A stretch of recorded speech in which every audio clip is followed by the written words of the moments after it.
Ayo, 1-2, check Chuffy 1-2. Hi, you're with Scott. I'm Ganji Kid. It's midnight. It's always midnight. This is your right ear and your left ear. The mic is working. We are going to be doing the Watatsumi sightseeing. We're playing Genshin Impact. Still got the slightly scuffed green screen. You can still slightly see my green screen technology, slightly scuffed, but it will be improving. Behind me, I've got some curtains, but they're the wrong kind of curtains. So we're going to be getting some lovely proper curtains for this. It's going to happen. Today we are doing Watatsumi sightseeing. We're going to bang the Oceanid just to spend some resin. And then we're going to go straight into the Watatsumi sightseeing. That's on the list. It's been requested. I'm looking forward to it. All good in the hood. Everything looks fine on the screen, doesn't it? Looks a little bit wrong on the screen actually, doesn't it? Hang on. How come my Genshin Impact looks just slightly... Find me that. Just looks slightly big, doesn't it?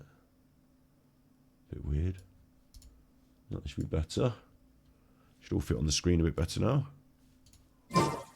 Yeah. Work hard and live each day to the fullest. Okay.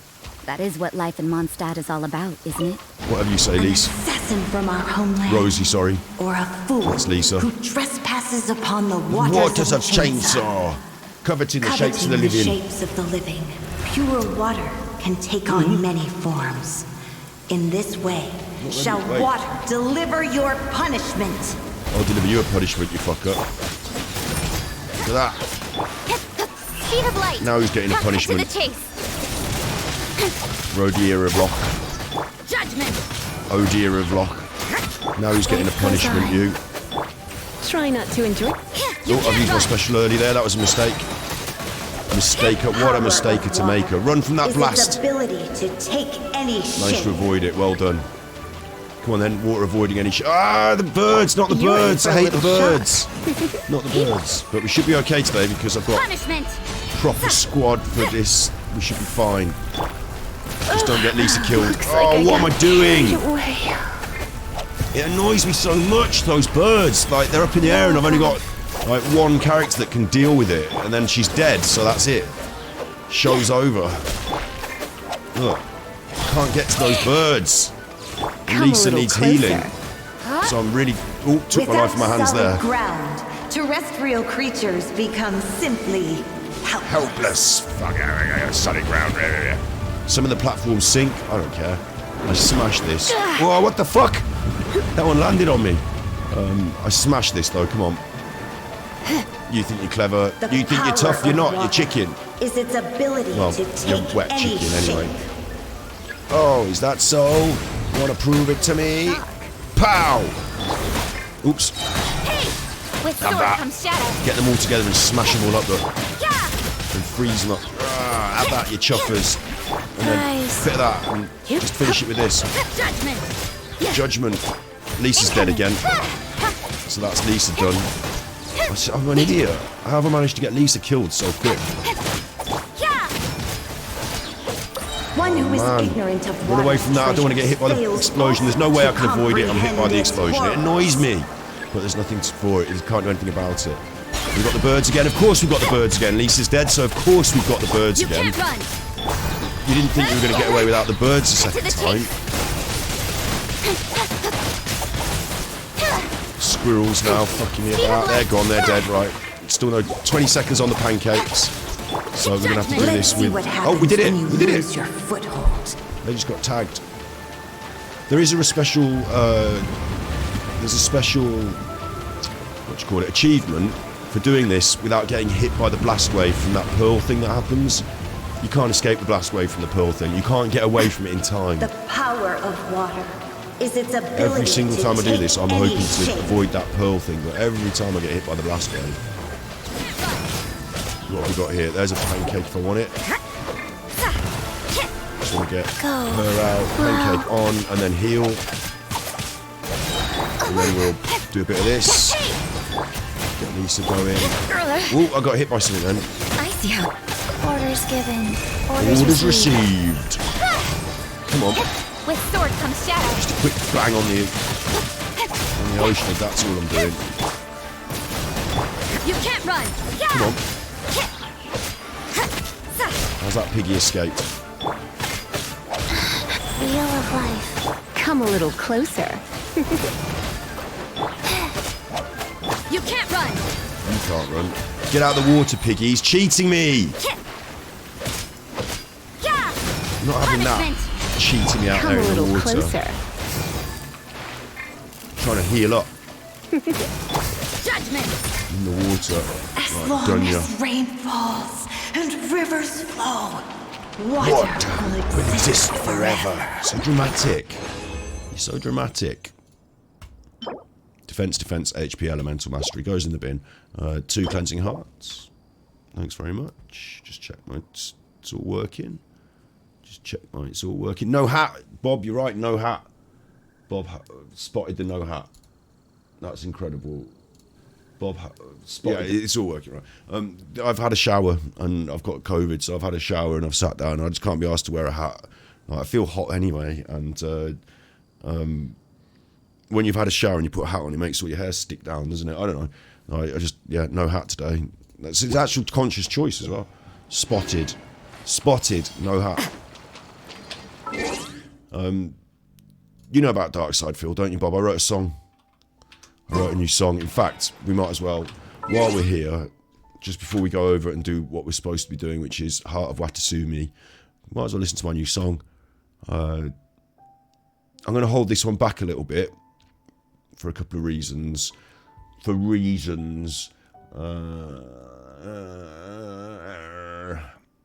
is Reason? Talking of Reason, the program's called Reason. There's my reason for living. File open, Phil and Cat it's called. But I've written a rap, right? This one's got a rap in it. And I haven't finished it, but what I wanted to do was I wanted to re-record these vocal parts on a bit more on Logic Audio base. I want to put it all in Logic Audio and do the music, the vocals in Logic Audio. So it's going to be a recording day. Setting up the old Mac for recording, setting up the space for recording. It's not a big setup, you just turn it on, but you know, setting it up at the moment, it's not all plugged in and set up for recording. Unplug my mics from the big computer, plug them into the old Mac, all that business. But I have done a basic little bit of it already, just like the filler, but there's more of it that you won't hear at the very end. There's a couple of little bars at the very end, but I know that King Jad is about to come out with a rap, so I don't want to sort of step on his toes and sort of release my rap at the same day as he releases his. I might just hold this one back until King Jad has released theirs and then leave it a couple more weeks. It'll always be fine, it'll always be there. It's not gonna be you know, it's not gonna go stale. But if I open up my notes as well, where I've got my words, I might be able to rap along. So this is a little preview. I haven't got a name for it really. Maybe King of Hate, or maybe it's called the King of Bacteria, the King of Everything That's Unclean, or it could just be called Pokemon Style, or it could anyway. Just have a check of this. This is fun. I'm assuming you can hear it.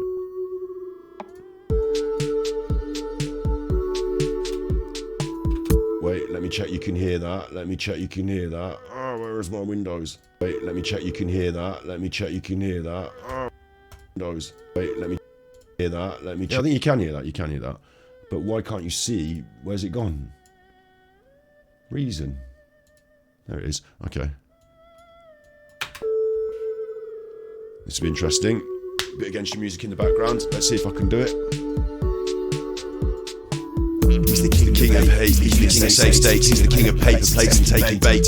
Wait, I'm getting leaned by the king of everything that's unclean. He's the king of bacteria, black mold growing over your area. He's a bloodsucker like Dracula. Tip me to see the spectacular. It's just him sitting on a sofa, play games until it's game over. Live free, keep begging till I die. Rock back and forth on the X and Y. I'm the big guy, the big cheese. Smells like venereal diseases. He's got fleas on cat like Jasper. He makes an authentic pasta. He's an OGO gamer. He's a lonely no-brainer. Got Costco Mario. Got no bros. Got a bruised ego. Got neck phones. Got lag. Got neck code. Got gout. Got septic toes so toxic melts on the sofa. Got a new vest on Rota. It's Pokemon style. It's Euro style. It's Pokemon style. It's Euro style. He's the king of consoles, he's the king of controllers, and he can't control himself rolling for Hogans. When the money's gone, what comes after? They cut you down from the rafters. My moves don't come out, and it's never my fault, and I'm pressing the buttons, and damn, I'm not salty. But I'm raging against the machine, and I'm streaming it nightly. So come tip me. I need your support, cause I spent all the money on Scopely.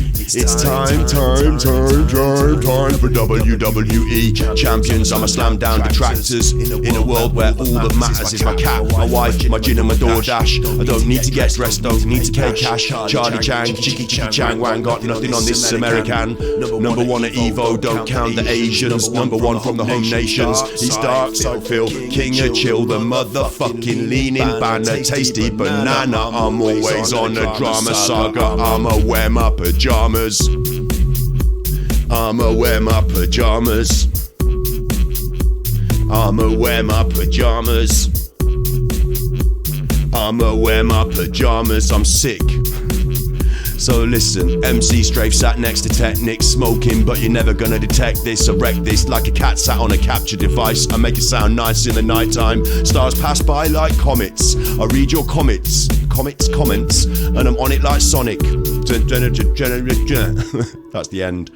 Just need one more line, but it's not bad, is it? He's the king rap of there. He's the king of safe states, the king of paper plates and taking bait. So wait, I'm getting leaned by the king of everything that's unclean. He's the king of bacteria, with black mold growing over your area. He's a bloodsucker, like Dracula. Tip me to see the spectacular. It's just him sitting on a sofa, play games till it's game over. Live free, keep begging till I die, and I rock back and forth on the X and Y. I'm the big guy, the big cheese. Smell like venereal diseases. It's got fleas and a cat like Jasper. He makes an authentic pasta. He's an OGO gamer. He's a lonely no-brainer. Like Costco Mario.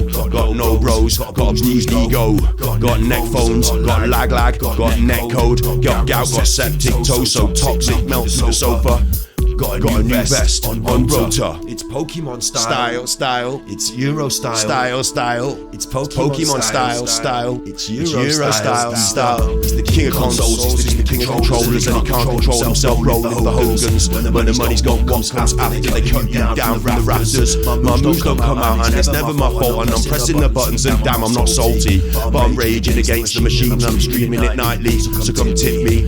I need your support, cause I spent all the money on Scopely. It's time for WWE champions. I'm a slam down detractors in a world where all that matters is my cat, my wife, my gin and my DoorDash. Don't need to get dressed, don't need to pay cash. Charlie Chang, Chicky Chang Wang, got nothing on this American. Number one at Evo, don't count the Asians. Number one from the home nations. Dark side Phil, king of chill, the motherfucking leaning banner, tasty banana. I'm always on a drama saga. I'm gonna wear my pajamas. I'm gonna wear my pajamas. I'ma wear my pajamas. I'ma wear my pajamas. I'm sick.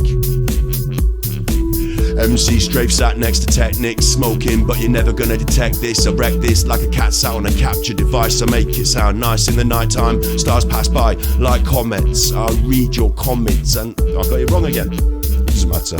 It's the last bit. There you go. So that's a little rap that I was working on. Because, you know, when you're sick and you've got COVID and you're sitting there, you just sort of accidentally bang out a rap about Darkside Phil, don't you? You know, it just accidentally happens. Hello, Cruel. The dancing. It's good though, isn't it? I tell you what, there's a couple of lines in that I'm actually quite pleased with. Might do it one more time just to get it. Like, what I do is I tend to write and record, like I've done there. I tend to do it over and over in my head loads of times until I can say it without looking. And when I can say it without looking, then I'm ready to record it. So like I like to go over it loads and loads of times, but I don't think I can say it without looking yet. But I'll do it one more time, and then we'll go to Watatsumi Island and see what these pearls have got. These beautiful pearls of wisdom. I need a name for this as well. It might be just called Wear My Pajamas. It's got all the words in. He's the king of hate, he's the king of safe states, he's the king of paper plates and taking bait. Wait, I'm getting leaned by the king of everything that's unclean. He's the king of bacteria, black mold growing over your area. He's a bloodsucker, like Dracula. Tip me to see the spectacular. It's just him sitting on a sofa, play games until it's game over. Live free, keep begging till I die, and I rock back and forth on the X and Y arm. The big cheese, yeah, smells like you got venereal diseases. You got fleas like a cat like Jasper. He makes an authentic pasta. He's an OGO gamer. He's a lonely no-brainer like Costco Mario. Got no bros, got a bruised ego, got neck phones, got lag, got neck code, got gout, got septic, toe so toxic, melts on the sofa. Got a new vest on rotor. It's Pokemon style. It's Euro style. It's Pokemon style. It's Euro style. He's the king of consoles. He's the king of controllers, and he can't control himself. Rolling for Hogan's. When the money's gone, what comes after? They cut you down from the rafters. My moves don't come out, and it's never my fault. And I'm pressing the buttons, and damn, I'm not salty, but I'm raging against the machine, and I'm streaming it nightly. So come tip me. I need your support, cause I spent all the money on Scopely. It's time for WWE champions. I'ma slam down detractors in a world where all that matters is my cat, my wife, my gin and my DoorDash. Don't need to get stressed, don't need to pay cash. Charlie Chang, Chiki Chang Wang, got nothing on this is American. Number one at Evo, don't count the Asians. Number one from the home nations. Dark side, Phil, king of chill, the motherfucking leaning banner, tasty banana. I'm always on a drama saga. I'ma wear my pajamas. I'ma wear my pajamas. I'ma wear my pajamas. That's the chorus. I'ma wear my pajamas. Listen, I'm sick. I'm MC Strafe sat next to Technics, smoking, but you're never gonna detect this. I wreck this like a cat sat on a capture device. I make it sound nice in the night time. Stars pass by like comets. I'll read your comments, I'm on it like Sonic. On it. And I just need one more line at the end. I don't really know where I'm going with it at the end. I don't even know if I like comments, Sonic. I don't like it. I don't know. But anyway, the lines I'm particularly pleased with. When the money's gone, what comes after? They cut you down from the rafters. I think actually after rafters, it's quite a good one. And there's a couple of nice ones in there, aren't there? I rock back and forth on the X and Y. The black mold growing over your area is a good one because black pink in your area. Black mold growing over your area. Don't like when things have got two meanings like that. I'm happy. So it's got a lot of Phil memes in it. So bit of a meme one. It all started with these two lines: the king of authentic gaming with the neck phones, the king of forever complaining. It's the net code. I'm the king of authentic gamer with the net code. I'm the king of authentic gaming with the neck phones. I'm the king of forever complaining. It's the net code. But I never used those in the end. So what am I doing? I'm not right. I'm not right. I know I'm not. I don't claim to be. I know that I'm not right. It's not normal, is it? What did you do yesterday? Oh, I spent all night, stayed up all night and recorded a rap about a streamer that people tend to, take the piss out of because he's a bit of a chuffer. Did you? Is that why you're not married? Is that why you're not financially stable in life? Is that why you didn't grow up properly? You're naughty? Why aren't you wearing grown-up clothes? I'm sorry. I'm sorry. Heart of Watatsumi. Heart of Watatsumi. It's the heart of Watatsumi. I'm a baby. I'm a beanie.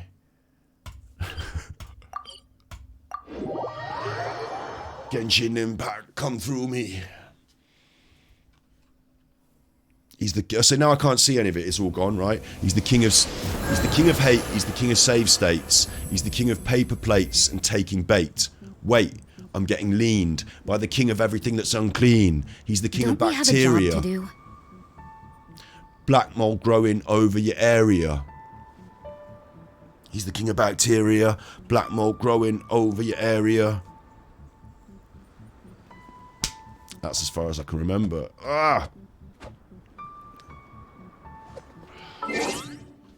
He's the king of bacteria. Black mold growing over your area. What I usually do is I try and make my lines link. This is a good tip for writing rap. Is if you can make your rhymes link. File open. So he's the king of hate is a name for Darkside Phil. The king of save states. So I've gone for hate and then I've rhymed it with the king of. That's easy to remember, isn't it? You're going to start with the king of hate and then you're going to say he's the king of something, right? Save states. So it kind of links up. It's about Phil. The king of paper plates about Phil and taking bait. They all side. When it rhymes like that, it's easier to remember. Wait, I'm getting leaned by the king of everything that's unclean. He's the king of bacteria. But what's nice here is I'm talking about unclean and then bacteria and then black mold growing over your area. So it links. And here's the link. Black mold growing over your area. He's a bloodsucker like Dracula. The black mold, like darkness, bats, children of the night. I should remember that. He's a black mold growing over your area like in a horror movie. Dracula. So he's black mold growing over your area. He's a bloodsucker like Dracula. Tip me to see the spectacular. Yeah. I just shut up. Right, I know there's a closer teleporter, but I want to go from over here because we haven't been here for a little while. Actually, I should change the team before we get in a Barney, shouldn't I? We haven't been here for a little while, though, and I just want to go across the landscape and, like, you know, go over there. We've got to open the gate to the heart of Watatsumi. We've got to open the fucking gate anyway, so I'm going to fly down over there. We'll just change our characters to a good team for this. What is a good team for this? I don't know. But we've been using Nahida a lot. Time to broaden the horizons again. And I think we're going to use our new character here, Mona, because why ever not? It is as the stars foretold. And I want an Electro on the squad, but I was going to go with my, you know, this should really go with these top liners, but maybe I'll go with Dory. She's actually quite fun. I've got other characters here that are pushing up the ranks that are quite fun. So we'll go with a bit of Dory. Come on, let's go. There's a fortune to be made. Right, so it's Mona taking out the kids. Mona, the grown-up, taking out the kids. She's not even that old, apparently. I didn't know, but when they're tall like that, I thought they were grown-ups, but they're not. That could be a teenager for all I know. I'm not. Hey, I haven't got the green light on. You haven't got the green light on? What do you need the green light for? Well, you'll see in a second, because... bang my knee. Oh, nobody likes it when they bang their knee. I don't mind. Bang it again. It's fine. I'm tough like that. Consider me Mike Tyson of knee bangage. There you go. That's yellow. That's green. Right. So now I will not disappear off the... The green screen will work better. Just slightly. Slightly for my face. No, I'll prove it. I'll turn it off. See that? Yeah, right on the edge of my lips. I'm just disappearing on the edge there. Just there. I'm going to go back on with the green. With the green. I said the green. I didn't say red. I said... Can't get the help these days. So there we go. Right, let's fly over there. Yeah! Magic. And it is nice over here. I'm feeling a bit better, I'll tell you what. I had the COVID. I used to be a streamer like you, so I took an arrow to the knee. Good old Skyrim. I'll tell you what, years that's been now, hasn't it, Skyrim? I feel like looking it up and finding out. Years, but it still feels kind of fresh. In a way. Strange, isn't it? It like didn't date very, like some games really date, but Skyrim was one of the first generation of games that is still kind of timeless, didn't really date. You don't look at it and say, well, that looks shit and old. Maybe because of the mods. I've never played it with mods. Might play it with mods one day.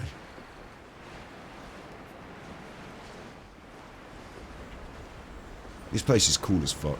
Like, it doesn't get enough praise, Genshin Impact, for creating these wonderful environments. Does it? Oh, am I drowning now? I've still got some health. No, it doesn't... I've still got some puff, I'm alright. She's having a little swim.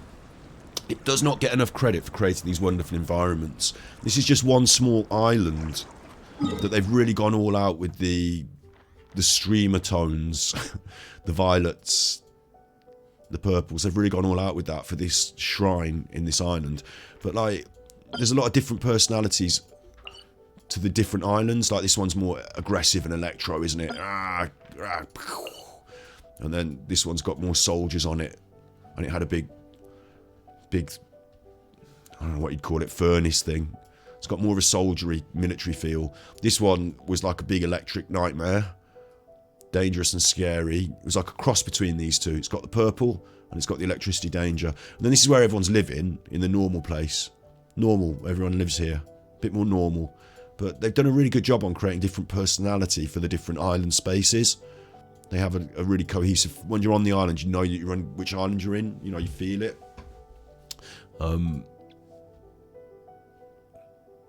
It's been years and I can't say I've seen all of the base game yet even. I assume you talk about Skyrim there.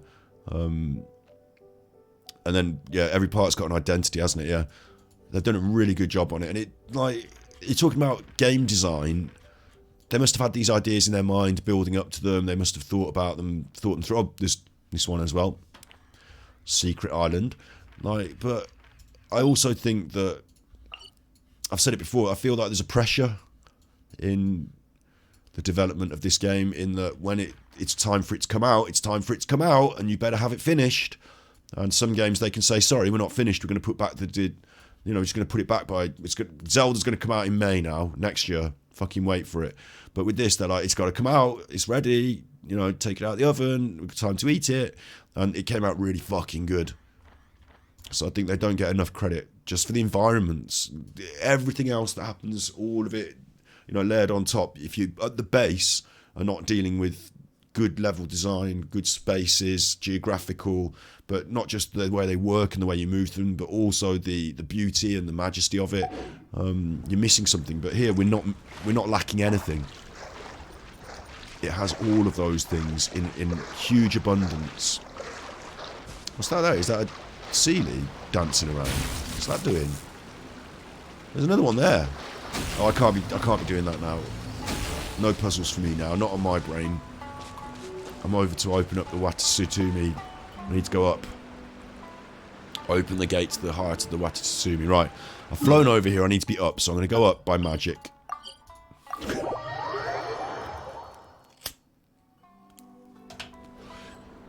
I'll tell you what might be making me feel a little bit more buoyant today as well, is I've got the house to myself. I'm going to say to myself, Mom's took the dog to her boyfriend's, so it's actually fully just a quiet day for me. I don't have to walk the dog, I don't have to have any... I needed it, because I've been feeling poorly, and I've been walking the dog every fucking day, and maybe I'll have a crack at this puzzle, because I could do this puzzle. He says, not knowing how to do the puzzle.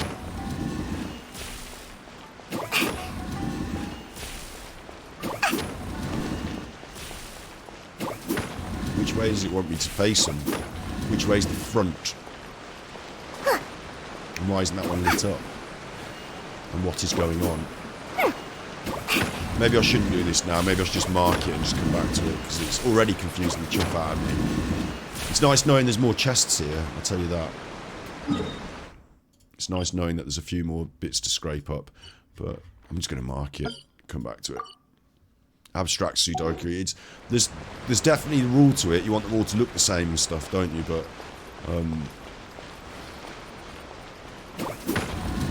sometimes the one moves and sometimes the other doesn't. And, that one's lit up now. This one's not.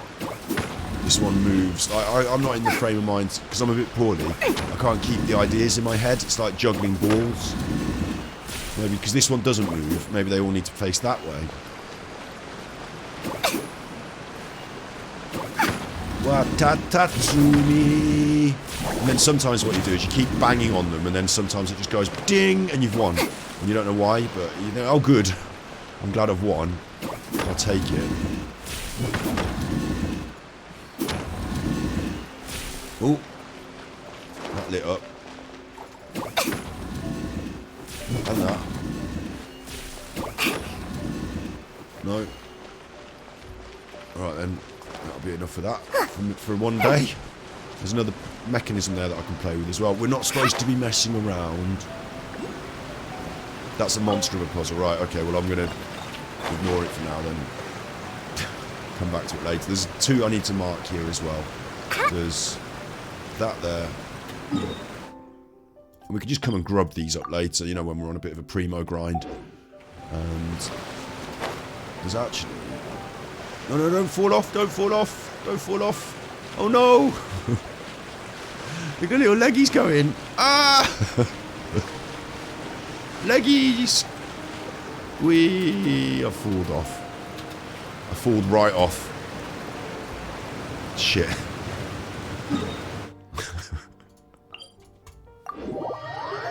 Leggies. Yeah. Confused now. Don't know where I am again. There we are. Yeah, we'll come back to that. We'll come back to the mechanism. And there's also, I need to mark on the map, there's a... Oh, I'm going to drown. I'm going to drown. There's a homunculus. Don't drown. Oh! This is going well. Exploration. That's what Genshin Impact is all about. A bit of exploration. Oh, fell down the hole again. The same hole I just fell down. Now, I've got an idea that this... this... homunculus and this are going to be connected. I've got a hope. We've got a hope. Ching ching, ping me in the air. No, it's not pinging me up in the air. So where's my homunculus? Maybe it's inside this thing we're about to go in. Don't fall down the same thing you just fell down. Don't. Oh, don't.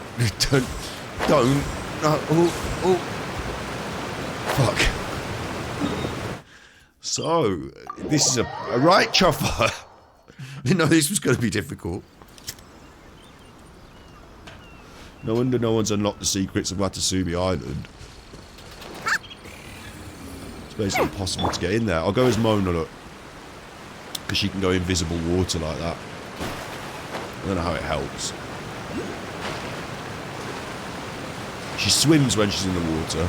She doesn't turn into water itself. That would be a huge problem, because if she did turn into water herself, then she might just dissolve in the water. You know, she might just spread out. And then you wouldn't know where you were, would you? When you went to put yourself back together, you'd just be all seawater. But this is where the homunculus is, but it's not here.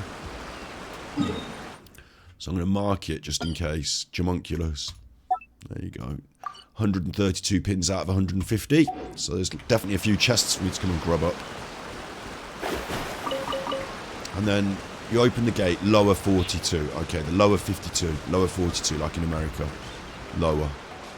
Say higher than a 3, I say a 5. Way. Say higher than a 5, I said a 7. Way. Say lower than a 7. Lower than a 7, it's a 3. Way. I don't know if in America everyone knows what I'm talking about, so now's the perfect time for our first tangent. Where's my mouse? Give me my mouse back, I need it. It's my mouse, you can't have one. I need it. It's my mouse. Go to YouTube, go to your channel, probably. Not that Genshin Impact. Switch account. Super Chuffer. And why are we on the wrong chuffing one? Here, over here, Firefox. There we go. And then I don't know why it's all a funny shape, but what I want to see is Bruce play your cards. Right, so Bruce is dead now, but he used to be a very popular TV show presenter, and this was the show that he used to present, and this was the shit, the big thing. Not this. That's an advert for riding an electricity bike or something. Produce your own electricity at home. It's an advert for producing your own electricity at home, but you don't get any cash back for the electricity you produce. You just ride the bike. This is an advert for the car, electric car. Power the electric car with the electric bike you just bought. Skip ad. Right. Play your cards, right? Let's have the sound. Come on. Let's get the copyright strikes up the whammer. That says London Weekend Television.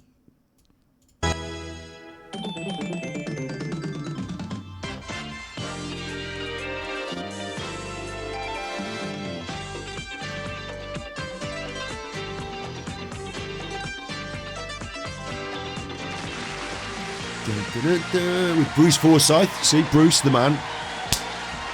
You come on, do this. You're not doing it. Thank you very much. We used to do that a lot. Kind. What a lovely, lovely crowd. You're so much better than last week. Ooh! Ooh, did you hear him? Ooh! Ooh, yeah. Ooh, he's so much better than last week. Ooh! He's started already. He's on one already. He's pulling their leg. He usually starts with nice to see you nice. Maybe this is an early episode and he hasn't quite found his...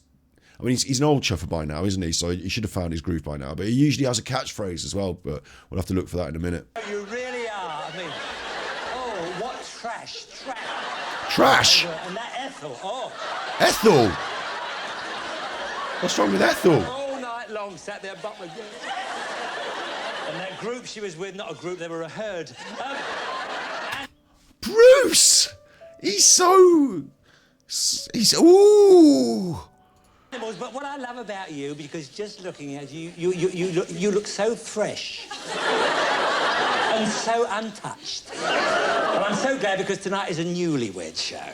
So, oh yeah, and of course I will be asking them some very, very intimate questions. I mean, David Frost goes through the keyhole.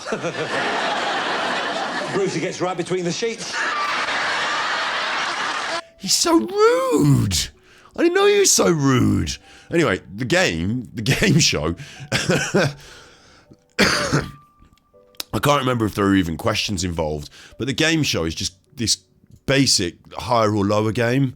And I always, as a kid, I get angry about these. Like Tipping Point makes me angry because you answer your questions, then you go to the random factor. But here, Base card is a 10. Do you want to change it? the base card is a 10. Do you want to change it? Now, no, you don't want to change that because 10, you know it's going to come lower than 10, don't you? What's the odds? You're going to stick with that. 10's a good start base card. So let's see what they do anyway. Yes, but you were right. You were right to go higher. So Philip and Sylvia, you have a base card as a 10. Do you want to change it? Change it if you want. Change the They're changing the 10? Are you fucking insane? 10 for a 9. That's worse, if anything. Isn't it? That's worse. Because now, is it higher or lower than that? Well, now there's even more cards higher than 9 than there are 10. Before, it was like, there's 10 itself. I don't know, you don't get anything for a pair in this game. Okay, that's a catchphrase. You don't get anything for a pair in this game. So there's the 10 itself, and then King, Queen, Jack, they're all higher. I don't know if Ace is high or low. I can't remember. I think you might get to choose. I think they give you the leeway.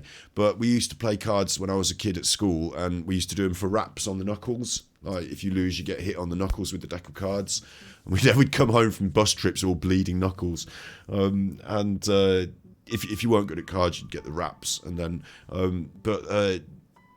the ace, we used to say, ace is low when pictures show.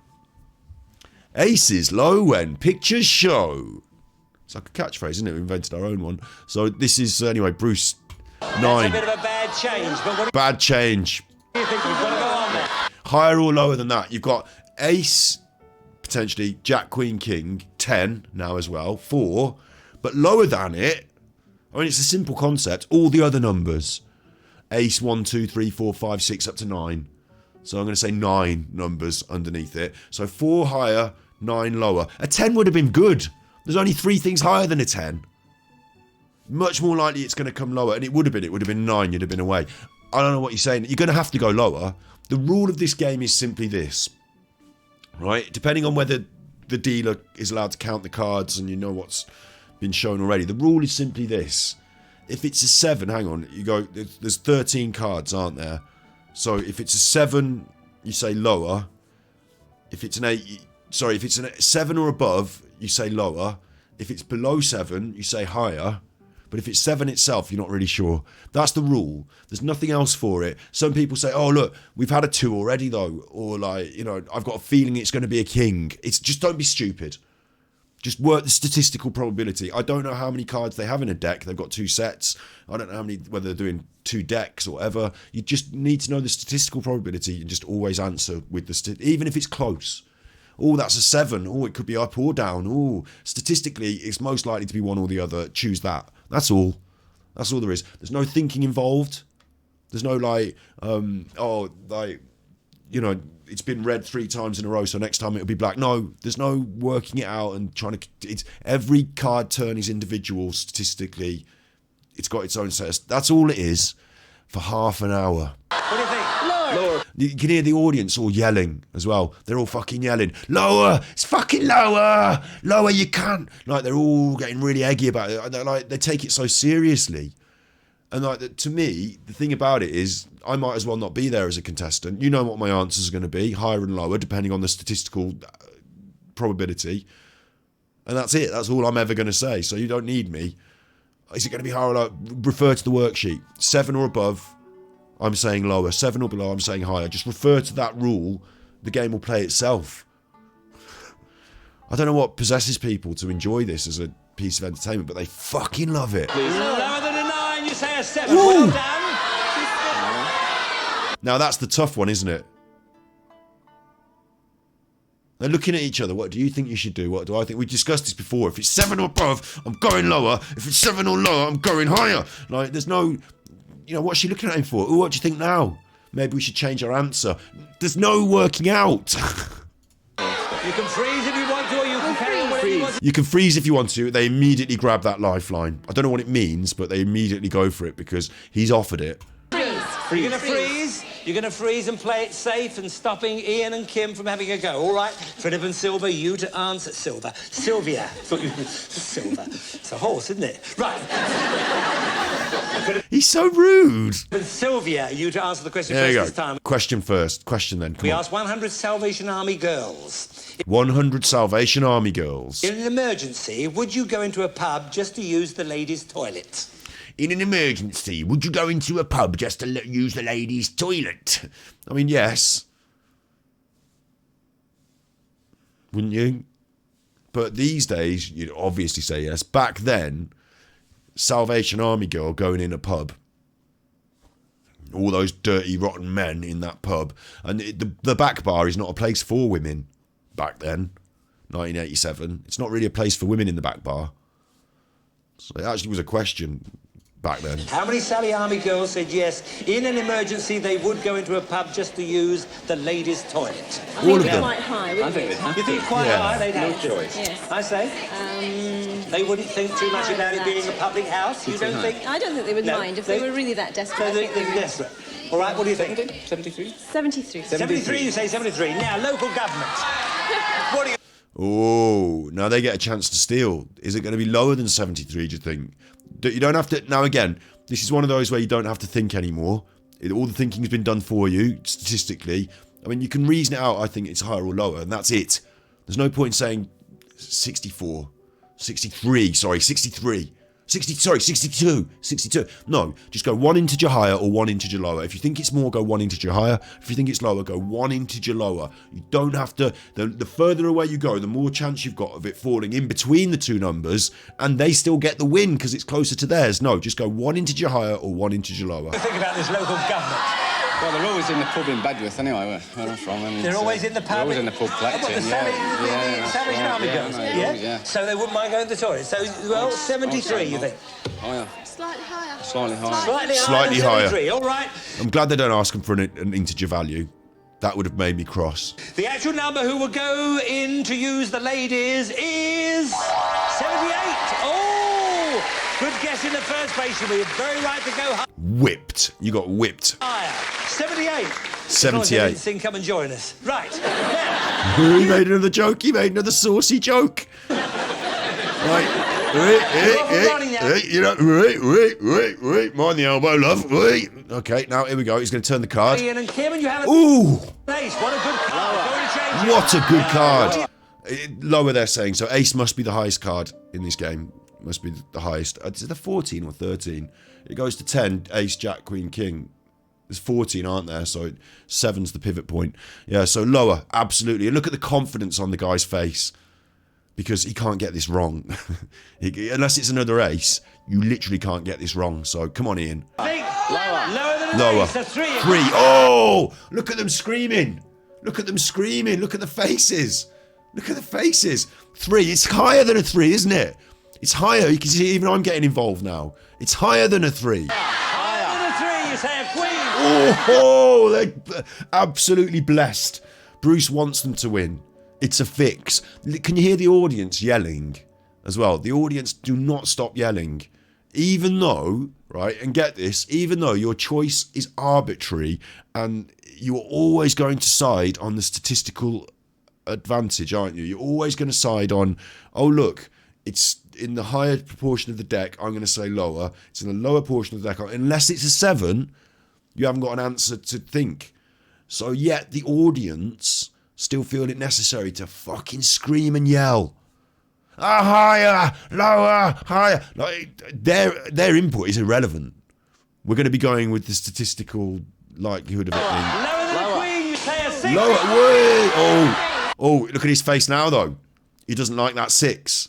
He needs some help. He's going to refer to the wife. What do you think, love? I'm being thrown here. Any numbers that are in the middle somewhere that aren't very clearly high or low, I'm not so sure. Well, the answer is still the same, mate. Higher. You're still in that lower half. It's less chance of it, but you could get equal. It could be...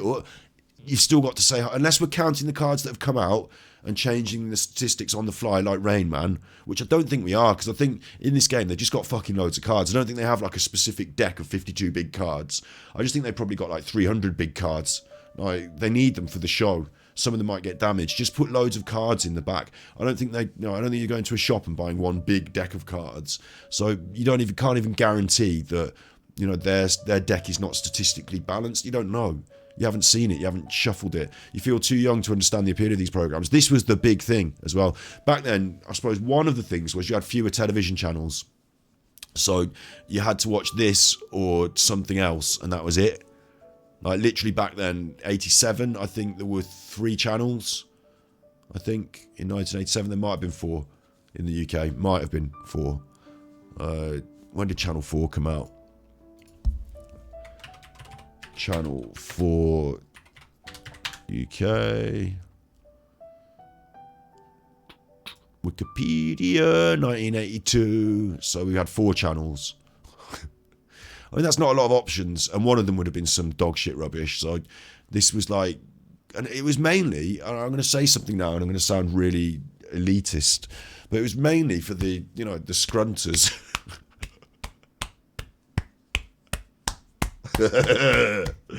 On one today, mainly for the scrunters, you know, mainly for the common people, the people that drink in the pub, that, like, you know, eat the chips, that I'm trying to think of all the things that normal people... I used to drink in a pub and eat chips, thank you very much. I'm a scrunter like everyone else.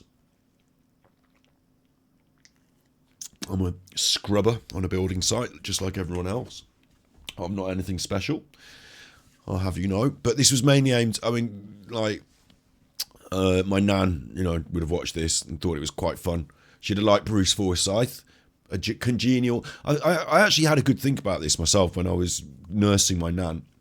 You know, when I was caring for her. She used to like the game shows more than any other TV programme, and like, she'd have a routine, and it'd be part of the routine that certain game shows were on at a certain time on a certain day.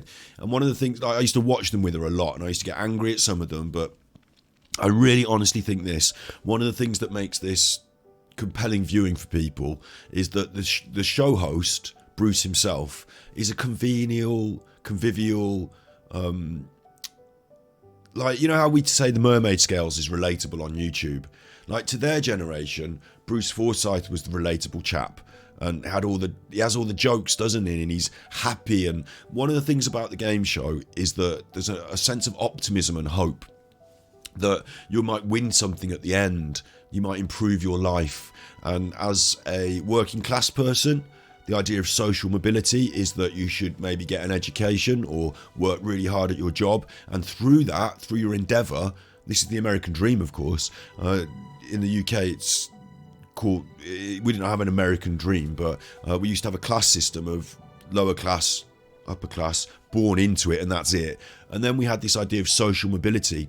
Through the late 70s, early 80s, we changed it. We said, no, wait, you can get an education, you can work hard at your job, and you can go up the levels in society. You can get more money, essentially, do better for yourself, and you don't have to just work in the factory and be a scrunter like your old man because you have to, because you're born that way. And you're not just a special toffee-nosed chuffer that went to private school. You still have to work at the job and do your job, otherwise you might fall down the pecking order. Social mobility, and like through the 80s, that was a big theme and feature of capitalism in the UK and the Western world in general.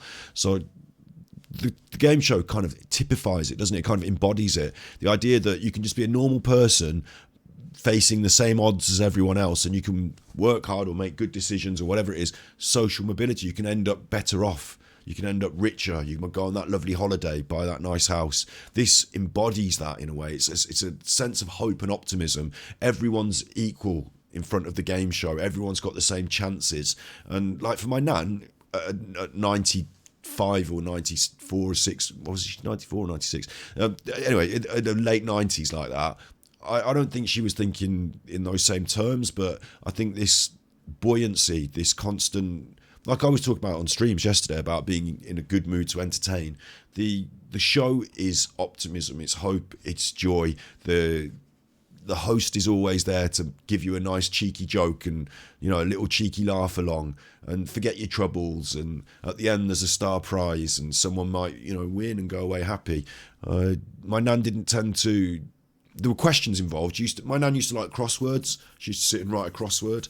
And so little brain teasers, little puzzles. Questions on a quiz show are often important. You feel you're involved then as well because you're answering the questions. You're on the sofa with your grandson, and I got one and she got one, and you know, like you kind of keep score at home, don't you, when you're watching quiz shows with your family? And so there's an almost sort of natural involvement there as well, and it keeps your brain ticking over. It keeps you occupied. It keeps you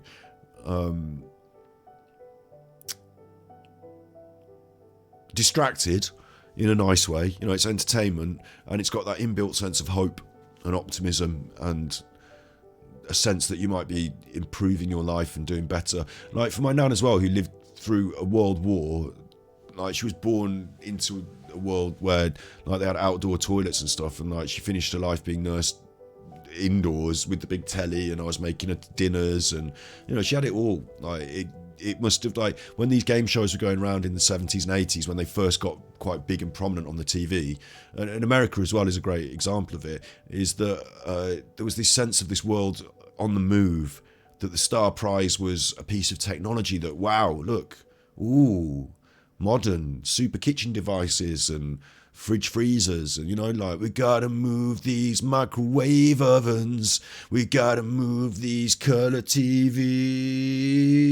Like there's a whole sense of the world moving forward technologically, and the game show with its flashing lights and free prizes and giveaways, and focused on the central person, the scrubber, the everyman, the normal person, you know, you and me, who might achieve through our own endeavour this success.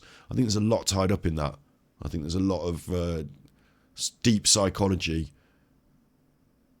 like Western capitalist psychology, and identity, and who you are and what you can achieve, and things tied up in it. And you're talking of that as well, you also see yourself reflected back. In a strange way, it's a mirror, because the people that are the star of the show are just normal people.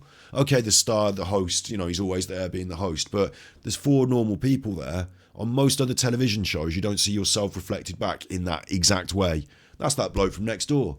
That's that fella from down the road at the pub. You know, they're normal people. Whereas the only other time you see yourself in that way, like reality TV, before reality TV, before it, you know, the only time you see yourself is maybe on the news. But otherwise, it's drama and it's documentary and it's soap opera and it's a fantasy world. Maybe documentary, you might see real people. But here, like, it's different to documentary, isn't it? It's like real people on a night out as well. They're dressed in their smart clothes. They're going to be on the damn telly, and they'll tell all their friends, we were on the telly and we won a microwave. There's a lot in it psychologically, yeah. What are you going to do? They're all fucking yelling. We'll freeze. Freeze. Weak. Freeze, right, Alison. And everyone in the audience, disappointed by the freeze. They're baying for blood in the audience. They're desperate to see the gamble. They want to see the gamble. And it's interesting as well that you've got these beautiful assistants that are always employed, aren't they, to move the cards around and just basically be chauvinistic, misogynistic set dressing. Listen, fine, thank you. Like, he's allowed to be an old man and wear a suit and just be a cheeky old man, but she has to be a beautiful young woman in order to get onto the show in that capacity, whereas he's allowed to age, women aren't. Next question coming up. Ian and Kim, you to answer first this time. We asked 100 bank managers. If you caught one of your cashiers stealing pens, which would annoy you most? Their dishonesty or their stupidity? How many bank managers said... Dishonesty, I think. And it's interesting, isn't it? Again, the questions are all these out of 100, this or that. So even if you're not that switched on, you can have a guess. You can make a statistic. Out of 100, what percentage do you think is this? Oh, I think it's about 30%. Oh, I think it's about 60%. You know, there's no need for any background knowledge. There's no, I mean, you can have background knowledge and it might inform your choice, but these aren't questions that, oh, I should have been revising physics for this one. They're questions that, again, like the choice of question suits the audience in that everyone can just have a go and everyone will have an opinion and nobody will really know. Nobody will really know. So no one could be expert necessarily. It's a very egalitarian, equal playing field there, isn't it? It's interesting as well that the women, obviously you're there as a partner, as a couple, but the women are equally, like in any part of this game show, the women, even though it's a chauvinistic and sexist environment they're in, like the 80s were much more sexist than they are today, it's interesting that the women are just as effective as the men, if not more so in certain aspects maybe. There's no, like, the cards are a leveler. It's just statistical chance. These questions, you're not going to be able to revise them, so like it's intuition maybe. If they caught one of their cashiers stealing pens, they'd be most annoyed at their stupidity. Yeah, I think most of them do annoyed at the stupidity. Yeah. I don't know how they steal them. I can never get them off those little chains. Oh, he's got his jokes lined up. Buy one for a few pence. Yeah, but I'm like that, you see. I can't help it. Don't make me feel worse. 66. So you're putting a figure on it? 66? 66. Somewhere in the middle. 66, you think? OK, over to the solicitors now. Sylvia and Philip, what view have you got about What was this? the question again? Don't you listen to what I'm talking about? Did you or did you not? Right, how many bank managers said if they caught one of their cashiers stealing the pens, they'd be most annoyed at their stupidity? Not dishonesty. No, I think they'd be most annoyed at their dishonesty, so I'm going to say lower. Stupidity. Lower? They'd be annoyed We'll at go for stupidity. lower. We're going lower than 66. Easy. The actual number who would be most annoyed at their stupidity is 98. You were wrong to go lower, and it was way above what you originally said. That's amazing. So That's all of them. now you're in a marvellous position now. Ian Only two of them were more cross about ethics than stupidity. The bank managers. What does that tell you? and Kim, you have a 6 there. You can change the Change 6. it, please. Change the 6. Get rid of Change that. the 6 for a 10. Now, this is for the first game. Listen to her as well. Lower. She's excited now. So now you're in a marvellous You didn't even have a chance to ask her. She's already given it the lower. position now. Ian and Kim, you have a 6 there. You can change the Change 6. it, please. Change the 6 for a 10. Now, this is for the first game. Lower than a 10. Oh! Bad luck. Giving you a free go. Philip and Sylvia from the 7. Oh! And that's how it happens. It's just statistical. There's no, you couldn't predict it.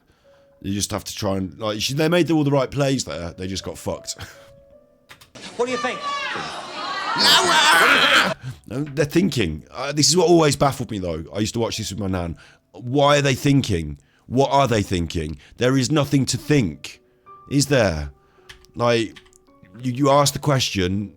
Free go. Philip and Oh, it's a 7. So it's 7 either way. 50-50 toss coin. It doesn't matter.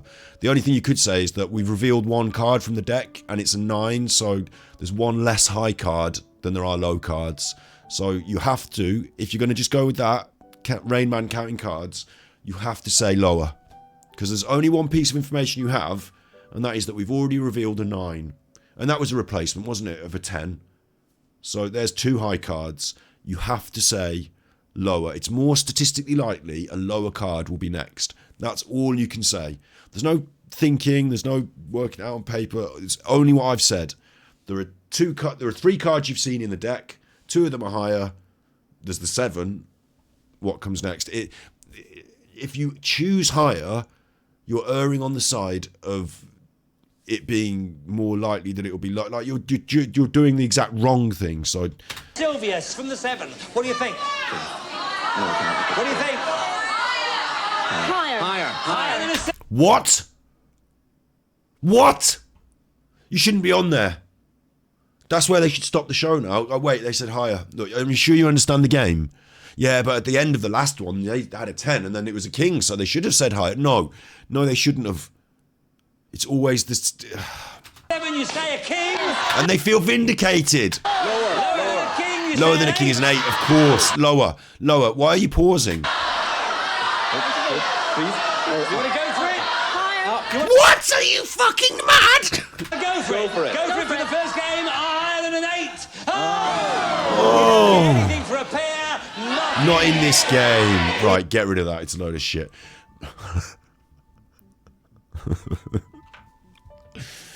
I haven't even got inside the fucking Watatsumi. Come on.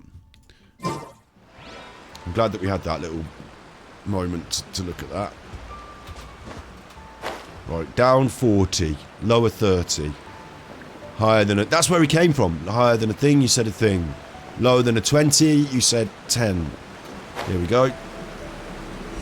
This is the place, says Soyuko. I don't know who Soyuko is, I can't remember. Take out all the spirit pearls you collected. Spirit curls. Take out all the spirit... Oh, I didn't read it all and it's gone. Sorry. A strange phosphorescent seal upon which the symbol of a fish has been graven. Graven idols, graven images. Yeah, graven. Engraved, I think I might say. Graven. I'd say, what's behind Watatsumi door 1? Do you want to try door 1? Could be a long drop. Long drop down into a well.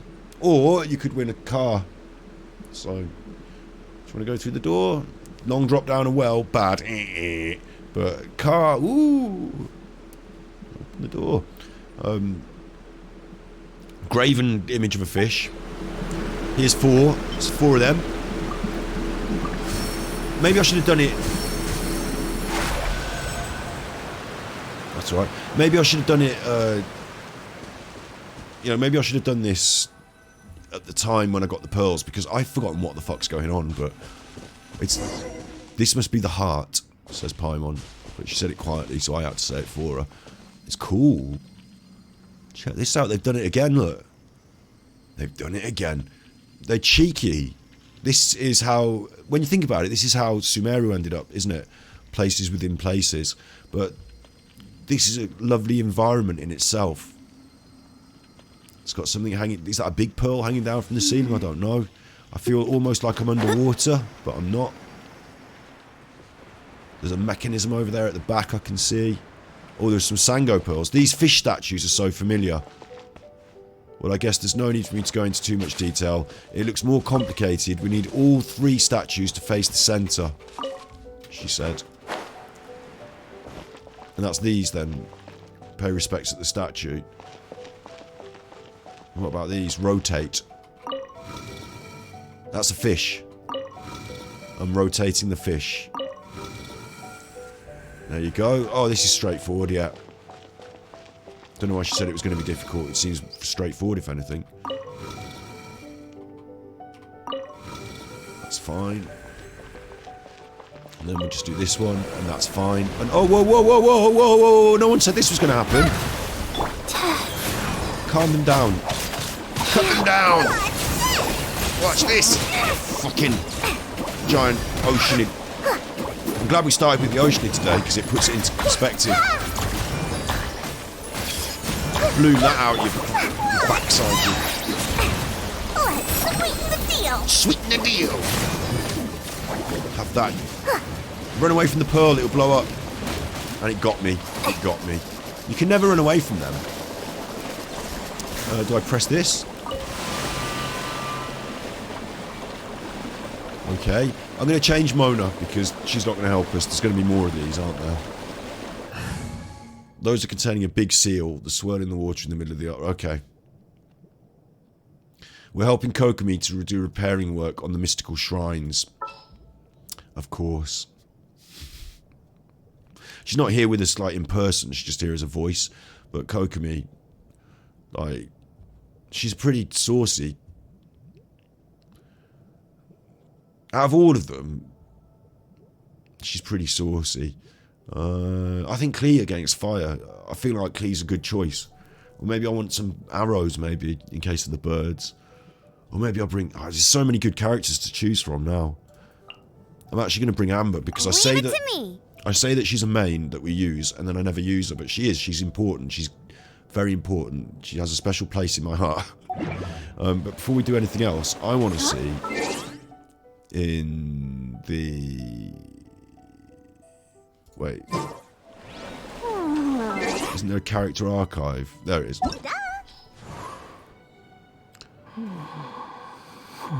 It should be greyed out because I won't have it. There she is. Sagonomi Kokomi. Now, she's a bit like a fish. So, you know, fishes aren't generally sexually that saucy, are they? But she's wearing these little hot pants. And they're quite saucy. And then she's got these, like, all the way up to her thighs, like, way up to the thighs.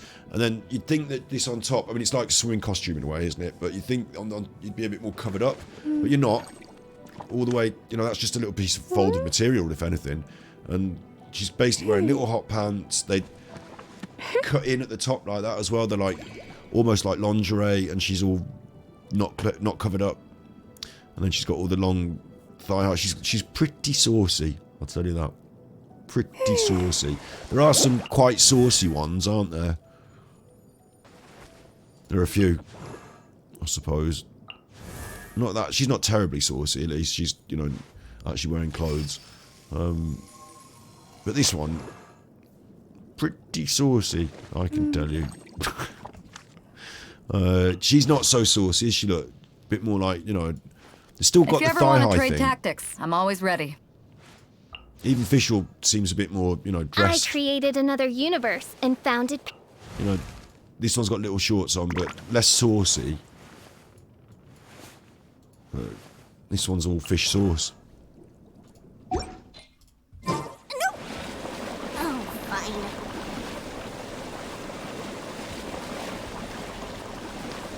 So my guess is then that I'm going to do this 3 times, have 3 little mini fights, and then there'll be a problem, and then I'll have to maybe have a big fight. That's my guess. Rotate. Right, come on you. Crabs. I've got the crabs. Have that. Freeze that one. Freeze one of them at least. Please freeze one of them. Dory's going to have to pull it. Carry us through. It's all about the Doritos, look. Ah! I like the way she screams and yells. She's like a bit more aggressive than the others in her yelling. I see everything. Shit. What's this? Saving the special, we're nearly there. Oh no, no, no! I've got her killed. Some things Sora can't buy. Look at that Baron Bunny, it's not going on the floor. Oh. Shit, what's happening? Rise. Shit, run away from that, it'll blow me up. Faster. It got me. Okay, faster. It'll get me. It's like being inside a washing machine.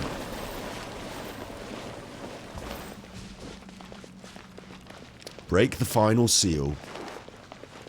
Club it to death, mate.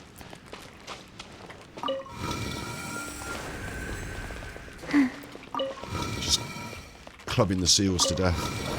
There we go. Faster, go. Have that. Heal up, Dory.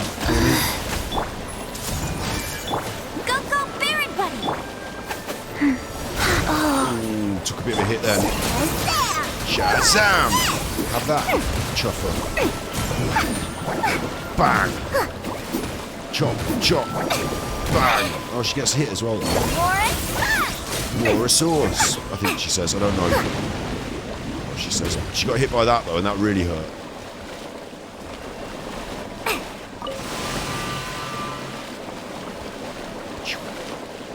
That's all working well though, yeah? You know, I've not been messing about here. Oh, this one's unlocked now. Okay, okay. Don't need to tell me twice.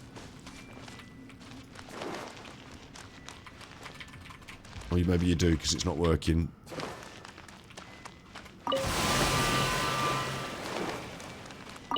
Rotate. Rotate. When you generate hate, and when you hate, you only get R rates. And an R rate's what we need to eliminate. I instigate. Here we go. Everyone hold hands. Everyone, you hold hands. I'm tired. Oh, she's dead now. That's these water things. They're lethal.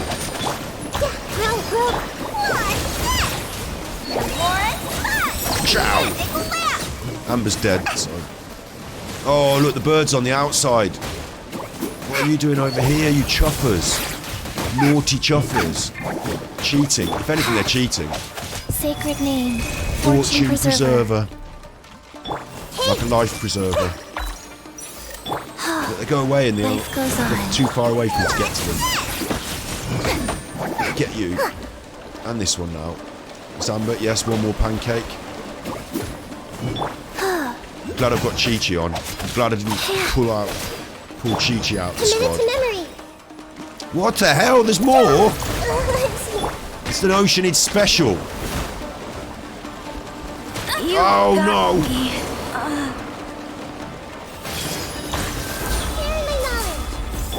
You know who's responsible for this, don't you? This is the Oceanid's done this.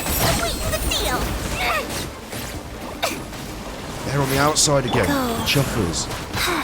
Faster. Get you. Okay, faster. I'm gonna. This might hurt a I little. have to wait about 30 seconds now. 70 seconds to get Amber back in the squad. Bang, bang, bang. Charlie Chan, chicka chicka chang wang. What's this? Shazam. Also you. I see everything. Stop shooting at me. Eyes. 50 seconds. That's like a whole minute. There's more! You are shitting me. Uh-oh. Okay, I'm gonna have to put my shit out now. Thankfully, the two that are left in can both heal.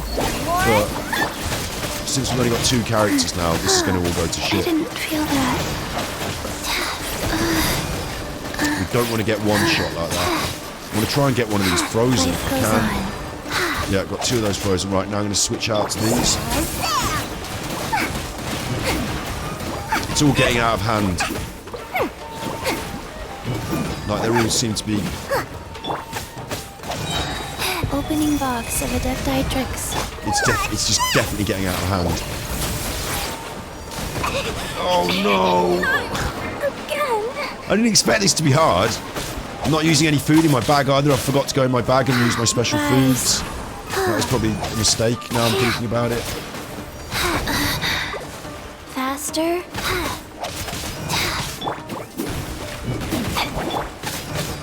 But I think we get there. Hopefully this will be the last 2. You don't know. You don't know. They could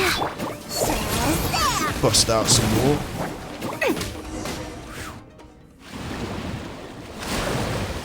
Well, I thought there was going to be another fight.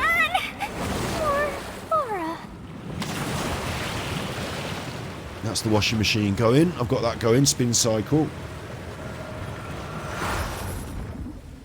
I thought this was going to provide a big fight. Like the baddies were going to come out of there. My cup overfloweth.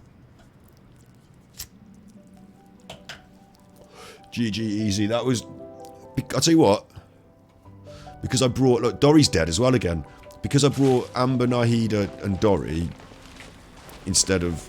I brought a random squad really in a way, didn't I? I didn't think too much about it. And then... I just didn't fight well with Amber at all. I got her killed quite consistently there. Yeah, I did a bad job of that. But we got it. Look, that's... I've got a key to...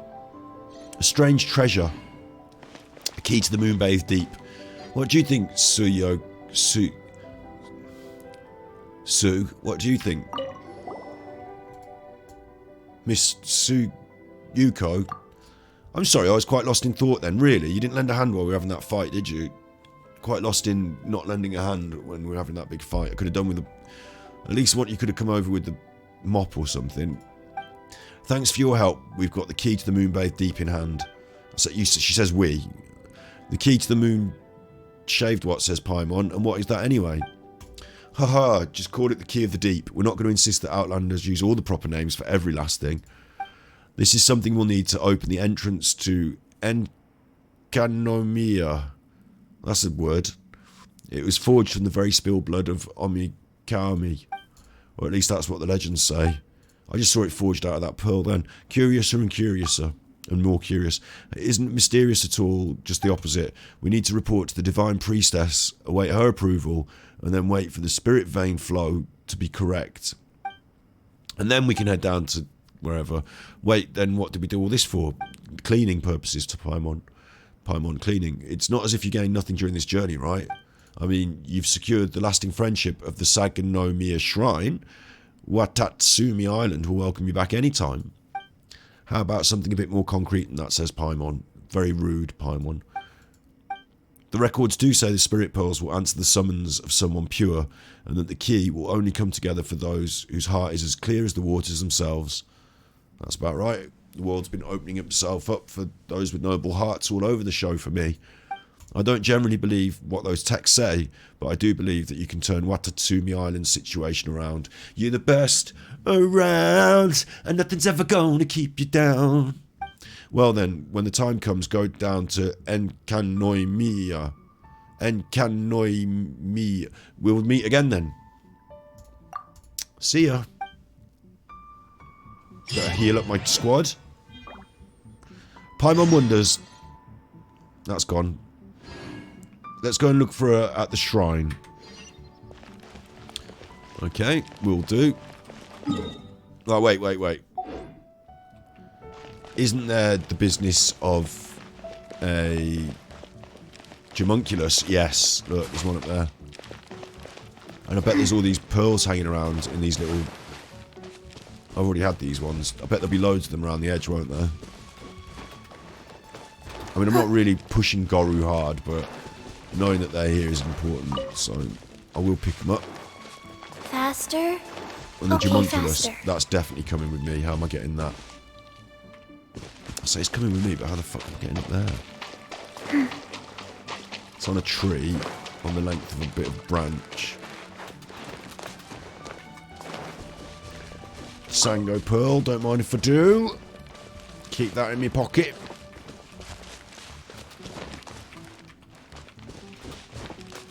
I've got trouble getting up the rocks, but we'll get there. I've only got one little climber.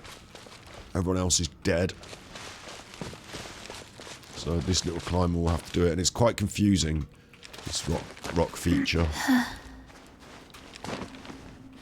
I think we're on the way. We're on the way, we're on the way, we're on the way, we're on the way. How we get here, I don't know. How we get there, I don't care. All I know that blues are on the way. We're on the way, we're on the way, on the way, on the way. And how do we get there, I don't know. How we get there, I don't care. All I know that blues are on the way. Gianluca Vialli died. Bit of a tragedy. Not covering it extensively, just said it then. Just there's another Homunculus. Take that off the map. Right, let's go and recharge our batteries. We're on the way, on the way, on the way, on the way. There's a football chant, that one, a proper one. Probably can't get my voice up for it, but... we're on the way, on the way, on the way, on the way. I go into a more deep... I do more of a baritone at the football. On the way, we're on the way, on the way, on the way. And how we get here, I don't know. How we get here, I don't know. All I know that blues are on the way, on the way. But then with that, you can also ring out like, on the way, you know, up there. And when everyone's doing it, and it's a scarf swinger for me. It's a tie knot in the end of your scarf, and swing it round your head. We're on the way, on the way, on the way, on the way. How we get here, I don't know. How we get here, I don't care. All I know, the Blues are on the way, on the way. It's a good goer, and it's generally sung when your club are doing well. Not just that we're winning the game, but things are going well. We've got a good team, and we're progressing up the league, and we might get promoted, and we're on a cup run. That sort of thing. It's a song for those moments, so it's a real feel good one. Don't always get to sing it being a Birmingham fan. It was a huge feature of our cup run when we won the League Cup, and it was a huge feature of our Premier League. Like, the way it works with the Premier League in a way, if you're one of these smaller teams in the lower leagues, is that you might get a time in the sun.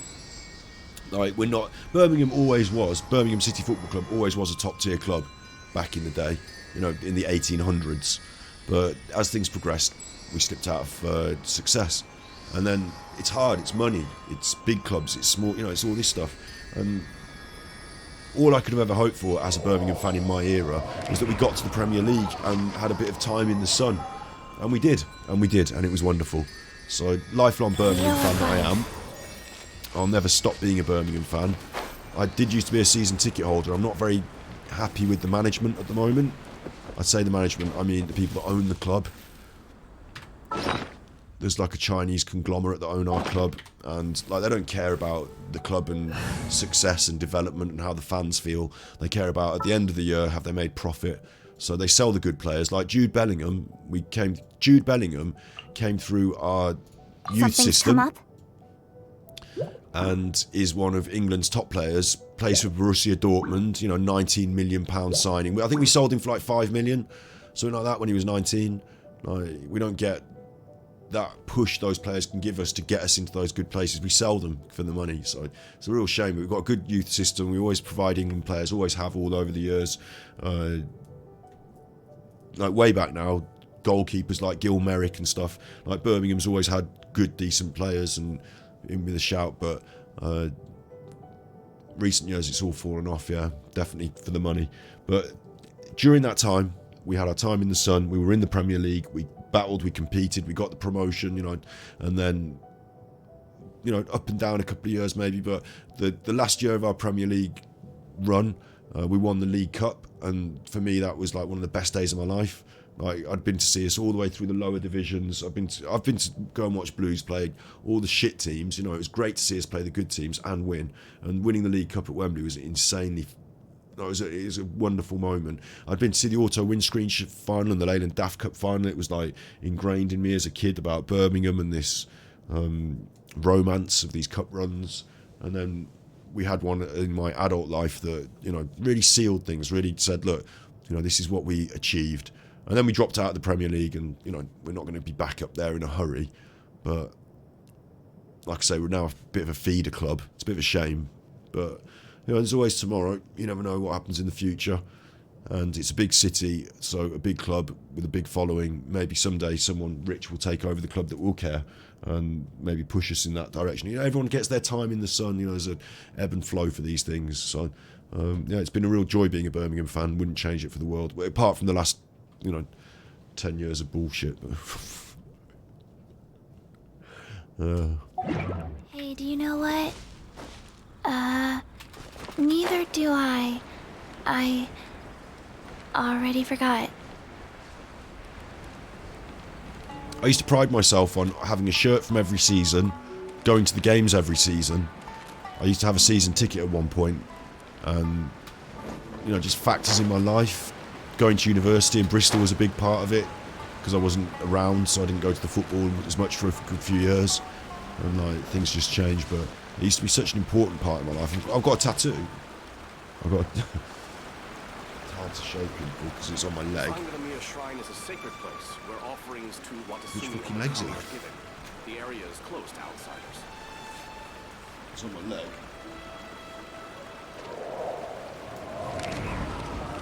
That's it.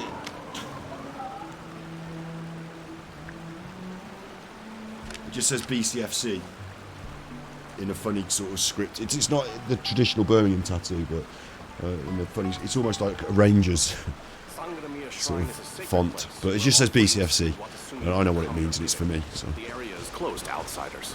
Closed to outsiders. I'm no such thing. Thank you. Big cheese round here.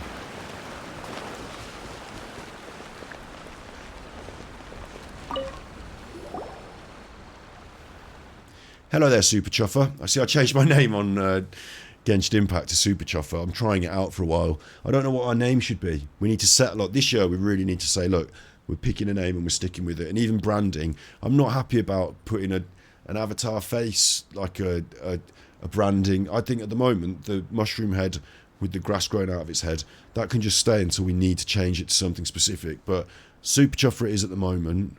I need a specific name for my overall streaming branding, you know, even if at Ganji stays, even if you can't change that on Twitch or whatever. No, I just think I don't know, I'm happy to mess around changing different names. Mr. Beast changed his name 3 or 4 different times. It was generally around the framework of Beast. Mr. Beast, Beastie, just Beast. Like, he had different, but no, he did change it. He said it was okay to change it, but that was before the at thing came in. So now I'm Super Chuffer at Ganji Kid. Just is what it is. I was Gravekipper last month, wasn't I? Hey there, Suko. How have your preparations been going, getting that coral thingamajig gone? Alas, our work has troubled this far. She can make a sad face if you want. You're not convincing anyone if you keep glancing at us meaningfully like that. I see. So you two have realised the severity of our situation. In that case, I shall hide it no longer. We did obtain a key of the Moonbathed Deep, yes, and Enkennoimiya is slowly awakening. However, we're quite short on manpower, people power. As such, our investigations are proceeding at a slow pace. These are uniquely trying circumstances after all. We do not yet know if relations with Narukami Island will indeed warm. You know, I'm only one pair of hands, right? But that's a different matter. Know that according to tradition, a hero is vital to the process of obtaining the coral. Leave the coral, you don't need to obtain it, just leave it.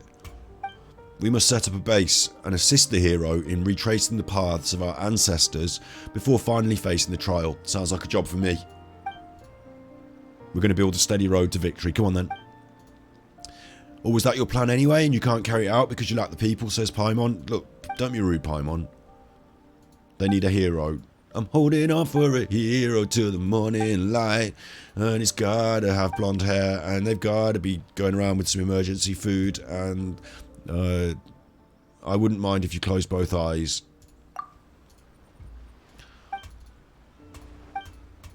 Wonderful. They're all just going over and over this thing. Just repeating themselves now. There's a tree up ahead of us. Go over there.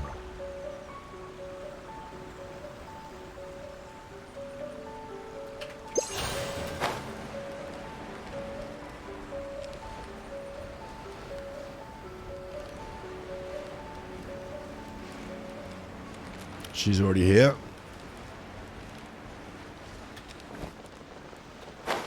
Magic. It's always a bit disappointing to me when they're not voice acted, these things, because it feels like they put the effort into every other aspect of it. You know, it feels like it's quite a full... Like, even if you come back later and do it, it doesn't matter. You know, put a team on it now. Get it done.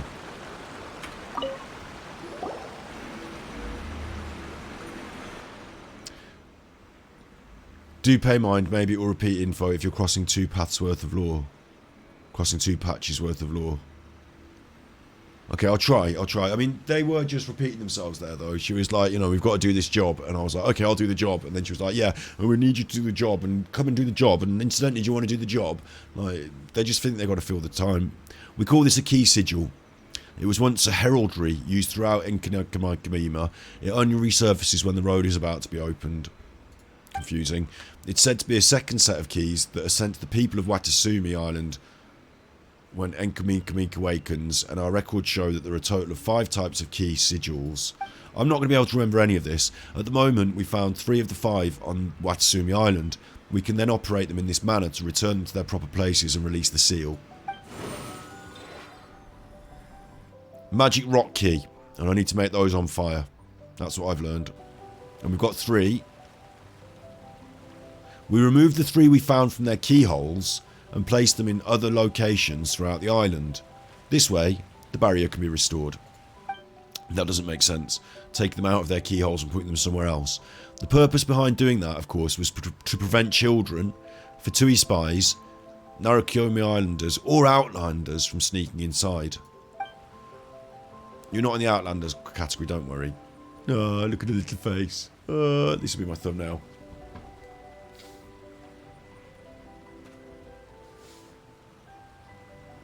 That's me giving her a kiss for the thumbnail. So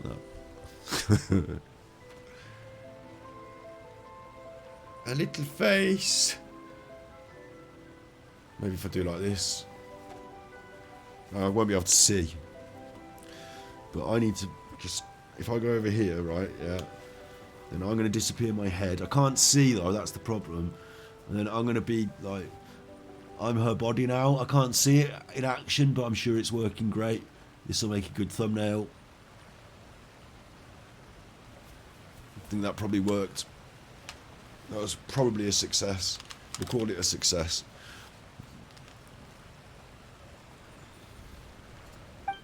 We're presently unable to establish contact with the Adventurers Guild, so no adventurers are allowed down there either. Do you ever let them go down there anyway? Paimon! There are such historical records.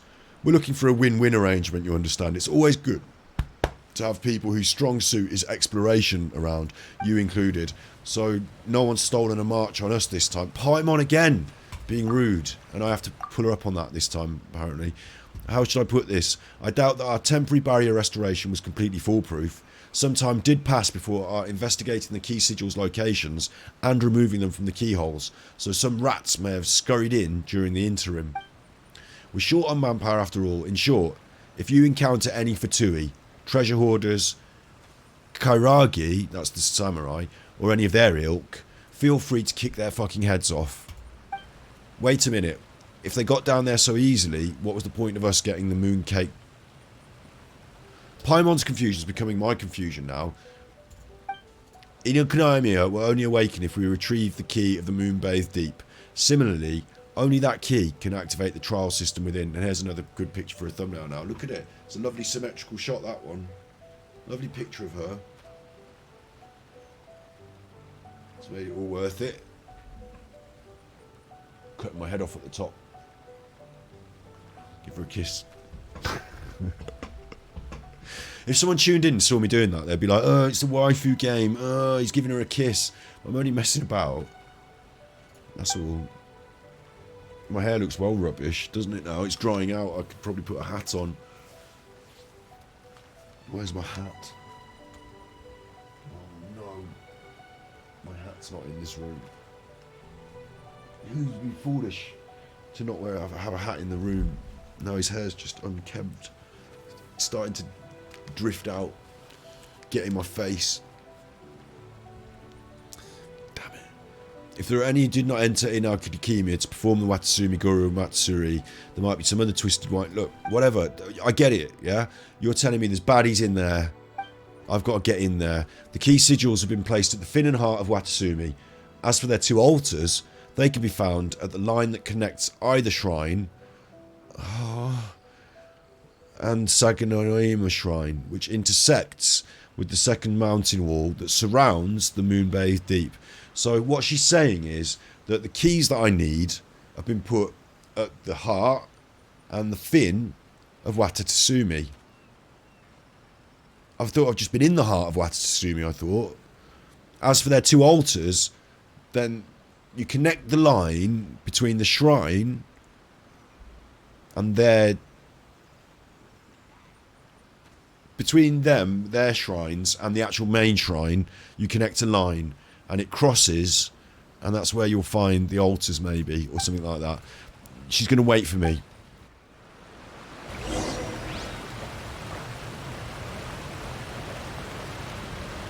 Adventure Hunt.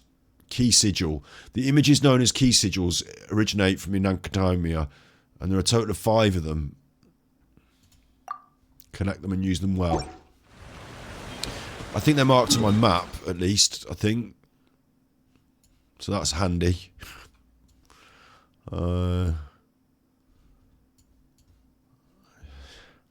Kind of confused, but I'll just go with it. I'll go over here. This one looks like easy to find.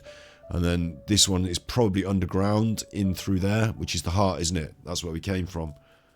So it's actually back where we came from in the heart. In fact, I'm going to do that one first while it's on my mind. Because I think I know how this works now. Okay, faster. Bastard? Okay, bastard. Don't keep swearing. YouTube are going to hate me. Have you been hearing the drama about YouTube and their new policy and swearing and stuff? Like, I absolutely need to get monetized on the Ganji Chuffers channel, the main channel. I've got other monetized YouTube channels, but I'm not pushing them anymore. I'm starting from scratch this last couple of years. New thing. I'm a bit worried I'm shadow banned. I'm actually worried that I'm shadow banned because I got trolled a couple of years back, like 5-10 years ago. Like proper trolled as well, proper, like by dickheads, just being mean, and they probably mass reported me for the, like, not for real reasons, fake reasons, because they were trolling me. They went away in the end, but I worry that I got a black mark on YouTube, that I got some sort of, and I never contacted YouTube and said, oh hi YouTube, by the way I'm being trolled, so watch out for that. You know, I never did anything like that. I never reported the trolls, if that makes sense. Maybe I should have done. Where's the heart of this place? I've just been over here. There it is there. And then... So I worry that I've got like shadow banned or something, but we are growing, and we're growing smooth and steady. Not explosive, but we're growing. And I need to get to monetization and... Oh look, there's the Fatui. The dickheads. I need to get to monetization, and I need to get to member goals and all that business. You know, start some income coming in from my streaming, other than just tippies and begging. Gratuity. You know, and I'm very grateful for it. I need to start improving the content so that happens. We're absolutely in charge of all that. It's all happening. But, you know, if I'm going to continue to persist putting in these hours, then I need to start making some fucking money, basically. So, don't know where that came from. I've forgotten what I even got on, how I got started talking about that. But here we go. Here's some key sigils then. These fuckers are going down. Time to work. Work time. Time to work. Everyone look in! Give you a second.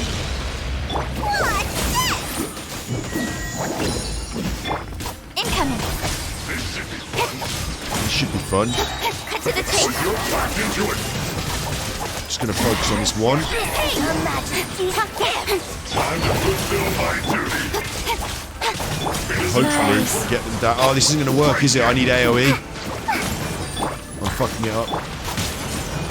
Speed of light! Because they keep healing. I need to do them both at the same time, don't I? With sword comes Or shadow. at least get this one dead. It's fully healed now. No.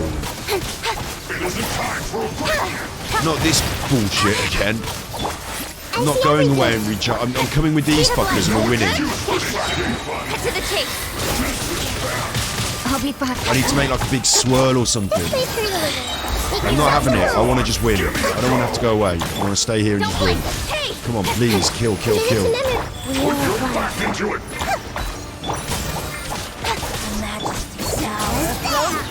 Come on. I'm not getting there, am I? It'll just go on forever. Nowhere to hide. Why am I attacking over there? I don't know. They're moving. I'm stuck. Oh, I'm in that prison. I'm in that damn stupid crystal prison. Stop healing your body. Roll. Here's the gun. They've healed up full again. Speed of light. Fulfill my duty. With sword comes shadow. Come on, all I need to do is get one of them. Got him. Right, you're for it now, you chuffer. The Temple of Wisdom. Brilliant. This is serve you right for healing up your body so often. You Sacred angry name, little Fortune Preserver. Committed to memory. Give me a go. Sam. Cut to the chase. Cut to the chase. Okay, now Crystal Prison. She can come and have it. This is Her Majesty's gift. I'll show you your Majesty's gift, mate. Let's sweeten the deal. Grow. Incoming. I'm stuck in the prison. Mirror image. Get her. With sword comes shadow. Hey! Bad for Tui. Just down. You're bad for Tui. Don't blink. Nowhere She's to not hide. healing as well, is she? Is she just taking ages to kill? Why am I so weak? Just there. Here's the goods. Incoming. This way turn a little. Sharing my knowledge. Sharing my knowledge. Pow! Grow. Life goes on. Speed of light. Hey! With sword comes shadow. Getting there. And this body belongs to us. There could be more. Stay frosty. You don't know. They might just turn up again. There could be more.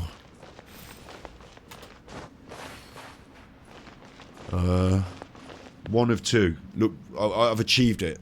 Whatever it was, I've achieved it. Okay. So, I'm expecting similar antics. She doesn't heal, she's got a lot of HP. Right, cool. I nailed them. I'm expecting similar loads of bullshit, but the fact that we got through that fills me full of confidence. I do think fire might help on my squad. I think I might have to swap Dory out for Klee, and then we're in a much more traditional squad though, and I wanted to sort of mix it up more. So my other option is to bring in a different fire character maybe, but I don't have many powerful fire characters. That's why I switched for Amber for fun. Maybe I should be leveling up one of these chuffers now and adding them into the rotor. Could go for some swirls. Faruzan's nearly... Look, she's a level 80 now. Oh, I'll tell you something I can do while we're here, actually. Check this out.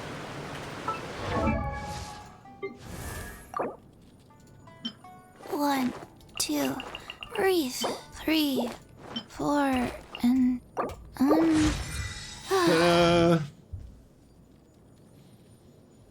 Level 90 Chi-Chi.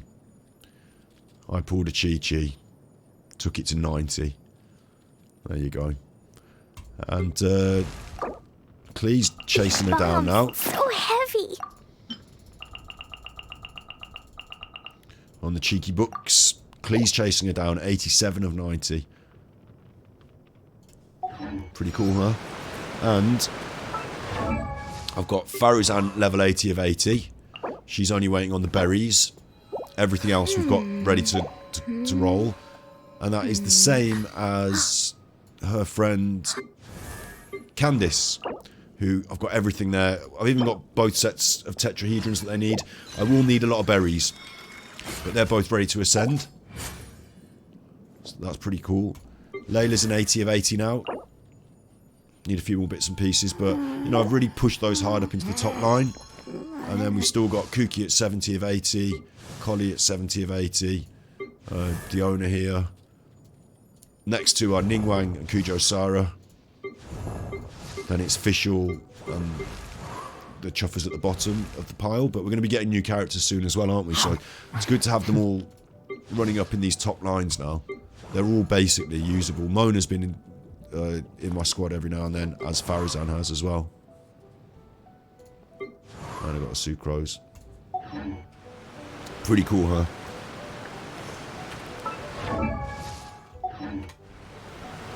Just thinking, do I want to take someone else? I'll tell you who I do like, actually. I do like Candice. Out of all those people I've just said, the new ones, bows aren't my favourite kind of thing. You know, bows are not really up my street, and I've got two new bow characters. Oh no, she was a sword, wasn't she? Little sword. Layla might actually be part of my fun team. But Candice, I've really enjoyed. Stay close. Thinking about it on reflection now, her, you know, she's solid. She's a smacker. Bam, bam. Wallop, wallop, wallop. And I like that sort of play style.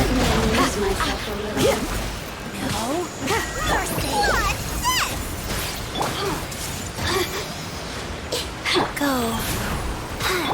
Grant us your blessing. Pin them down. Getting her head kicked in now. Come on.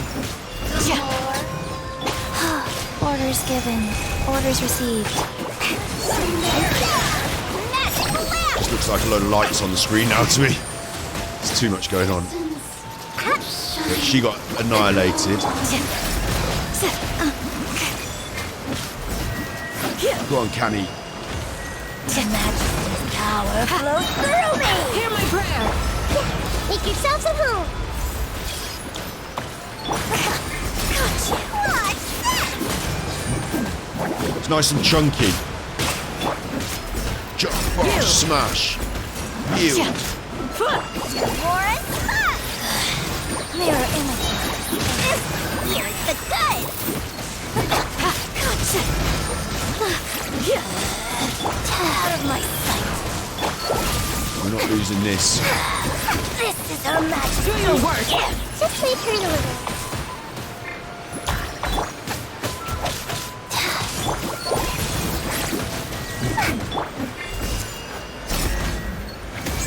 You're exposed!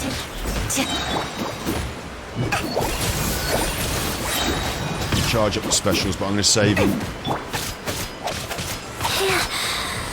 Can't rise. Flee! This body belongs to ice and snow. It's a little bit slower than my main hit squad in terms of melting things down quick, but it's fun to have different characters in the lineup, isn't it? And I like, out of everyone that we've got recently, because I like the strength of this, like the powerful aspect of it. I like hitting things with the sword. I don't really like being out in distance using magic from a distance, like hitting them with the sword. So she's almost like a Claymore character for me, almost. And then Dory on the lineup there being an actual Claymore character. I think it's all cool. Different look to the squad. Keeping Chi-Chi though, because she's so good at healing, isn't she? Grant us your blessing! Yeah! The Temple of Wisdom! Temple of Food. There! Let's sweeten the deal! Yeah! Do your work! 5k in there with crits. Ha! Too easy! Why are the ruin machines attracted to the key sigils? Says Paimon. I don't know Paimon. Just kill them all. Kill them all. Flee! Ha! Ha! Yield! Hear my prayer! Yeah. Here's the good! Ah, that's the good one. I'm basically caught in the middle here, but I'm still kicking ass, so it's alright.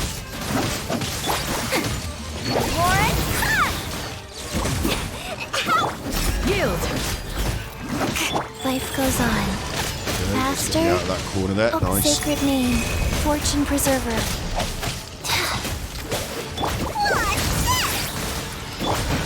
Like, these choppers can't heal, can they? Flee. I'm just caught in a sticky situation. That's all. Stuck in the corner. Magical lamp! Committed to memory. Out. We shall prevail! Yield!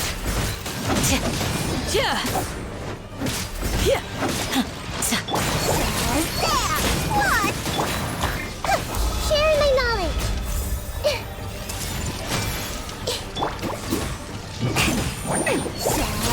It must help having this extra healing in from Dory. Do your work! I might be killing them a little slower, but I'm not worried. Unless I get all hit at the same time, I'm not worried that I'm about to die here. I feel like I'm pretty powerful. Let's sweeten the deal. Because I haven't managed, I didn't need to switch to Chi-Chi as much. So it must be that extra additional healing that she provides, mustn't it? She's pretty good. Like, out of all the new characters we've got, like I said, Dory and Candice coming to the fore here, mainly because of their playstyle the way I like, but also providing that utility and being powerful enough. I wonder if I've got to rotate these. I've done this before, haven't I? Rotating these. Where am I tripping? Thought I was here rotating these sometime once before. Anyway, it wants me to do this, so I'm going to do this. Okay, that's... Follow her instructions and activate the altars. So they don't want me to mess about here anymore. And just as it said, it's marked on the map for me, so it's much easier. But between here and this shrine is a line, and in between, betwixt that is where I'm going. Okay. I'll come back over here and I'll fly down there.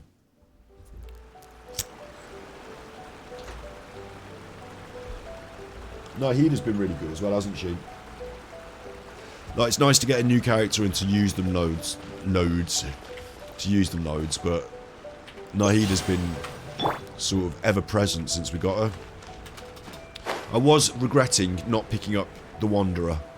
I did do 10 wishes at him over Christmas on Christmas Day, just in case I got Christmas Day luck. But he went by, I didn't get him. Next time he comes round, I might be in a better position to get him, depending on, you know, who comes round when. But I do feel a bit of a... Like, recently, there's been 2 that have gone by. The Wanderer. And this one, Raiden Shogun. I know it's a rerun, but for me, it's like... Is it a rerun? I think I've seen her once before on the banners in my playtime, but, you know, it's... I know it's a rerun for everyone else because it's a rerun, but for me, it's like the first time I've seen her. Like, she's on the big list. She's a top roller. I'd quite like to roll on this, but I'm saving in case of Hu Tao. What are you saying there? If you do one character at a time with artifacts, I'm golden to beat anything it shows up. Like with Wet Boy, take it as you can, one thing at a time, and use the best you can. Not wait for a perfect thing, which most likely come. Yeah, that's a good point. I should start now. I've got those top liners. I should start doing the artifacts, shouldn't I? And finish them off. It's her 3rd run, so I know they come around. Like, there's pros and cons to it being her 3rd run, right? One is that, like, the good things are that I know it will come around again. Because if it's come around 3 times already in 2 years, it will probably come around again. It's one of the more popular ones, so perhaps they keep... But then there's a negative, is that it's been around 3 times. Maybe they leave it for a good long while. You know, maybe I should fear them missing out. But with 18k, having put maybe a few, you know... We did a couple of runs at the main banner. Maybe we did 30 at Wanderer and didn't get it. You know, we've got some pity up there stacking up. But if I do this and hammer this, I basically means the next good one I don't get. And the next good one might really be Hu Tao. So I'm saving for Hu Tao. But it is a little bit disappointing as a free-to-play player now to watch this go past and to see the Wanderer. They're 2 that I felt that as a free-to-play player, you can't have it all. I could have had one of these. I'm choosing not to, but it's a shame to watch, like the Wanderer especially. Hu Tao comes in the second part. It does, doesn't it? Yeah, it is coming. So I've got to save for Hu Tao. But after that, it becomes a little bit more relaxed because Hu Tao is really top of my tree. You know, she's basically the Wednesday Addams of Genshin Impact, isn't she? So, like, Gravekipper can't not have Hu Tao, can they? So, but after that, it becomes a bit more relaxed. But I will be thinking... Looking back, you know, when you feel on in hindsight, I actually think the Wanderer is such a cool concept of a character. The fact they fly, the fact they were a baddie and they become a goodie, and, you know, there's this other story to it. You got to name it. There's a lot of reasons there where I'd have liked to have had that. And I did throw 30 perky wishes at it, thinking that maybe, but it wasn't to be. So that's free to play, you know, money spent 0-0. Them's the breaks. And let's not... Like, in the same amount of time, I've had 2 or 3 new characters. I've had Faruzan, I've got this Chuffer, Kujo Sara. You know, there have been some cool characters that have come my way. But just that icing on the cake. And I don't have to do it free to play. I could have spent 30, 40 quid. Actually, what did we say? 200 to guarantee the character, isn't it? It's 200 to guarantee it. And you would, if I'd have gone for 2, if I'm saying I get her and the Wanderer, and then that's me, I'm happy. At some point, we're spending upwards of 200 quid, aren't we? Or maybe I got the Welkin, you know, maybe I had one of those.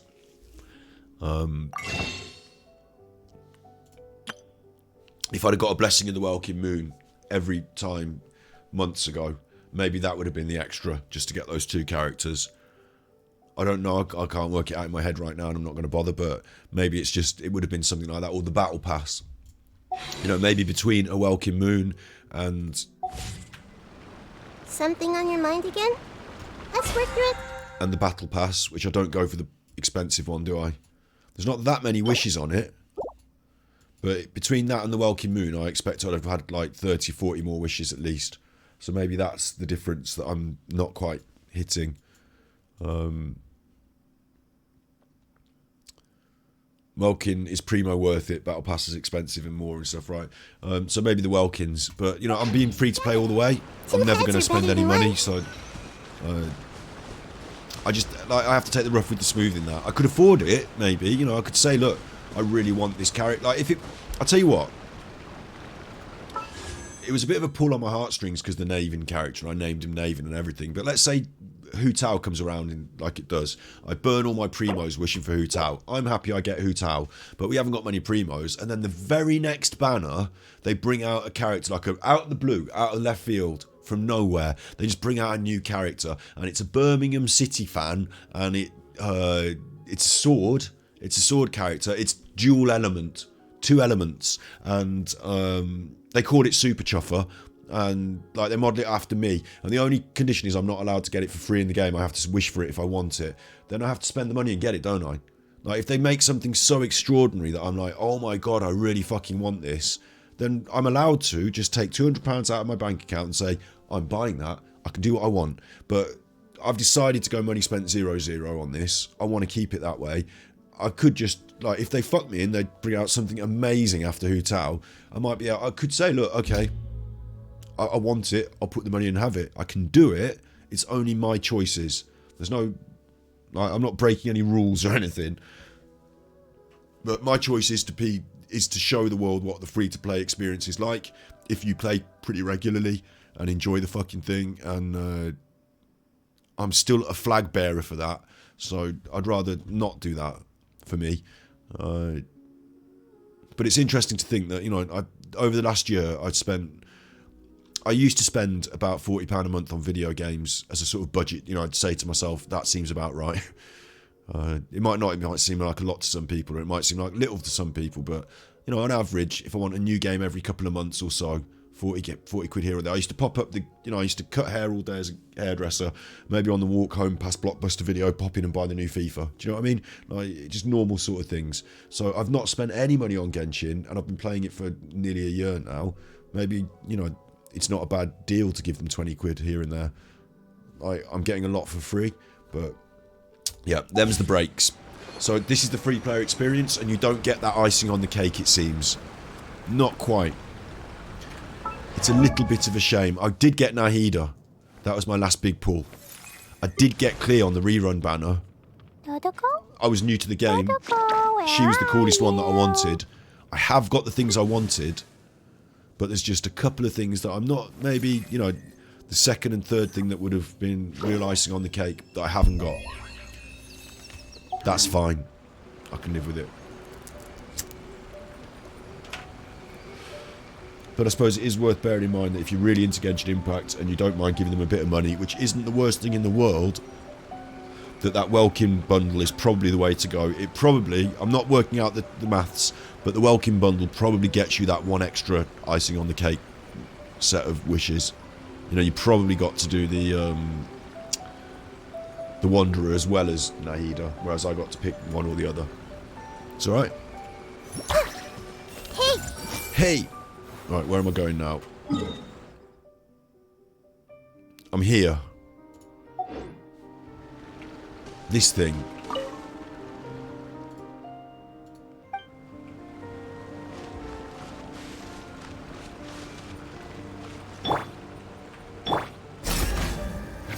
You're exposed.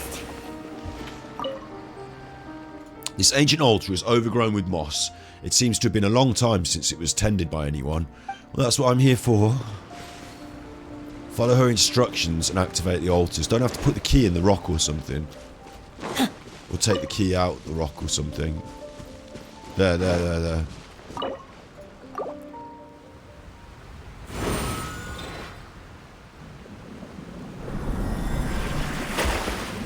It's appropriate that Candice... You've got 160 wishes saved up at the moment. Bloody hell. That means you can have what you want when it comes round, doesn't it? That's the way to play. That's the way to play in my mind. Have them saved up. Not be spending money as the things come out, but be prepared.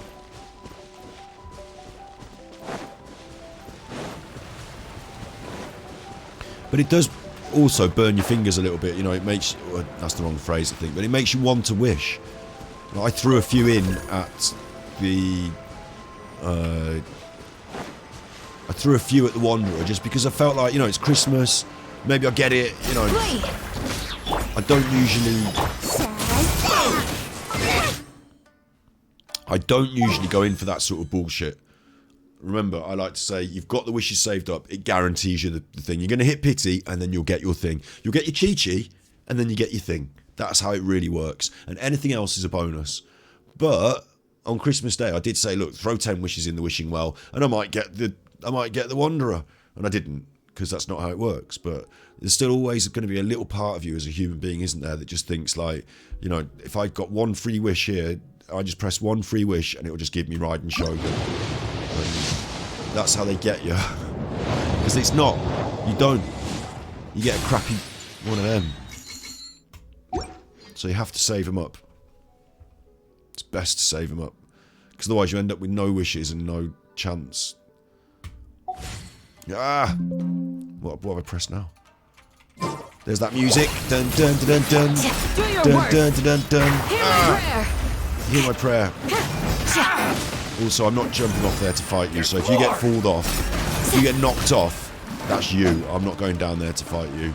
I've got business to attend to. Keep your handguards, frankly. You can keep your handguards, your stinking handguards. Is this a puzzle I've already done, or is this something that I've not done?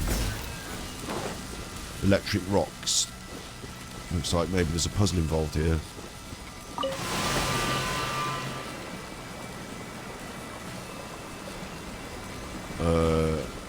Da da da da.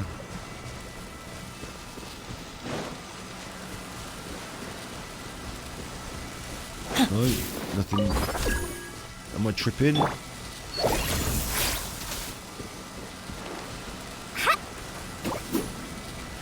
They look like a zigzag. They look like do them in a zigzag. I don't know what you do with them. I just have to come back to that.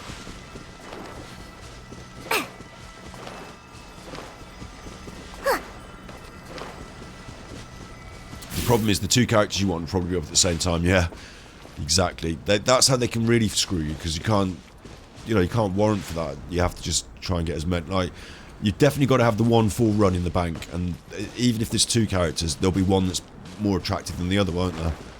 Like, simply by nature of it being a binary choice. So you'll still have a choice to make, but knowing that they come round again, knowing that the banners run round again, that's good. You know, that fear of missing out should be alleviated by the idea that you can't miss out because it will come round again. And if they're really good, which they are, let's be fair, they're actually quite good. I didn't realise they gave out so many free characters. I knew that there'd be a few in the game. I knew that you got Amber and Barbara. You know, I looked into it and saw that you could play free to play. You got one of each character for free. You know, so you've got all the different elements, and your Traveller can be all the different elements. Okay, you get the basics for free. But they've also given me Dory. Even though I wished for her, they also pulled the fingers out and gave her for free. They gave me a free collie, didn't they? Got the collie wobbles. Chucked her in my shopping basket. No questions asked. Don't worry about the basket. Put it straight in your pocket, mate. Who else did they give me for free? Barbara, of course. Amber. But even though it doesn't sound like a lot, actually, just two of them. But it felt like, wow, you're giving it me for free. Thanks. And I've got all these other characters that have just come out the cereal box as well. So, yeah, I don't think we do bad. Official. That's right, official. Yes. It's official. We got official. You're right. Yeah, if that was all I had as well.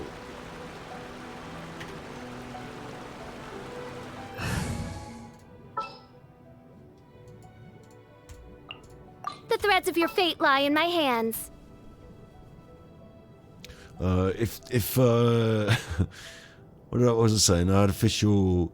I had a collie. I'll ensure your safety. I'll ensure your safety. Dory, official, collie. They're quite. That's quite a like tidy lineup of 3 characters. Forgetting Amber and Barbara, because they're just so, like, you know, your basic... Was there anyone else? Noelle counts as a free character as well, doesn't she? Like, you're guaranteed her on the rolls. So, like... That's a good aggravate team, yeah. Like, and in fact, if you count Barbara, because I haven't really counted her, because I said I was using a different healer at that point. By the time I got her, I was on to looking forward to using my Chi-Chi as a healer, but... I'll take care of it. Like, if that was your team that Genshin gave you this year and you didn't put any money in, even you'd still have more than this because you've got loads of free wishes that you get to roll. Like, I've not paid any money and I've got all those other characters, but even if it was just them, that's not bad, is it? That's pretty fair play. A year's playing, here's 4 nice characters. They're fun, they're interesting, diverse. Well, not very diverse. Not very diverse. This one's short, but other than that, they're not very diverse. She's got a degenerative disease, maybe, in terms of diversity. But 2 bows, Claymore, Dendro and Barbara to create the cores, explode them in Fischl and Doria. That can work. So they want you to be successful. First, I mark up the price.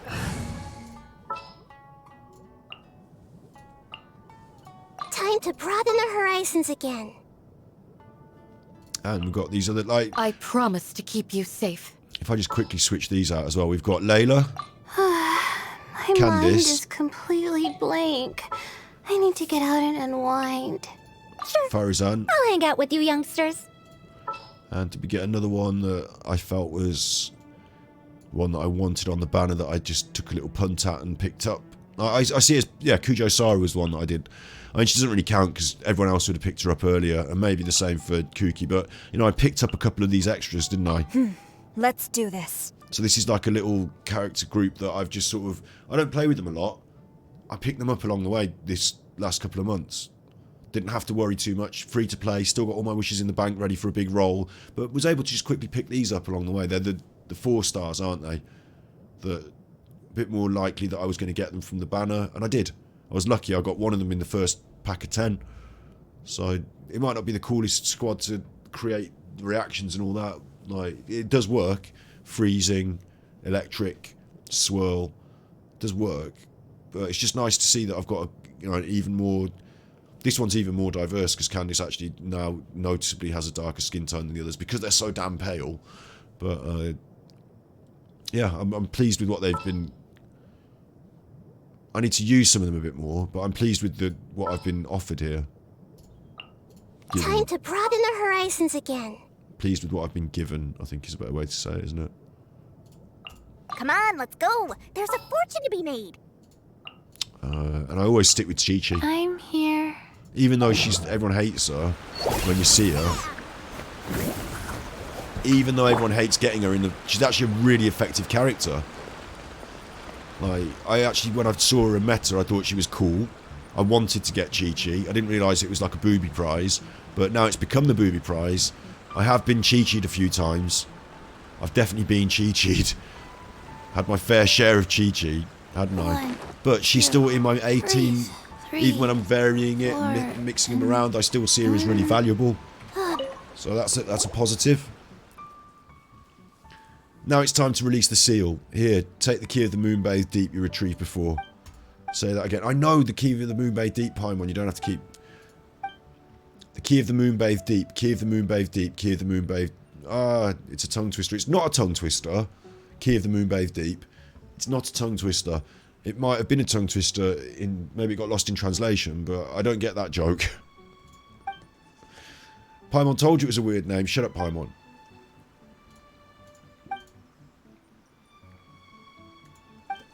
She's going to begin the ritual now.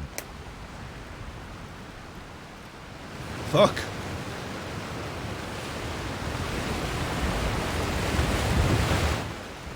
It's all kicking off. Someone pulled the plug out. That's what it is. Someone's pulled the plug out.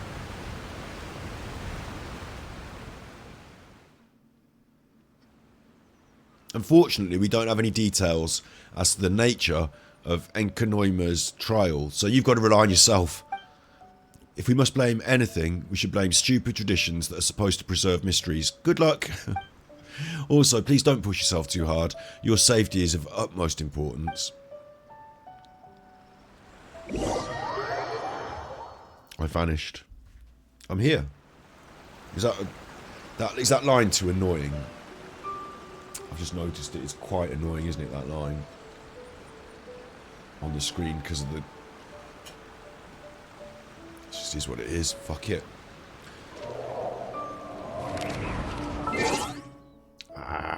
It is just what it is. I'm going to fix this though. It's a simple fix coming soon. Green curtains. Ordering them on Amazon. That's something we've got to do today as well. I have a bit of a look on Amazon at Genshin Impact stuff. A successful Ganji cut before. Gotta do more of it. Right.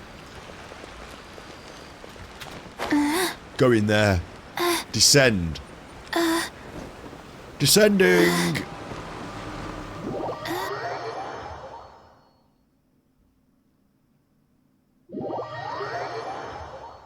Fucking still descending. What's this? Like fishies.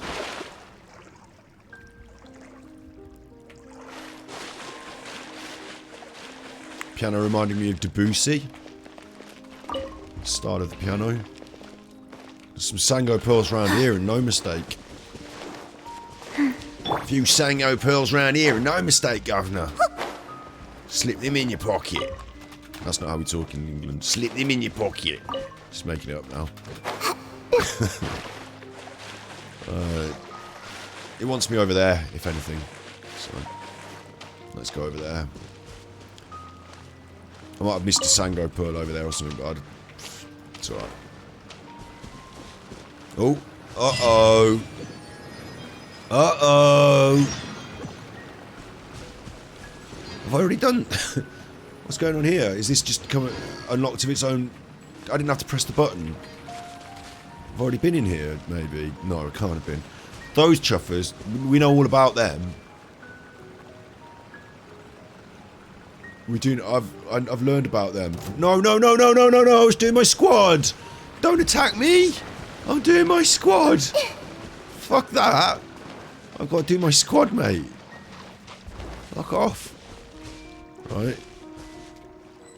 What? Well, I will configure the party? Or is it because I'm down here that I can't configure the party? Oh god. Well, we've got to do it with the characters we've got.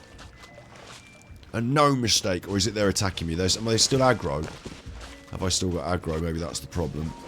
I imagine those fish there are a special kind of fish if you want to do the fishing in the game, but I don't, so fuck that. Reading party info. Love it. The way we did this before was we used sucrose, didn't we? I can do it. You certainly can. And we're going to get fire. Let's go on a big adventure. So, what's the deal? I think that's what I'm going to use. I can't remember anymore. I mean, maybe I could use the dendro on it. Absorb the music in here. It's a masterpiece. It is. I'll tell you what. It's, again, not taking it for granted. Beautiful environment, really well crafted. Everything goes well together to make it work really well. Excellent aspect of Genshin, and it's a little extra bit on the top, isn't it? Like free content, extra. Didn't have to do this. Completed this area, sort of.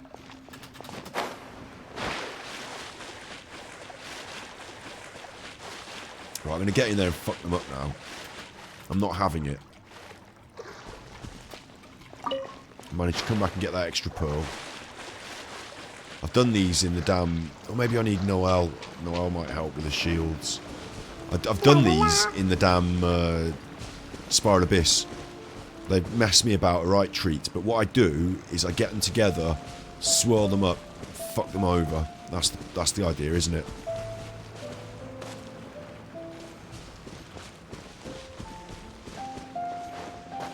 I'm focused too much on the combat because that music is excellent, isn't it, in the background? If I knew more about classical music, I would be able to liken it to more things, but it's just got a feel of Debussy to me. But now we're going to turn it into a giant fight club mess. Come on then, you chuffer. Dumpy dumpy go! Boing boing boom! Stand clear. Stand clear of that. Have that and That as well. Also, this, that. Orders given. Orders received. Go. Reason. I want to get the swirls going if I Absorption can. test.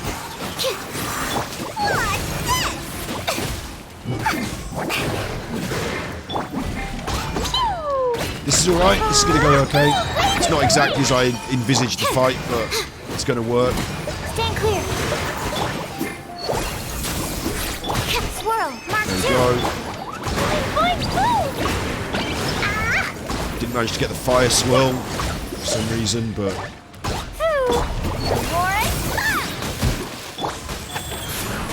Absorption test.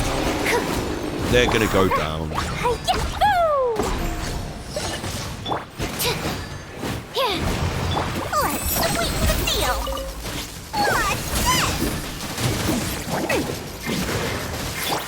Dumpty dumpty go. Yeah. Yeah. Have that, you chuffer. In our relaxing wonderland. That was a cheeky chest as well. Love it. Chests appearing out of thin air? This needs research.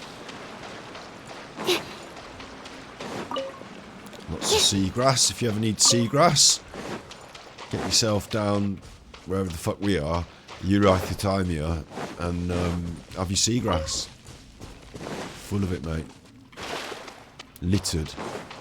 Littered with seagrass. I've picked it all now, obviously. But before I arrived, littered with it. Who'd have thought it? Another cheeky chest. Animal test 6308.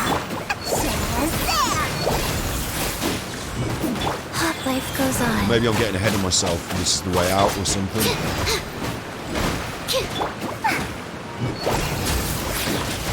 Particularly resilient slime, that.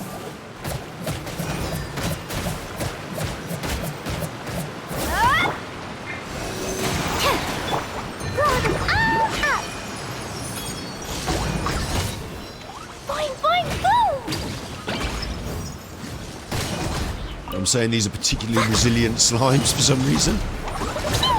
Absorption test. Enhanced animal module 75. Opening box of Adepti tricks. Magical lamp. What's They're going.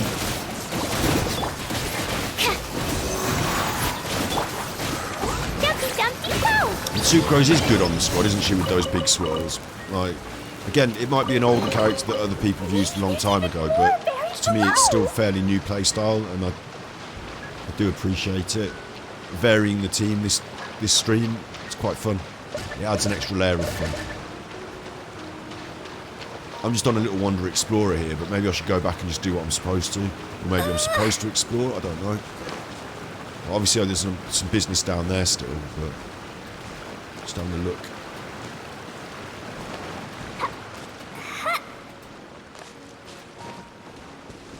There's more stuff over here as well. Now, I don't know if it's going to take me on a journey. No, it might take me on a journey, mightn't it? And I might discover... Look, what the fuck?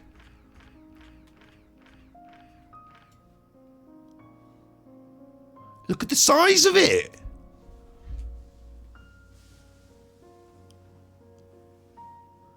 Enkinomaya... Look... What the fuck? I thought it was this. I thought it was like a room, and then we'll fight the Geosvaps, and then I'll press the button, and then it'll be done. Look at the fucking size of it. So wait. I don't know what to do in what order, because now that I know it's that big, I know that there's going to be some chest grubbing, and it's not just going to be like here I've got to use Electro to set off all these. I'm guessing it's going to be a Lisa job, but we'll just see. Here, let me help you. But I want to go and see the whole place first, really, and just like... Come a little closer. That not work? Get up.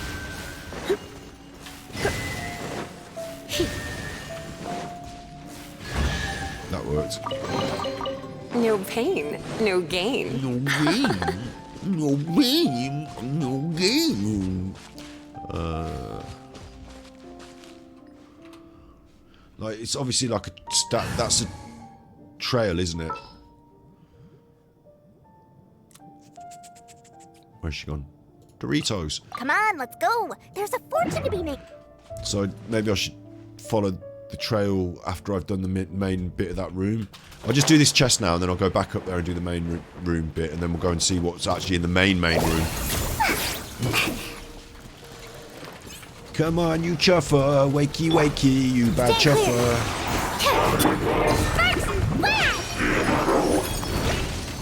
Boing, boing, boom! Boom! What's this? Absorption test. Swirl. Mark 2.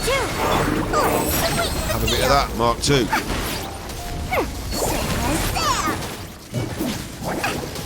Chop your head right off. How about that? Nice. Oosh, small space for this. Problematic. Definitely problematic. Run, run, run.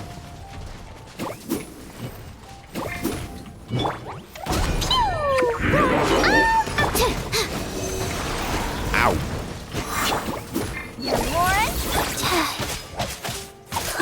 Not really melting these things down as quick as I normally would with my top liners. And I'll tell you what, you missed the dendro. Like, you notice the dendro's not getting that added boost. This is what it used to be like.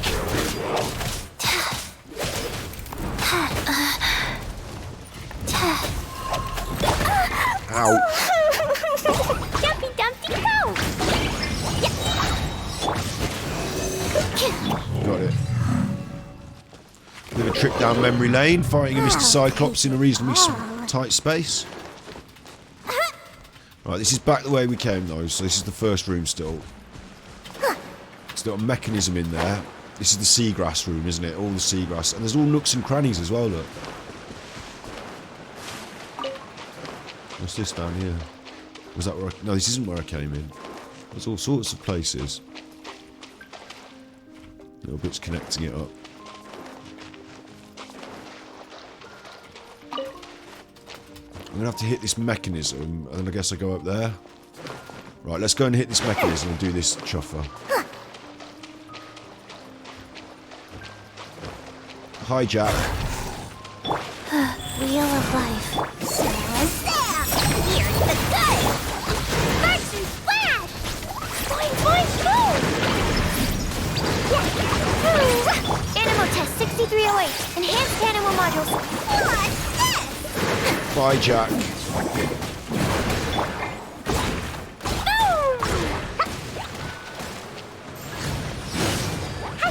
Well, the other one's getting involved as well, isn't it? The cheeky bugger. Dumpy Dumpty go! Absorption test.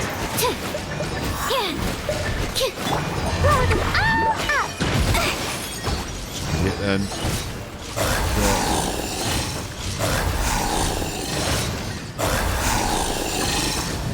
Off thy feet.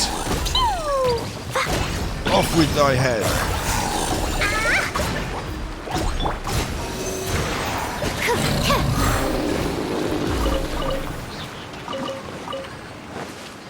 Off with thy head. Collect 8 electroparticles within 40 seconds. Don't mind if I do, Rodney. Up here. Will do.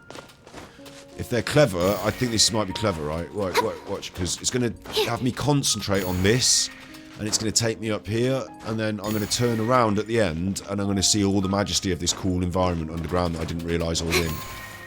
That's what's going to happen, yeah? Sweet little chest. And now I'm up here and I can fly in. Lab supplies as often. Yeah, look how cool it is. I mean, that's not even the half of it yet, is it? Look. That's not. This is still the antechamber.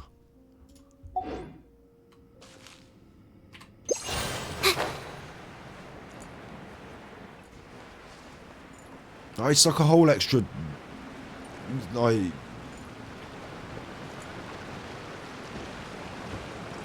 It's like a whole extra island in Inazuma I didn't know existed, isn't it? Stand clear. More of these chuffers. Swirl, Mark 2. Warren. Boing, boing, boo. Dumpy, dumpy, boo. Blazing delight. Hopefully we know how to deal with them. La la la. Boom. Animal test 6308. Magical laugh. What? Warren. Opening box of Adepti-Trix. Okay, we're all good. We're in control. Nice big crits from Klee there.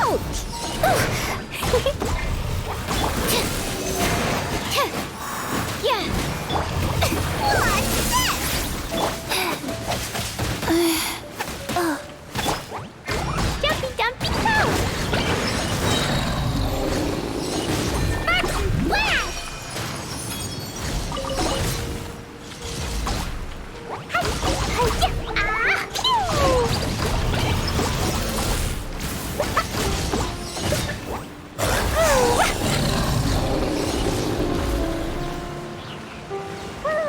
See what I really like the fact that they've given us like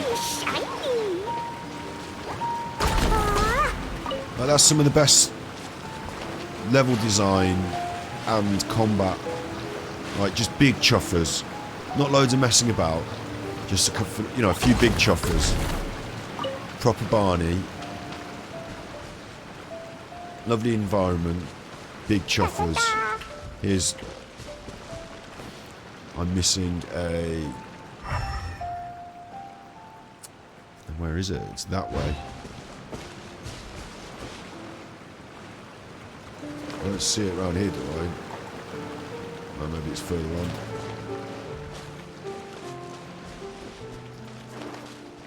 No, I don't need to go back for that. Let's keep moving forward.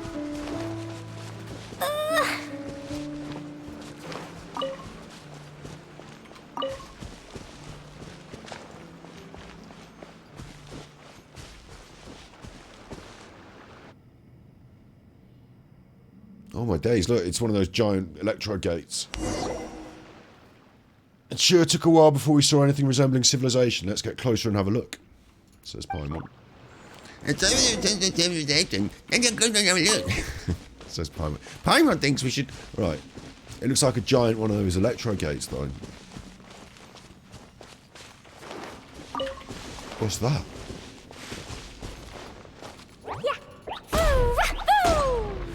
Looks like Core Lapis. And I've got to press this and it will say particles, will it? Blow up the barrels. Will do.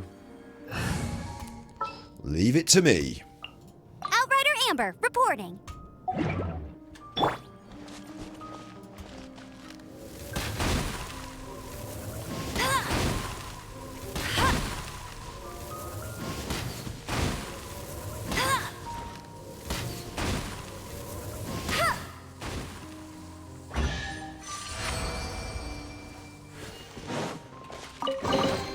Opening a I still haven't undone the map.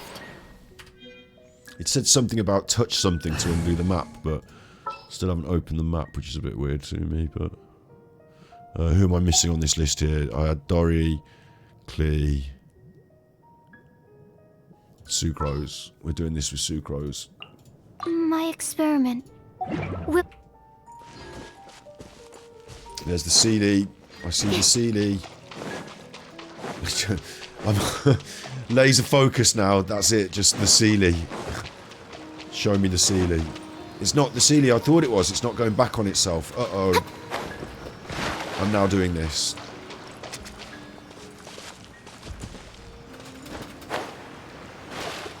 You've got to, though, haven't you? You see a Sealy, pick it up. All that day, you'll have good luck.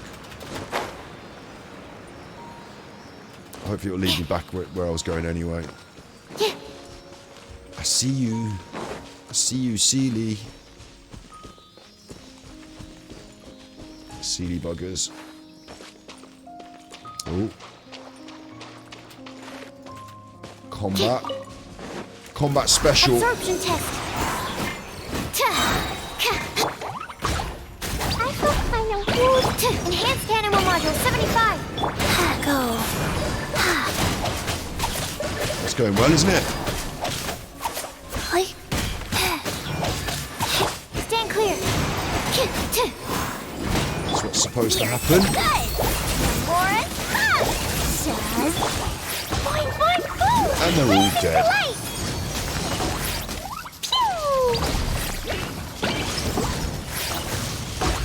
I needed a few spectral husks as well. What did hit me then? Needed a few spectral husks. Go on then, Seely. Let's have you. I'm loving this. There's loads of extra chests. Like, I'm gonna at this rate, I'm gonna be back up the sacred tree, getting more rewards by the end of this. There's a whole underground environment. I'm only still in the antechamber. No. There's loads of mechanisms. I kind of have to take them while I'm here, don't I? Because like they're right in front of me. I should really do these while I'm here. Animal test 6308.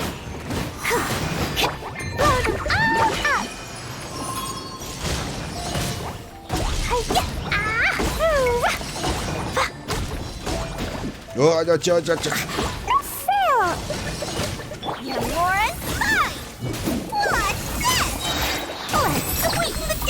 Sweeten the deal, eh?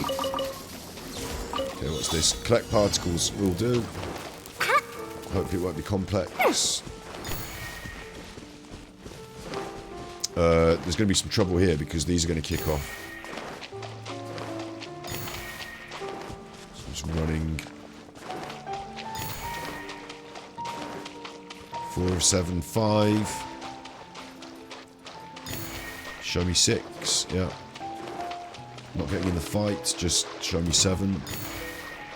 Where's 7? No, it's over there. I can see it over there. Number 7. Got an achievement out of that as well. Show me the goods. And then, where am I now? I'm still in this antechamber. What the fuck?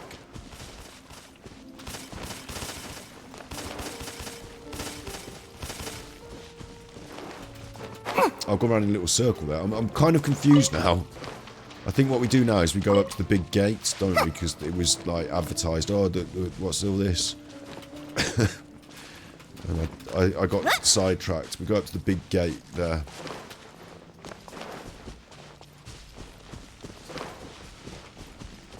What's going on over here now? This looks like a job for Official.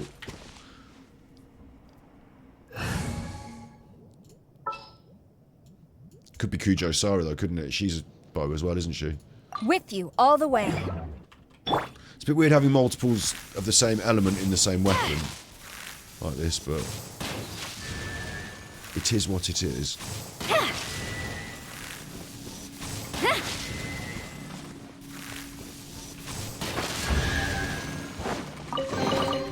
Excellent. These spoils will boost morale. The spoils will boost morale. Cannot switch to target character, why not?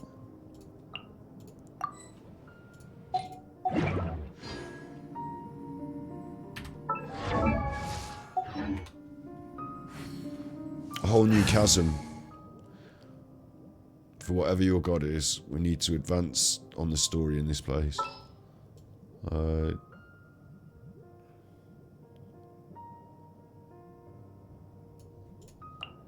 My experiment.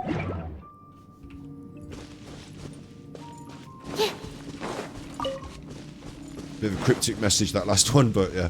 The fuck am I? I get lost. I get lost easy. I'm lost now.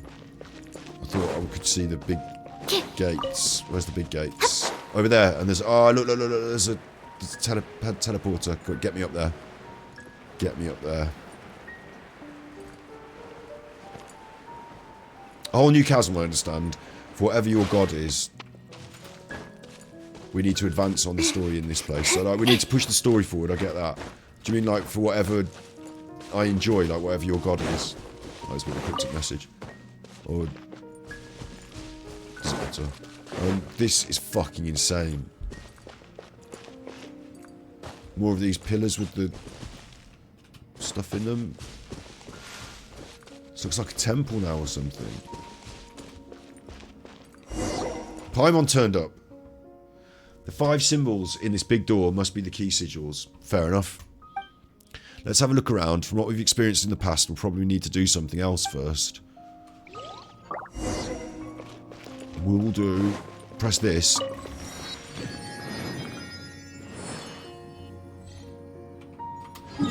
And that didn't open that up.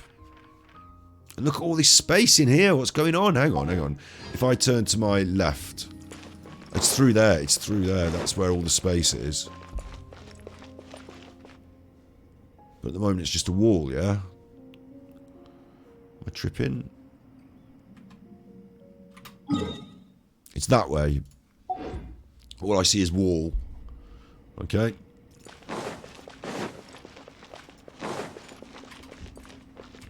Don't mess with this.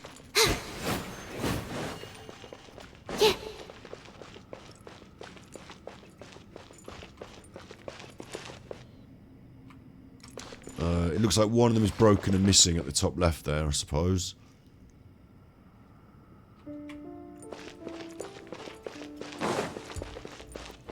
I'd have thought I've got to mess with this. That's obviously one of those switches that I use.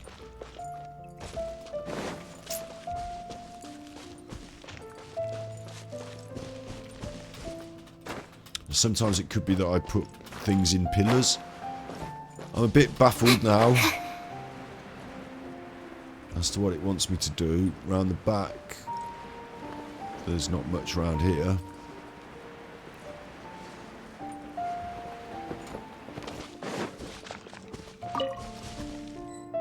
I can go up like that.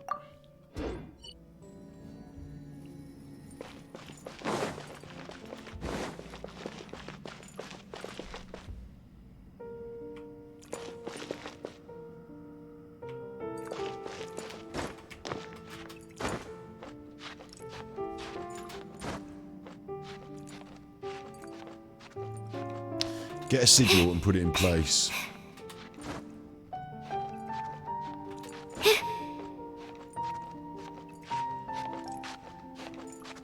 But I'm confused. Even with that, I'm still confused. Before it said, like, you know, 2 of 3, 1 of 2. Like, it showed me that I had things in my inventory. Do I have things in my inventory already, or am I missing something? Like, have I got to go and get it from somewhere, or have I got to put it somewhere else? Like, there are these pillars, like, there's nowhere obvious where it says, like, this is where you're going to put it. And there's nowhere obvious where it says, like, this is where it is. To me, it looks like... Paimon said, those are like those sigils. Yeah, okay.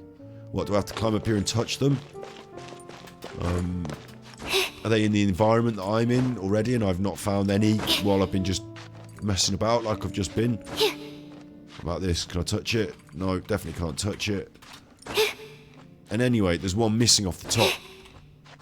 On that side, there's one missing. Off the top. Broken.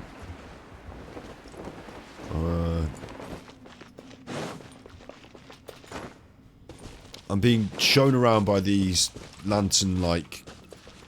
Well, this is all very echoes of Sumeru now. It's almost like a precursor to Sumeru. Some of the ideas here, you know, like the trees and the growth and... anyway, I've been navigated around by those, so I would expect to see something akin to those somewhere else, maybe. Shining and saying, come over here, and what's this? I've been going around doing the little chests in this area. So I have been running around it already a little bit.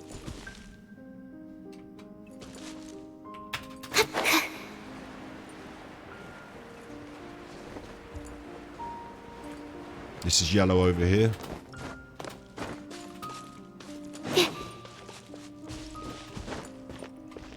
That's it. There's one. Right, okay. 1 of 5. Got you. So I've got to find 4 more of those, and as I said, they're going to be lit in yellow. Little beacons in the darkness. Oh, cheeky chest there.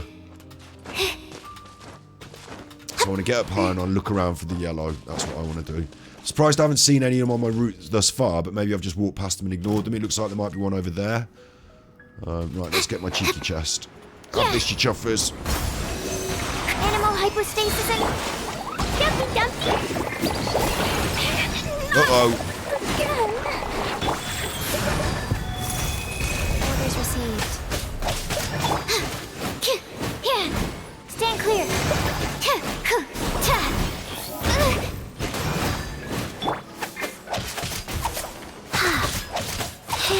It might have been better with a wet person to do this, but it doesn't matter, does it? I've got Electro Dory as long as she doesn't die again.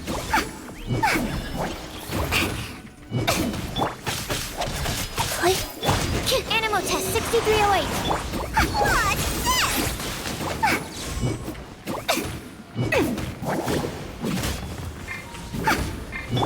Go. You'll get there. War of attrition here. Stand clear.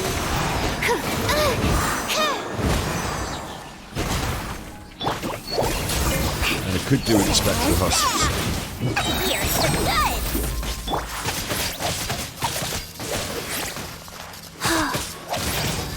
Absorption test. What's this? Swirl, mark 2.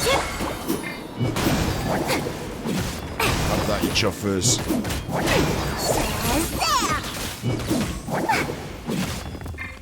They take a bit of a beating, don't they?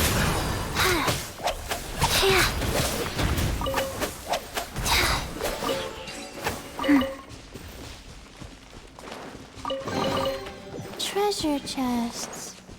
So I'm saying, and I might be wrong treasure here, chests. but in my eye line over there is glowing yellow. So I'm going to go over there, and if it's not one of those things, then... but I think it is. And there's one on the way here as well, look. So I should try and keep it in my brain as to where I've been and where I haven't. I'm not going to be able to. There's one over here as well. Am I tripping?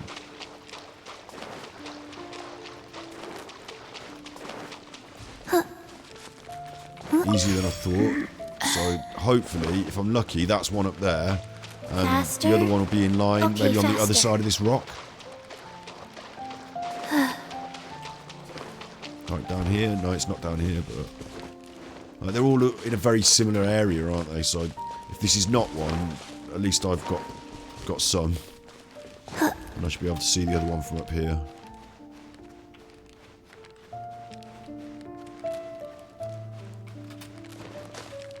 Just get my puff back.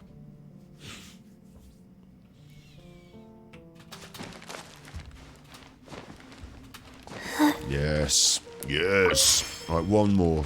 So 1, 2, 3, and the last one was over there. It's, you know, it feels like they're in a line. So it feels like it should be on the other side of this rock. Then, you know, maybe I've missed one on the way in, but it feels like they're in a line, all in that area. Maybe I'm going the wrong way now.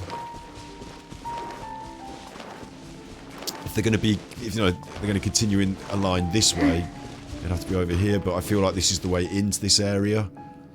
And not necessarily, I don't see any yellow light down there. I didn't finish this room actually, so I'm just going to quickly come in here and kill these things, I think. Just in case it's in here. It is in here, good, okay. Let's have it. I should have seen it on the way past and remembered, but I didn't. Wheel of life. Animal test 6308. Blazing delight! Boing, boing, boom! Da-da-da! Dumpty, dumpty! Yeah. What's that? Says that! Magic lamp! Stand clear! Stand clear!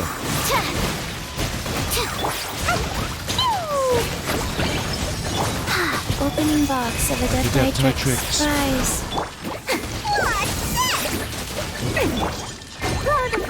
Load them all up.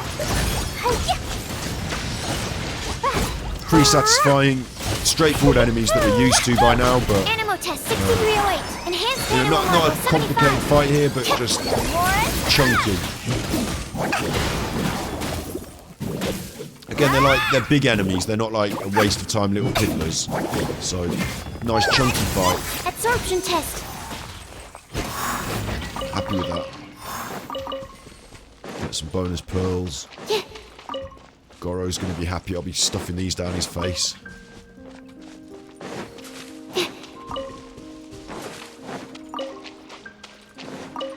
And the all-important shrine bit. Investigate the mechanism and activate the gate. Will do. Thankfully, we can go back there by magic.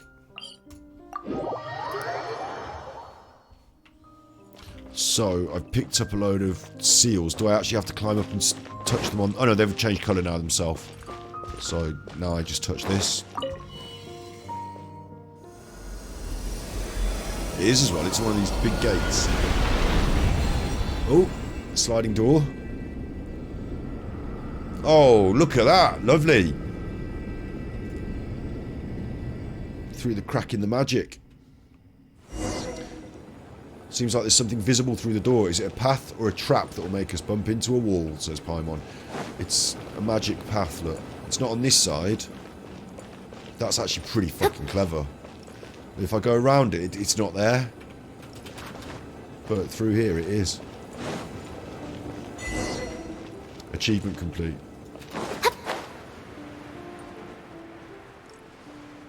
It reminds me a little bit of Dark Souls when you go in Anor Londo and you go in that one place and there's a woman there.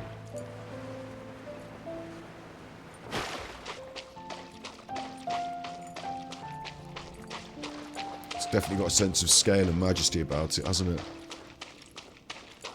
Hello.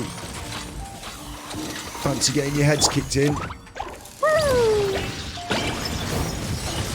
Dumpty Dumpty Go! Here's the goods! Blazing to light!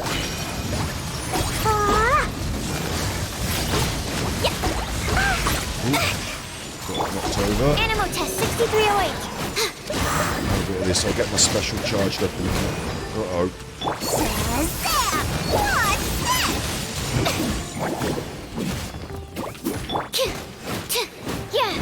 You can have a bit of the old Animo test. Fine, fine. Animal hypostasis emulation. I'm gonna have your chuffers. Dumpty Dumpty Go! Let's sweeten the deal. Pow. Oh, this one's still going. Life goes on. Orders given. Orders received. Click. Absorption test.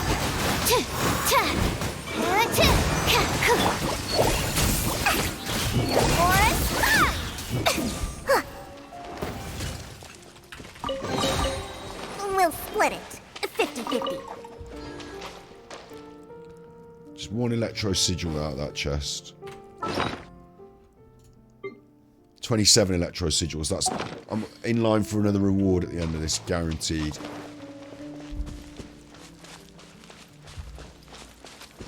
Look at it, it's cool as fuck, isn't it? Like, they don't even say... And this isn't... I'm still not in the big room, am I? I'm still in the antechamber. They don't even say, oh, by the way, there's fucking loads of this that you're going to want to go and enjoy. Like, there's a side room on a side room here. They don't even say, by the way, you're going to want... Don't forget, don't miss out. Electroparticles, shit. Collect them quick. Hurry up. Get up there, you. Uh-oh, I don't want to have the fight. I'm just here for the particles, mate. Sorry. Oh, God, look. And there's a Sealy. 7. Let's have that. That's 8. Show me the goods. The Sealy's gone up over here.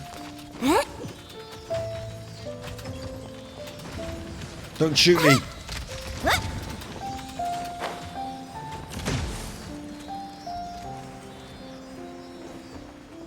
Go on, Sealy.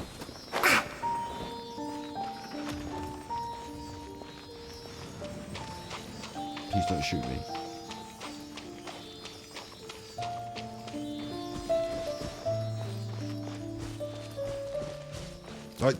Also, you say the piano here helps you sleep a lot. It's really good music, isn't it? It's really, We'll split really it. good. 50-50. And thank you for saying to come here to do this, because I thought it was just going to be like a little... I didn't realise it was going to be as extensive as this. And I get the feeling that if you don't do this in Genshin Impact, you're kind of missing some of it. I was kind of missing out before I did this. Like, even the combat's just balanced about right. If there was no combat, I'd feel a bit annoyed, but if there was too much, I feel it gets in the way, maybe, of this bit. That was just enough to punctuate it. I'm deep in some underwater, and it's dripping through the ceilings and everything. Look, it's cool, isn't it?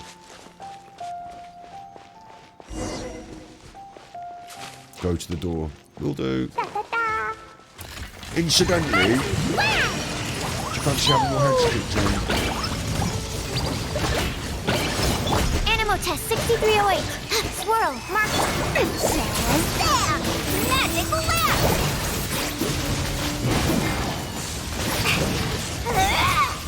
Yeah. Wheel of Life. Opening box of Adepti Trix. Boing, boing, boom! Be online too. Blazing delight! Maybe there's a bit too much combat. That really hurt! Yeah. Cook, stand clear. Yeah. More inside! Life goes on. Here's the good! Kind of missing my Dendro a bit, because this would have been over now with Dendro.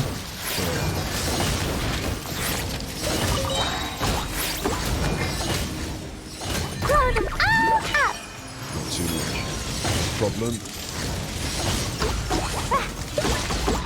Everything is dead. Eliminate. Maybe there's even more buried below! And they're being very generous with the chests and stuff, aren't they? It's not a lot, it's only 2 primos, a few thousand more here and there, and a little bit of XP, but remember we spent all our books before we started this? And now I bet we're up to... These bombs, so No. heavy! I thought we had a lot more books. I thought we were getting loads more books out of that. Surprise. Surprise! You didn't have as many books as you thought. It doesn't matter. Look at this. It's like a mausoleum. Who's lit all the candles? Looks like this is where we need to use the key. It says Paimon. I mean, I will do.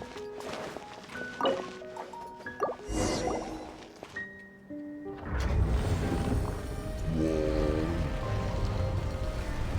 Fucking hell.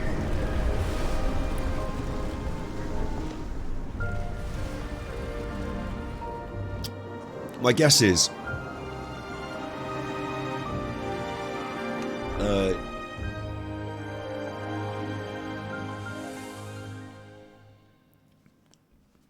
fucking wow. It really feels like you're stepping on land nobody set foot in 100 years. You and the unknown in front of you. No markers, but it's also big enough to feel freedom to look at every cranny. Yeah, definitely that.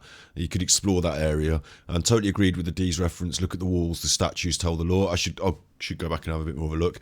Welcome to motherfucking Enkonomia. It's magical. I'll tell you what as well. It's like...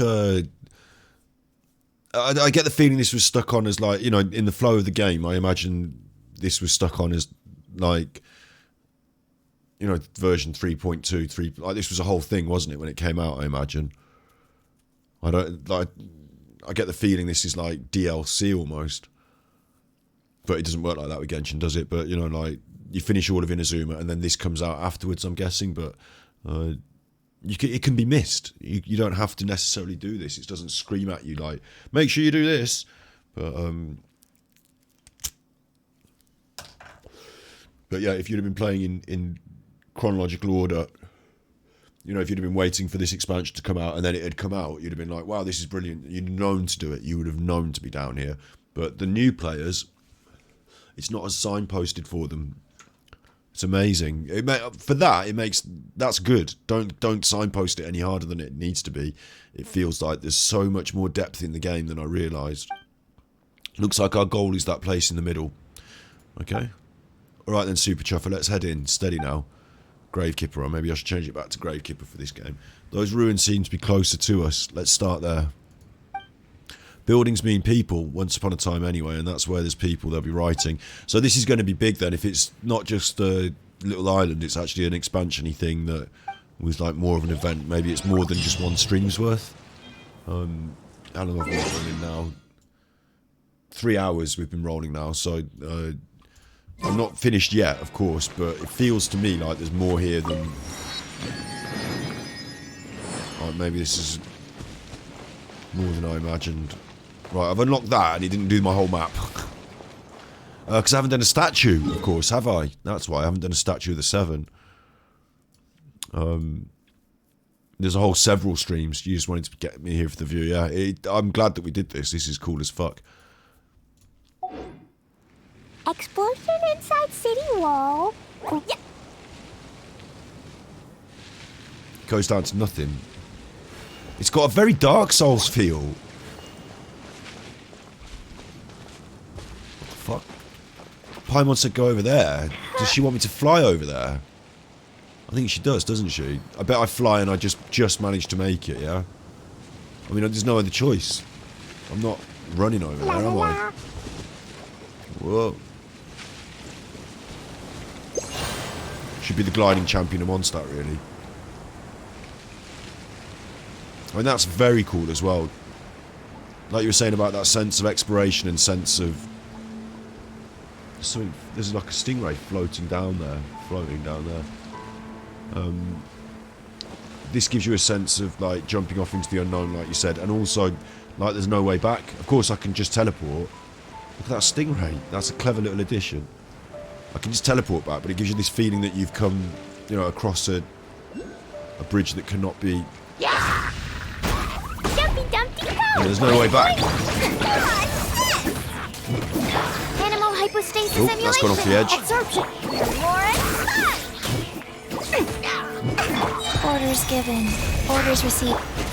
The hilly churls get everywhere. But I suppose it makes sense because this was an ancient place, they are ancient people. Rise. Animal test 6308. If only I stumbled upon lab supplies as often.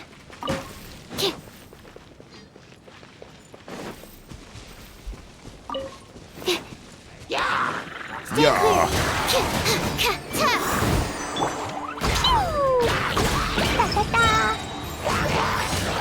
Sparks and flash!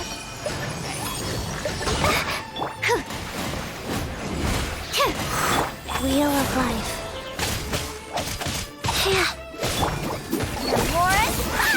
Mora sauce. I don't know what she says really, but to me it sounds like Mora sauce. This has got me as well, this, because it's been a while since we unlocked Sumeru and went for the good run around, and this has got that density of, like, chest thing to collect, chest, Sealy, I can see another chest over there. It's got that density of items on the map that make you feel like there's no stopping. Do you know what I mean? Like, these things have come up as well. I don't know what they are on the map, that square thing. It must be the equivalent of an underground Electrolus or something. Or maybe they're sigils.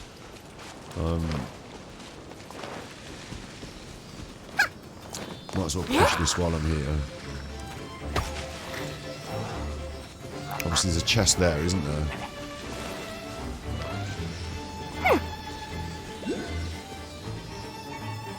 Or is it Electroluses that are coming up? I don't know what's making that noise. Sorry, just following the Sealy. It's those square things where they are. Take it all.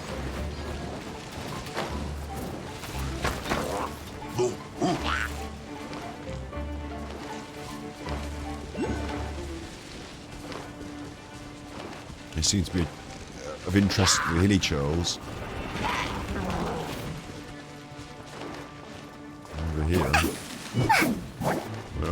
What is it? The square thing?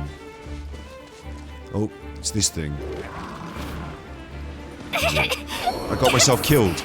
There's something smart. What's that? Oh my god, I fired myself through something. There's loads to see here. There's loads of little nooks and crannies to discover.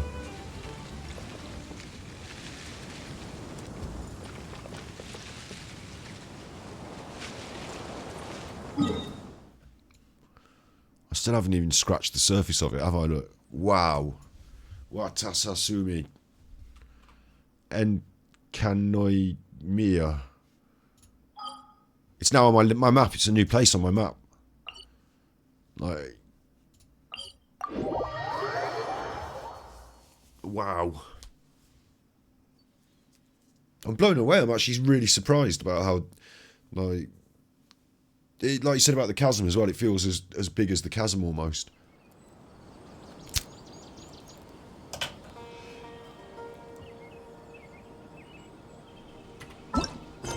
So that means that was...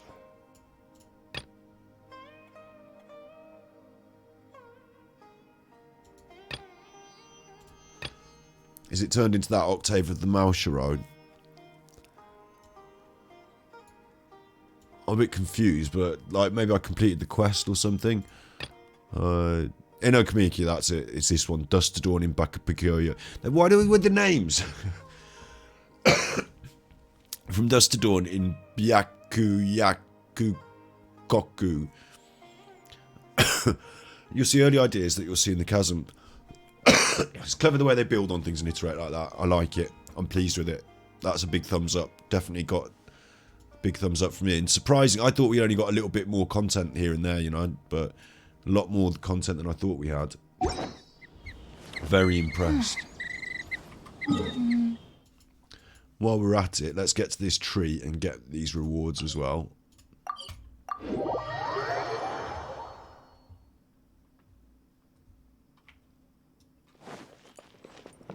Sucrose has been for a bit of a runabout today. We've had Dory doing some killing.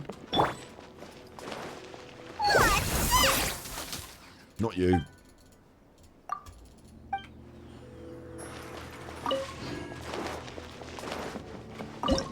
The Great Tree.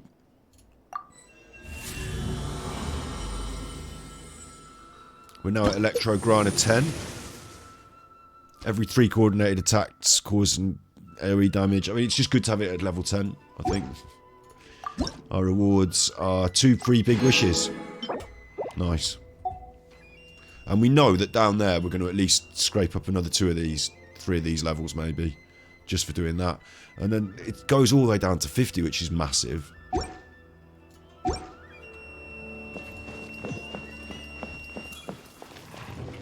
Inazuma never ender. I thought the Aranara never ended. Inazuma never ends. Reputation reward for Inazuma as well, which is irrelevant, but might as well. No, they can't give me any more. I did the grind.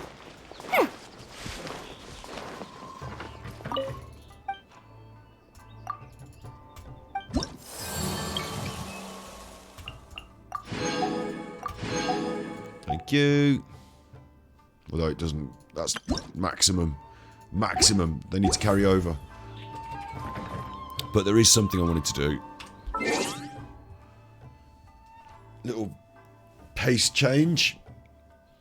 I wanted to look on Amazon for the most expensive. Amazon's difficult because you might see my address on the top of it. I shouldn't brief you in case it accidentally comes up and then you'll be like, oh my god, it came up.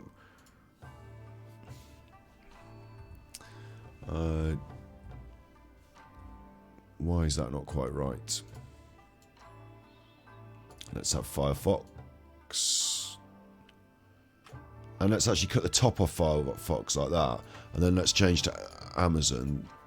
And then you won't be able to see the top. So that's fine. And then I'll make it go bigger until it's just at the point where I'm like, oh no, don't show you anymore. And then that'll be fine. And then what I want to do is I want to type in, well, first of all, I want it to size so you can see the whole thing really a bit better, don't I? A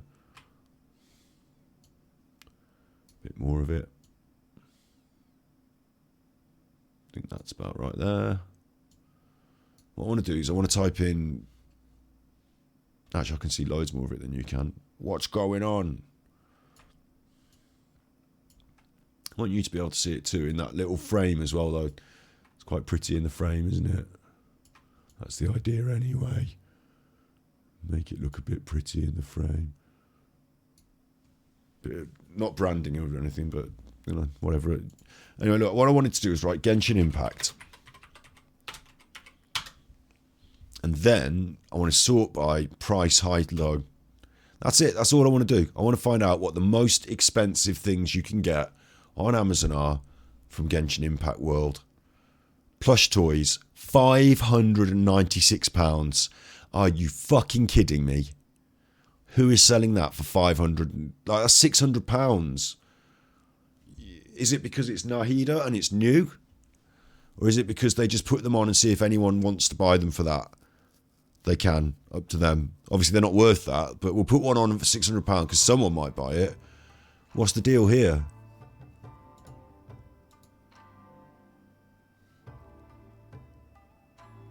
Is it handmade? Is that why it's expensive?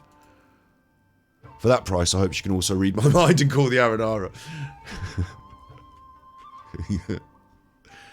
No customer reviews because no one's bought it. It comes from this brand. This brand sell all this other shit. It's not £600. I reckon what it is that somebody's just having a laugh and they're just saying, like, we'll just put it on for silly money. And if they sell, they sell. Because that's silly, isn't it? Next down, this is £500. Lang Sign, Genshin Impact, official goods from MiHoYo. Ningguang, Eclipsing Star, version 1 of 7 figurine. In fact, let's move me. Let's move me. Where's my camera? I'm still a bit low down in frame, but edit, transform. I've got the COVID.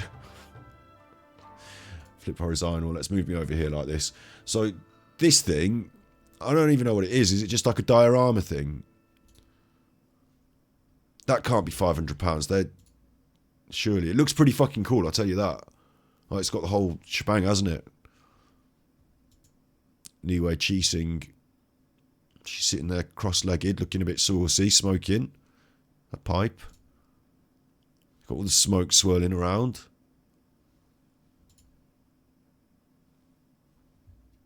Attention to detail.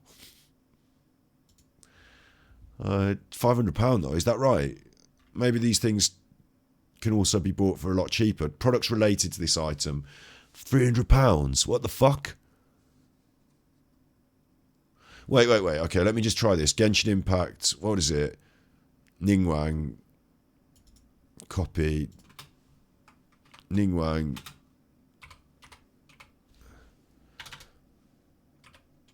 I just put figure because I can't spell figurine. There it is for £58. Am I tripping? Or there it is for £58. I think some people are just buying these and then putting them up for sale for loads of money and say, so I've got a rabbit there because you can see up her skirt, look. It's got a little rabbit because you can see up her skirt. I think they're just putting these on a really silly price. Or maybe you don't get all the stuff with it. Maybe on this one you just get the seat. And for the other one, someone's bothered to put all the other stuff together, like, you know, the whole shebang. I think that's what it might be.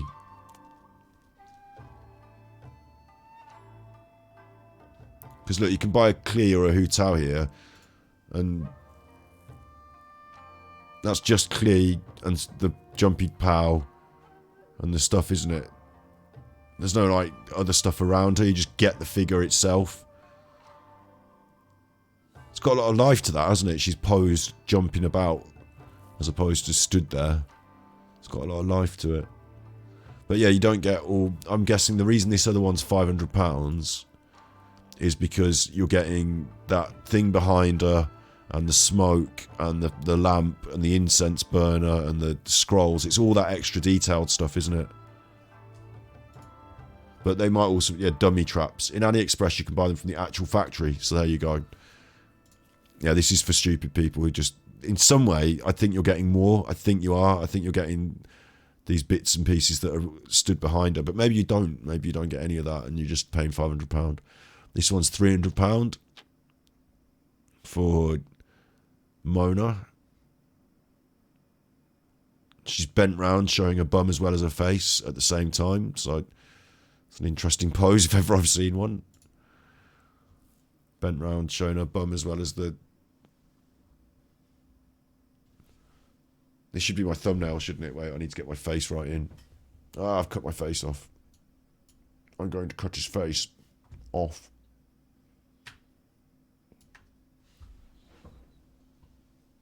And I need to get my face in focus, and I need to move it over here.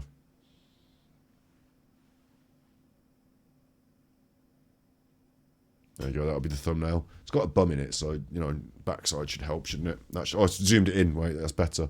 If anything, that's better.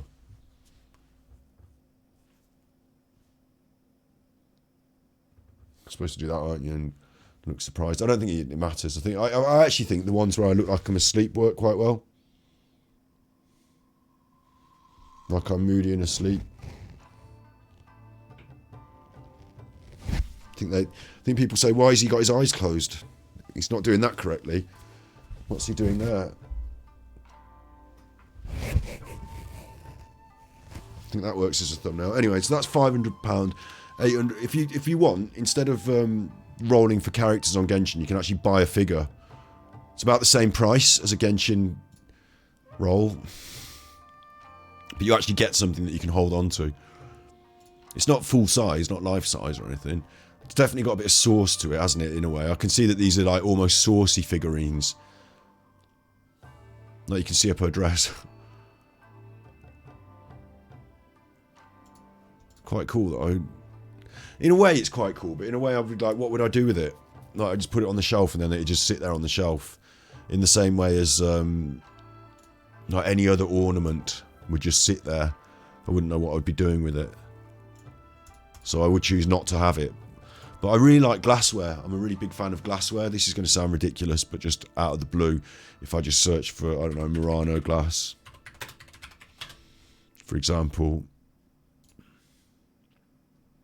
Like this was my... It sounds ridiculous, but like this was popular in my nan's generation, I think. Like my nan's sister had things like this in a cabinet, like these glass animals, and she had a clown. Maybe if I put Murano glass clown. And we weren't allowed to play with them as kids. It was like your Auntie Florrie's house, and I'd be like, oh, can I look at the clown? No, you can't, don't touch the clown. It's not a toy for kids. It's made out of glass. It's in a cabinet.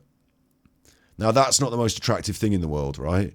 But for some reason, just the idea that you could make it out of glass, and I was like, how do you make it out of glass? And then, you know, like the fact that it's handmade and it's delicate, but it's colourful and interesting. So Murano glass, like clown, maybe I don't want, but like a bowl, like this is only one particular brand of Murano, like is a place in Italy that makes this glass. Like okay, I think they even these look a bit 70s to me now. And she used to have a couple of these in like in the glass cabinet. But like again, it looks like pulled toffee, or like it's like almost alive. It's got like a gelatinous look to it, and then it's frozen in time, isn't it? Forever, delicate, fragile. I'm interested in. I like glass. I think it looks interesting, but I wouldn't go around and buy loads of it and put it in a cabinet. Because what am I going to do with it? Just look at it sometimes. But when I see it out in the the wilds, I'm like, wow, look at that. Interesting. It's more interesting to me than other forms of antiques, glassware. I just say that, it's more interesting to me than pottery maybe, or certain things. I see it as an art thing that I'm interested in, but I'd much rather buy some actual bowls that I could eat out of than some bowls that I put in a cupboard and never not know what to do with. So I think these Genshin Impact dolls feel the same to me. Like they're interesting, they're well designed. If they're made out of plastic and they're easy to reproduce and mould, I don't know why they have to be so expensive, but some artwork, some detail has gone into that. It's like a sculpture almost. It is a sculpture, isn't it? So I can see what's going on, but £300 just to put it in a cupboard, not for me. AliExpress has the factory, they will sell you the defective ones, so it's not a 100% risk-free purchase.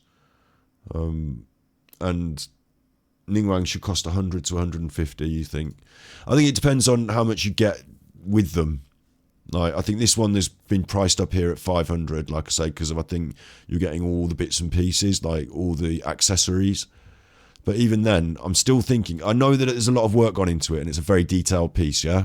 And I know that, like, they've got the details right, but still what you're doing is you're making that on a CAD design or on a computer, and half of that's done for you because you can just start with the fucking character models off the game. And then what you're doing is you're getting a 3D printer or a plastic press or whatever they make it out of, and just the machine makes it. Like, it's not hand carved out of soap or like blown out of glass, is it? So to a certain extent, I start thinking it's just the same as my He-Man figures or my like wrestler figures. They're just styling it in such a way that you could charge a lot of money for it. But, you know, it's just a doll. So it's made in a plastic factory. Surely they can make those cheap. Surely. This is the most expensive things, the Genshin things that you can buy on Amazon. Here's a cosplay prop. And it's Arata Kaki's Eco's Debate Club. It doesn't even look like it. But for £480, that too could be yours. I mean, you don't want it.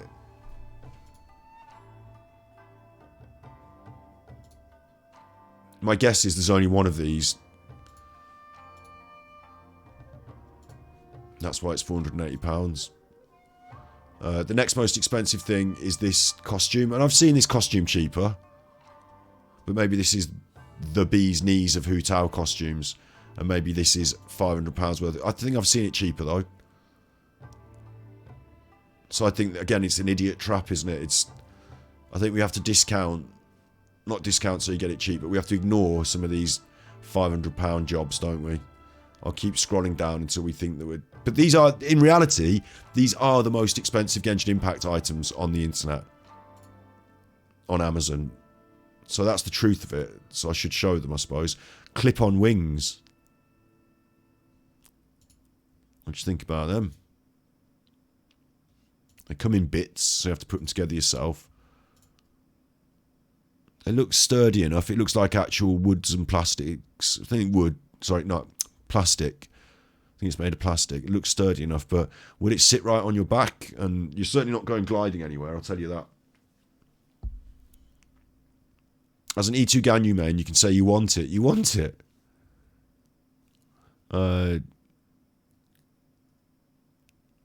There's a €250 one from another game. I won't look at the one from the other games. I don't know the other games, but we've got some other bits and pieces in the expensive region here. The bow for 200 quid. Not at my street. Ah, the fillet blade. Now, I'll tell you what, if that was a better sword in the game, now you're starting to talk to me. Now you're starting to make me think, yes.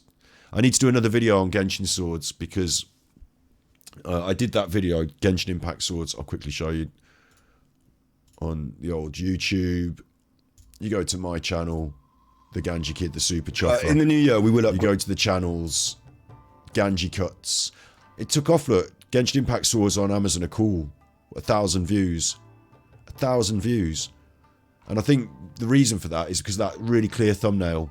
It's got my face in it, nice and well, you know, lit, and it's got a really big picture of the sword hilt on white background. I think it just makes sense. The only thing I didn't do is what I should have done is when you start this, starting to fall into place. That's not the swords. The swords don't come in until 2.5 minutes in, 3 minutes in.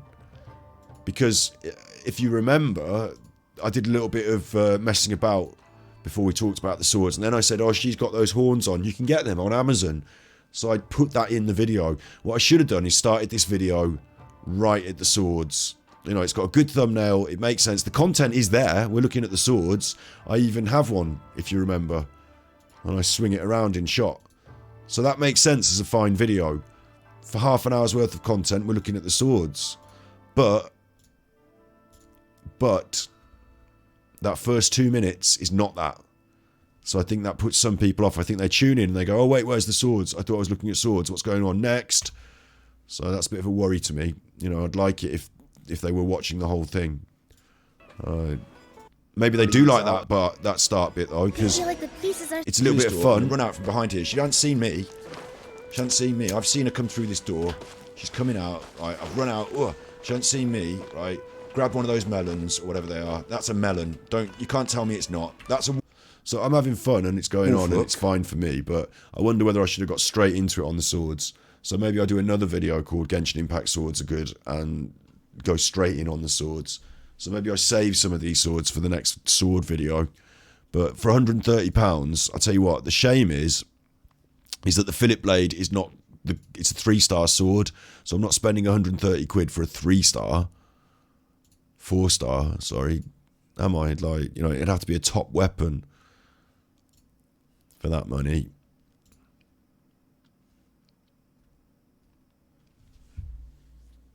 These are the most expensive things. We've got cosplay costumes now. These are the most expensive things. Cosplay costumes, and I can see why this would be expensive. For a start, the wig doesn't look half bad, does it? Proper styled. I mean, I'm assuming it comes proper styled and doesn't look rubbish. Proper wig. That's got attention to detail. Assuming again that it's made of proper material and not plastic rubbish that's going to tear apart easy. Plus the sword. Full thing. You know, you don't have to do any thinking round here. There's your fancy dress costume. Done. Including sword. £400 though. I mean, that's a lot of money, isn't it?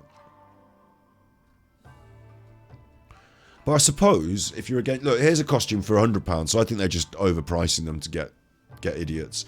But I suppose if you're into Genshin Impact and you're a whale and that's your favourite character, it's not that much to spend on it, is it? It's just like, you know, a bit of money if you're a whale. Oh my god. Oh my god. What's going on here? Anime figure Genshin Impact, Kaching. Toys, action version 1.7, PVC figure, collection model, decoration, car office ornaments. It's 40 quid. What's she doing with the feet? You can't see that properly on the screen here, can you? Let me show you that in big. It's basically Kaching with her feet out. Normally she's wearing shoes. And she's pulling this like funny pose and she leant back so you can see right up her skirt. This one's a bit of a funny one for me. Her face doesn't even look exactly like Kaching. And she looks like she's doing the saucy. This one's a bit, what the hell? To me that face isn't... I don't know why she's pulling that face. That's it from the back. You don't need to see the back. It's all the actions at the front on this one. She's got the feet going. Very expressive feet. And that one, her mouth's closed there. Her mouth is closed there. And in this picture, her mouth is open and she's got a different face. Oh, I see. Look, at the bottom there, that's a face. So you can change her face, which is pretty creepy if you ask me.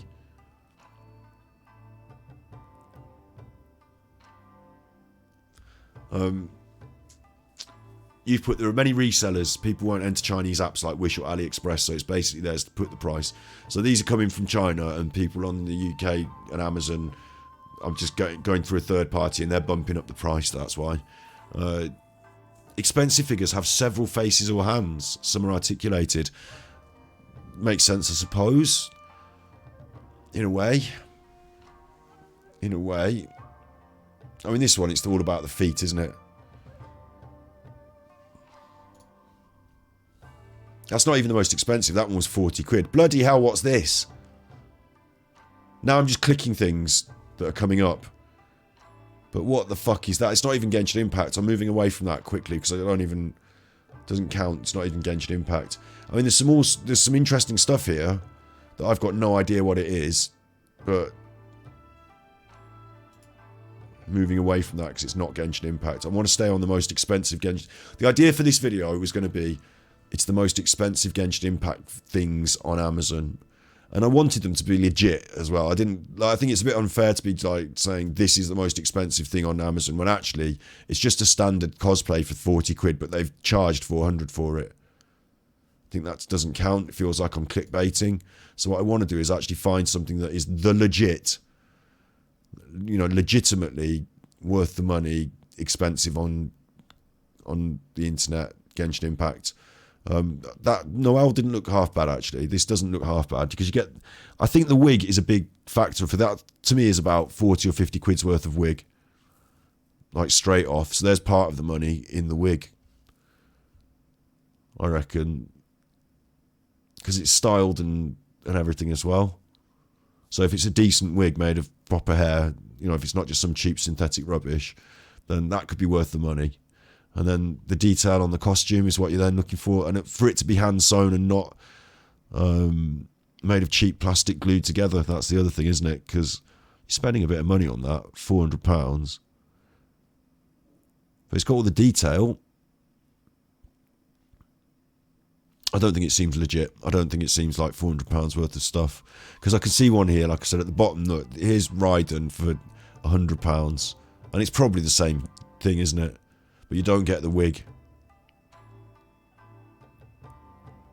And to be honest, that doesn't look much like Good Cop for Raiden, that picture.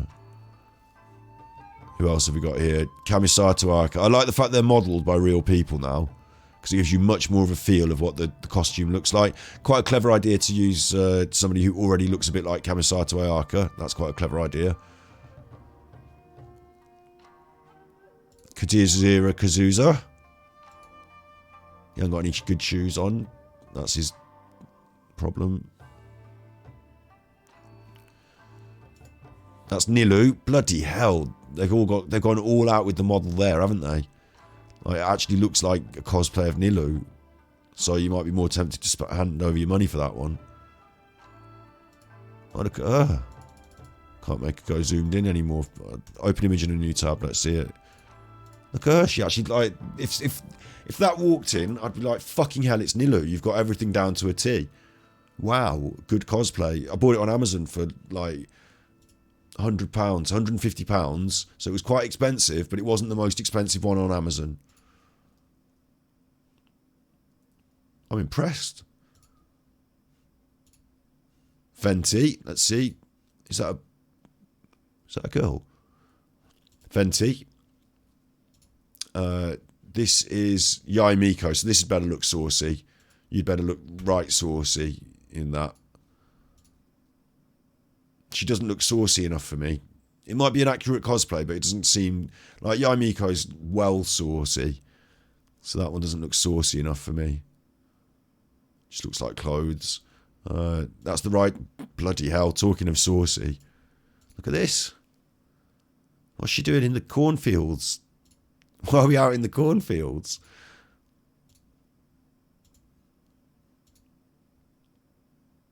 She don't look as saucy as the real Raiden Shogun.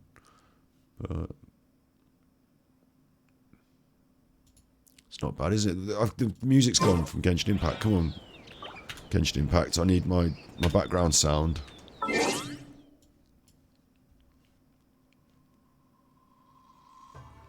Thanks. I'm impressed, though. I'm impressed. Oh, bloody hell. Look at this. This one's out of stock, but you can see why. It'd be popular. It looks just like a... Like, that's the Coco Goat. There's a video. There's a fucking video for this one. I can't make it go any bigger for you, can I? Can I make it really big? Or you can have it really big. They've used the Genshin Impact music on it. It's not bad at all.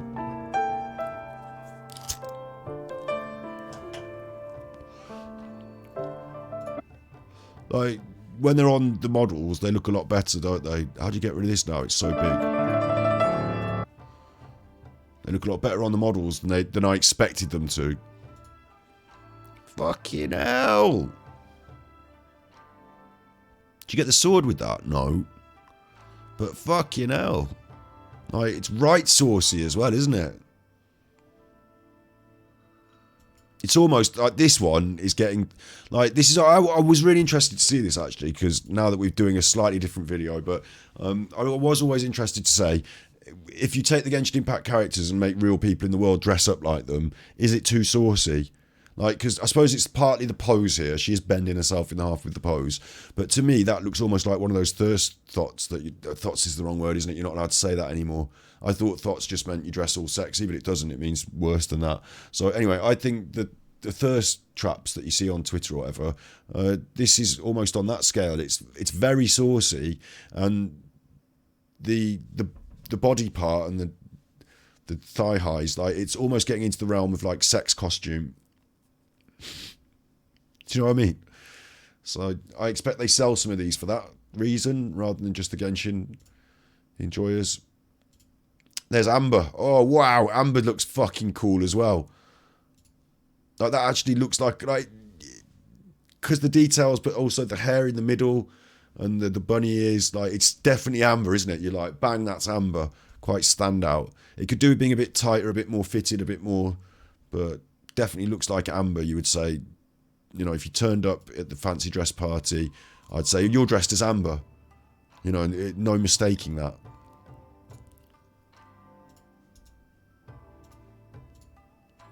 So these are the ones that I think are quite impressive, if out of any of them.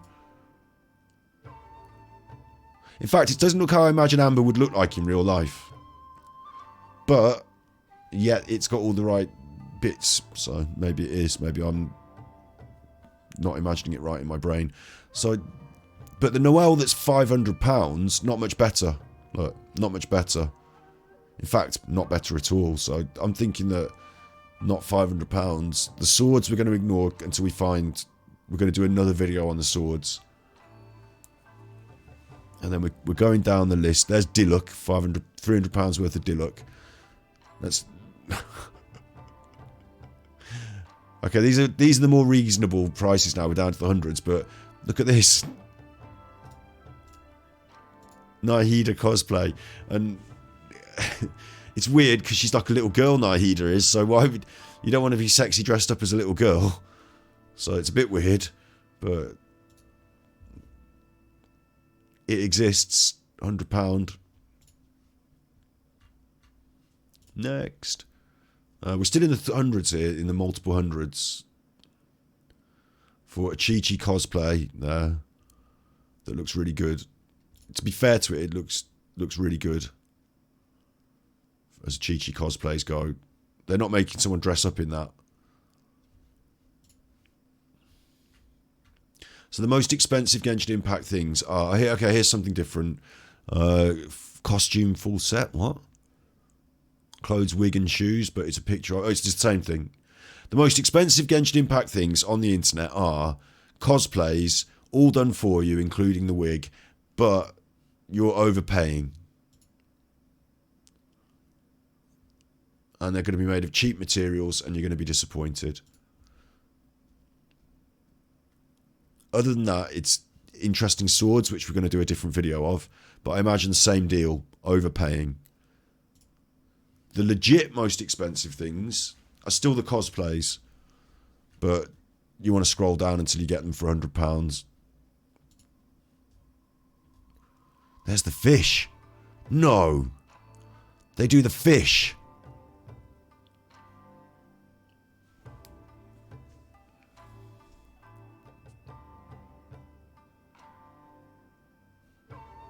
No buying options, you can't buy it. Fuck, man, it's still...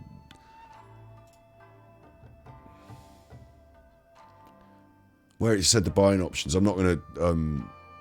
It still says it's part of my address there, which is just one of those things I'm just going to have to live with, I guess. It's not a big thing, but I'm really stupid to be having it on the internet and drawing attention to it like I've just mentioned. But it's annoying to me that Amazon has that. Like, I'd love to be able to look through Amazon more. Am I going to have to log out of Amazon maybe in order to do that in the future? Like, I need to be safe on the internet.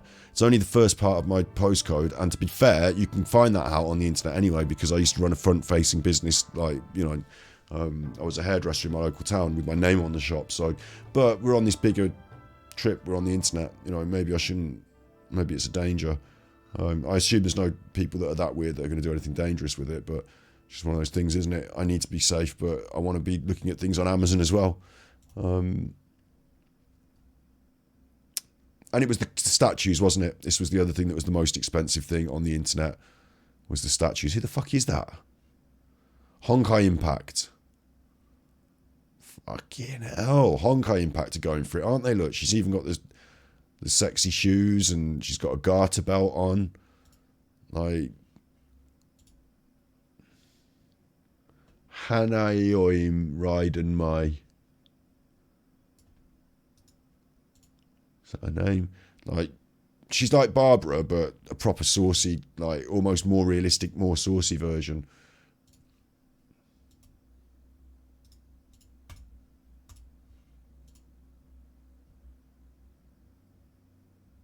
Raiden Shogun cutscene Genshin mod. Raiden Iron, Raiden May, lovely greeting. What? Raiden Shogun versus Raiden May comparison. It's like the same character in the two games, yeah?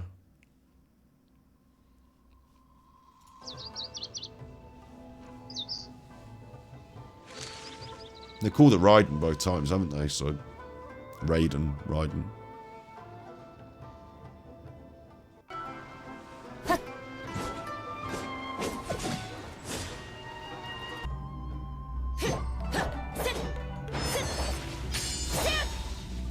Honkai Impact looks cool.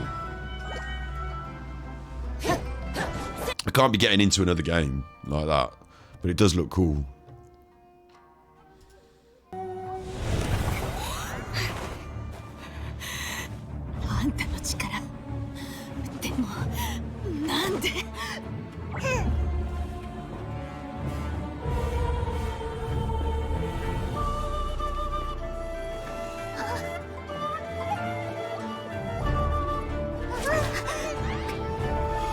Is that Paimon? Do you have a little floaty?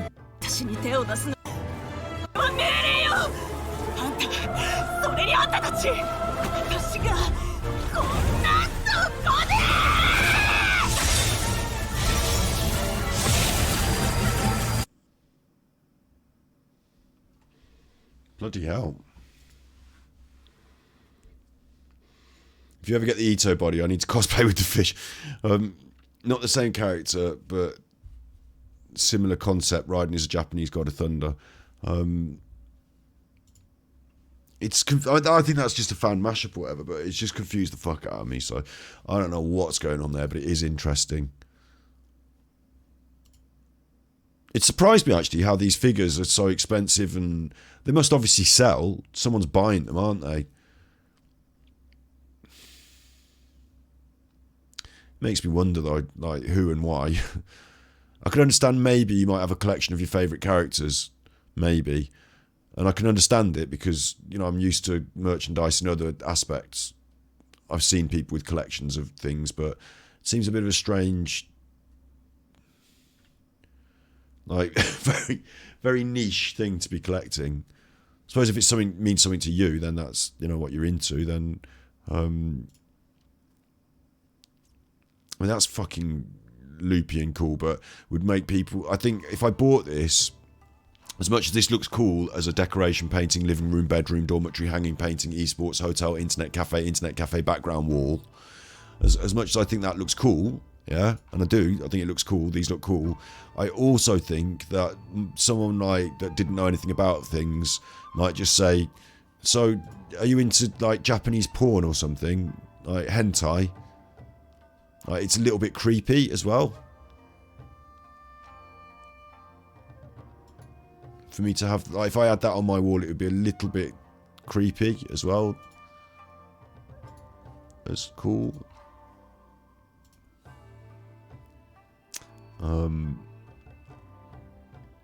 This is expensive. This is legit expensive. This is not the car, but the stickers.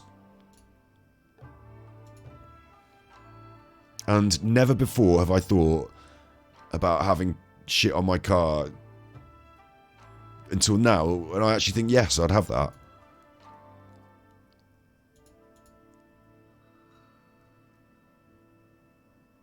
in in your own home, if you can't have stuff you like, well then, well yeah, like it's a 50-50. Like guests have to come in your home and feel comfortable, and like I go to art galleries to look at art, yeah, and yet I don't actually. I'm saying this. No one's ever seen this because I never reveal this side of the wall, but I picked this up from the tip of all places. Still got some dirt on it. But I've got this, which is a Gustav Klimt print. It's big, goes up on the wall. Klimt. He's like a real person. It's not expensive. It's not like a.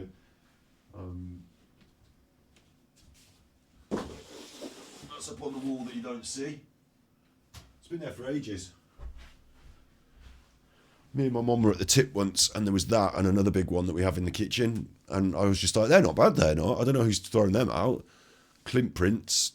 They're from IKEA, I think. They're not anything special, but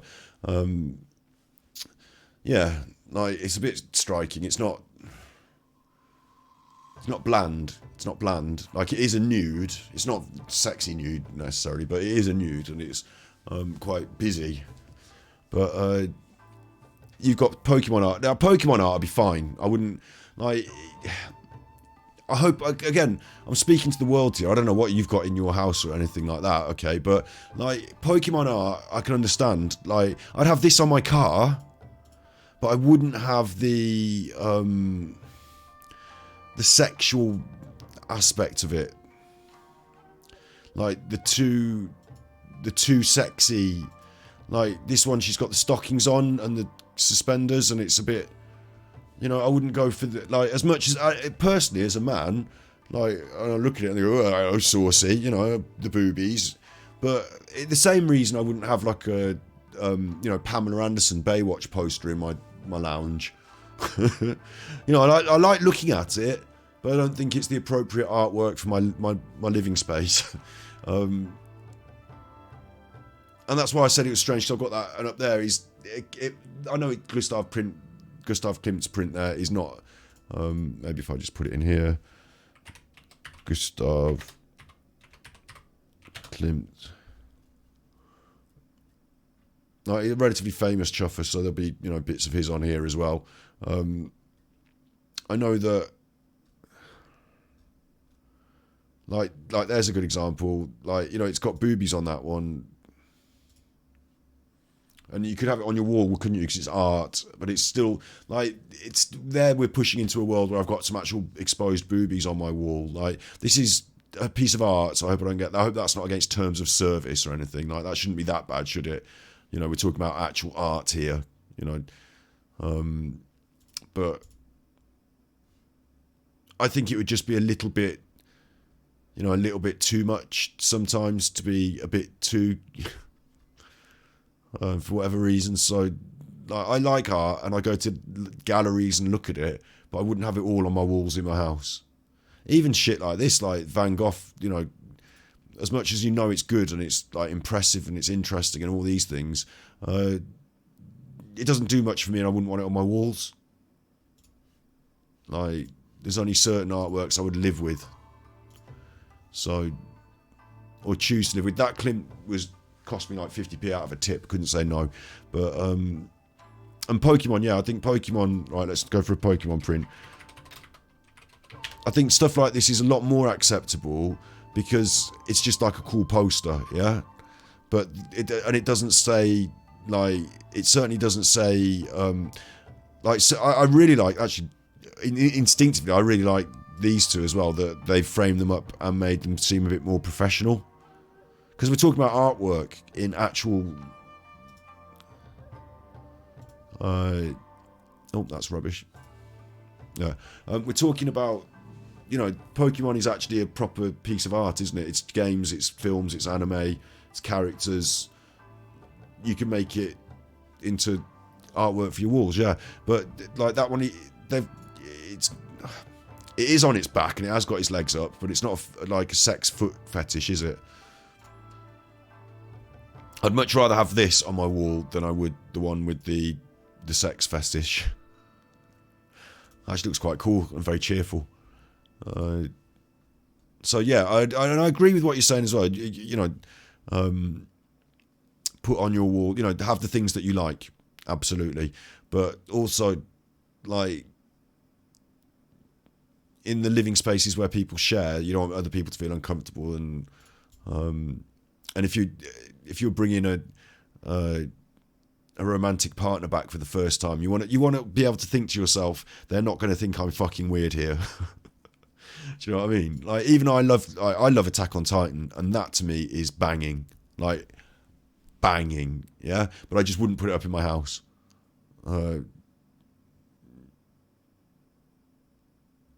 Maybe in the downstairs toilet. But as a general theme in my house, I don't have that sort of artwork going on, and I wouldn't.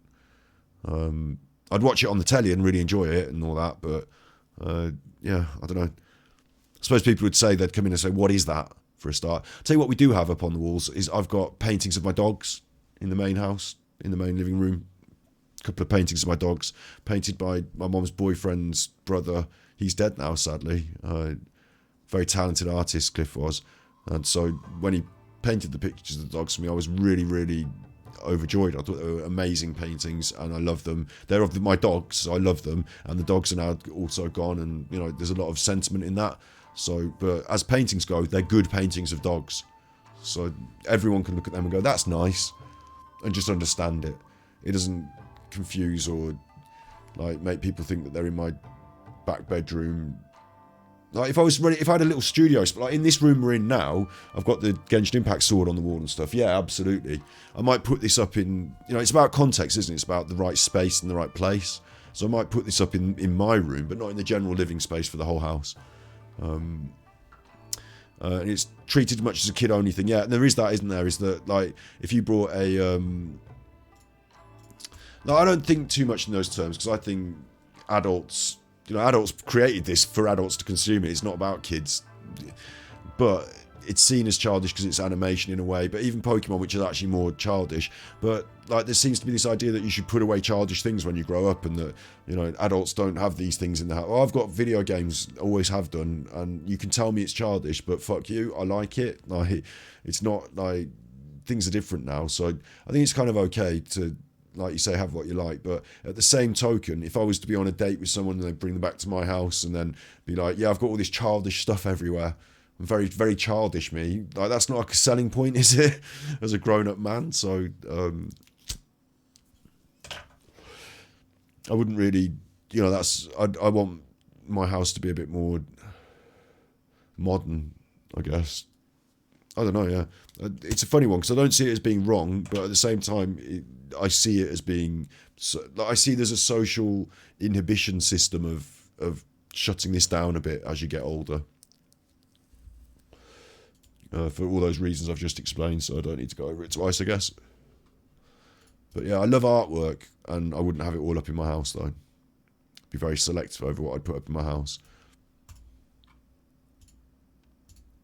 Where did we get to on the most expensive things? The car stuff. I would never have had a sticker on my car. I would have never have wanted any sort of like funny decals. But that just looks fucking cool. I wouldn't go for all the funny lines on the side, but Yoima, I'd have Yoima. I wouldn't have all the funny lines and sparkles, but just Yoima. That'd be fucking cool. And what would be funny about it as well is only people that knew about Genshin Impact would recognise it, and when they went past, they'd beep their horn. We'll look at swords on another episode, because I want to do another episode of swords. But it seems it's the saucy cosplay. There's the foot statue. It's the foot statue. The saucy cosplay and the foot statue, isn't it? There's a thumbnail.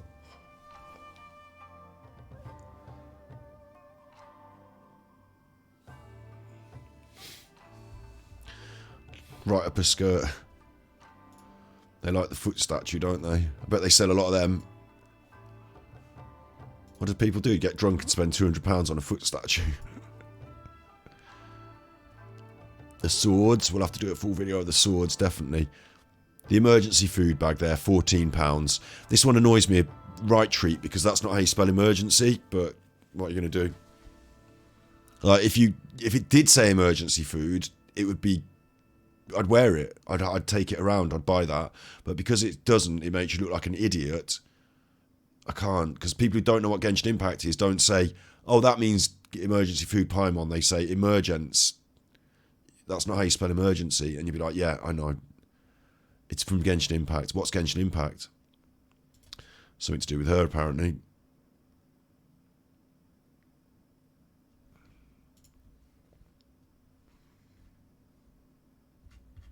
The most expensive items in the hundreds still. Zhao Mask, Luminous Anime. That's actually fucking cool as well, isn't it? Again, I don't think it's £200 worth, but maybe it is. I think it's because they don't sell loads of them. They have to charge a lot, maybe, or maybe it's just well overcharged. But that's cool.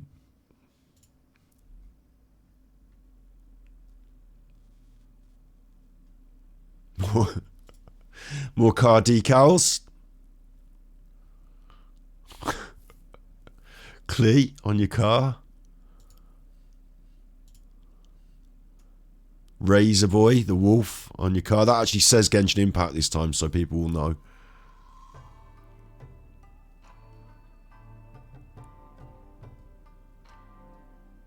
Still in the hundreds of pounds there, £200. Oh, wow. Oh, they're little cutouts, though. I thought they were actually the actual... from when they were in the band. I thought, but they're just cutouts. I thought they were actual dolls. Bit weird for that to be £200.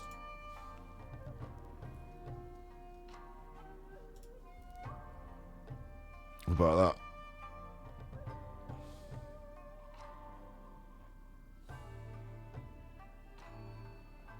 I think the lines are drawn in some places with these child and adult things, because like, that's a carpet, a rug. I mean, in the main, it seems quite childish to have cartoons and stuff on your walls and stuff, but also, you know, anime, adult themes. Some of these things look actually... I mean, I don't know how that would work as a rug, but it looks fucking cool anyway, just generally.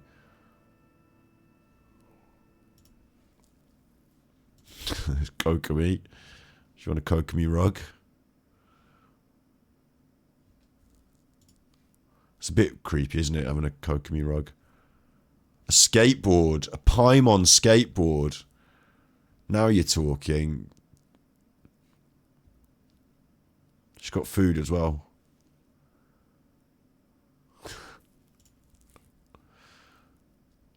Oh, they do them all. You got them all.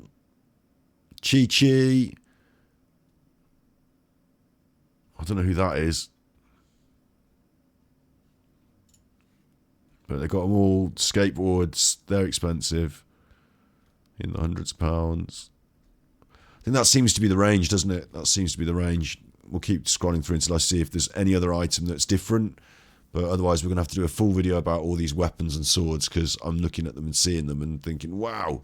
But generally, it's the cosplay, the car stickers, and the funny statues. That's what the most expensive Genshin Impact items on Amazon. So there you go.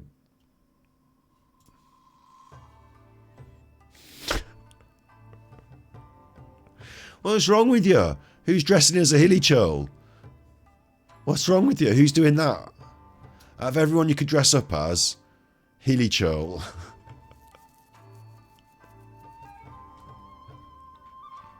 Don't do that. If this is a video that's on YouTube, drop a like and a subscribe, you chuffer. 10 out of 10 prank gifts. Could you imagine you getting someone, you're unwrapping it and you're thinking, oh, this is brilliant, I've got a hilly churl costume. Who's that? That's just a sex costume. Shenhe Bunny. I don't remember Shenhe being a bunny girl.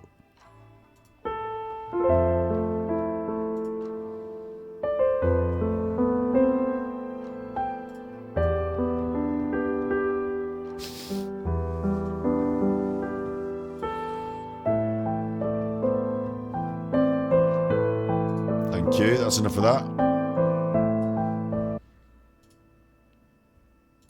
Oh, I see what they've done. They've made a bunny girl outfit, look, for each individual character. Look, that's Raiden Shogun if she was a bunny girl. And that's Venti if Venti was a... What?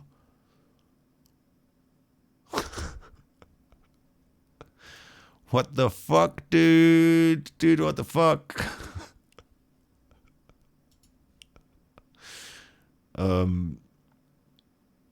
I don't know what to say about it. Each their own, I suppose. We're not watching the video. If Venti was a bunny girl, that's what he would look like, apparently.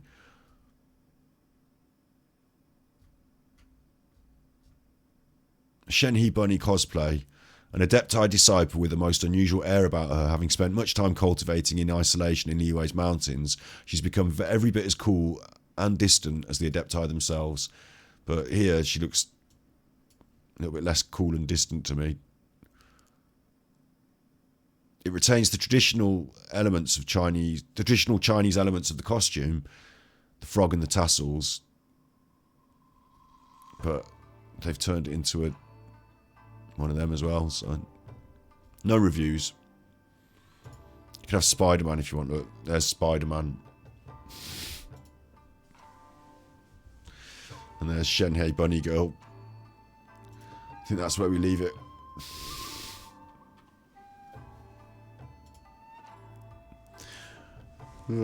It does look good. I mean, it looks insane. It looks like someone's taken it and said, look, really, they want saucy. Let's give them saucy. Like, it's not even... There's one bit of it that looks a bit like Shenhe, and the rest of it is just a bunny girl. Like, they've obviously got a lot of bunny girl costumes they haven't sold.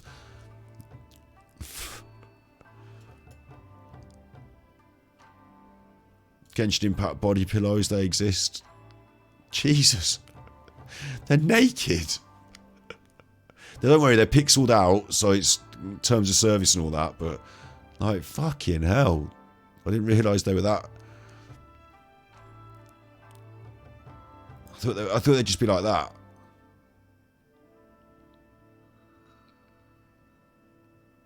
She ain't got shoes on. I think that's a different video, isn't it?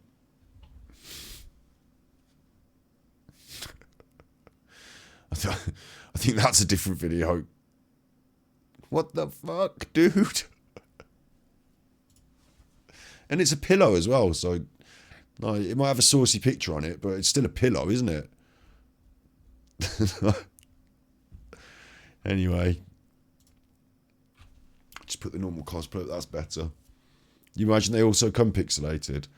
They better not. For that, like, if I bought a picture like that off the internet, a pillow like that, and it all pixelated on the internet, and it came pixelated, I'd be like, get to fuck. I want the real, well, the real deal. I want the graphic picture for my money, thank you.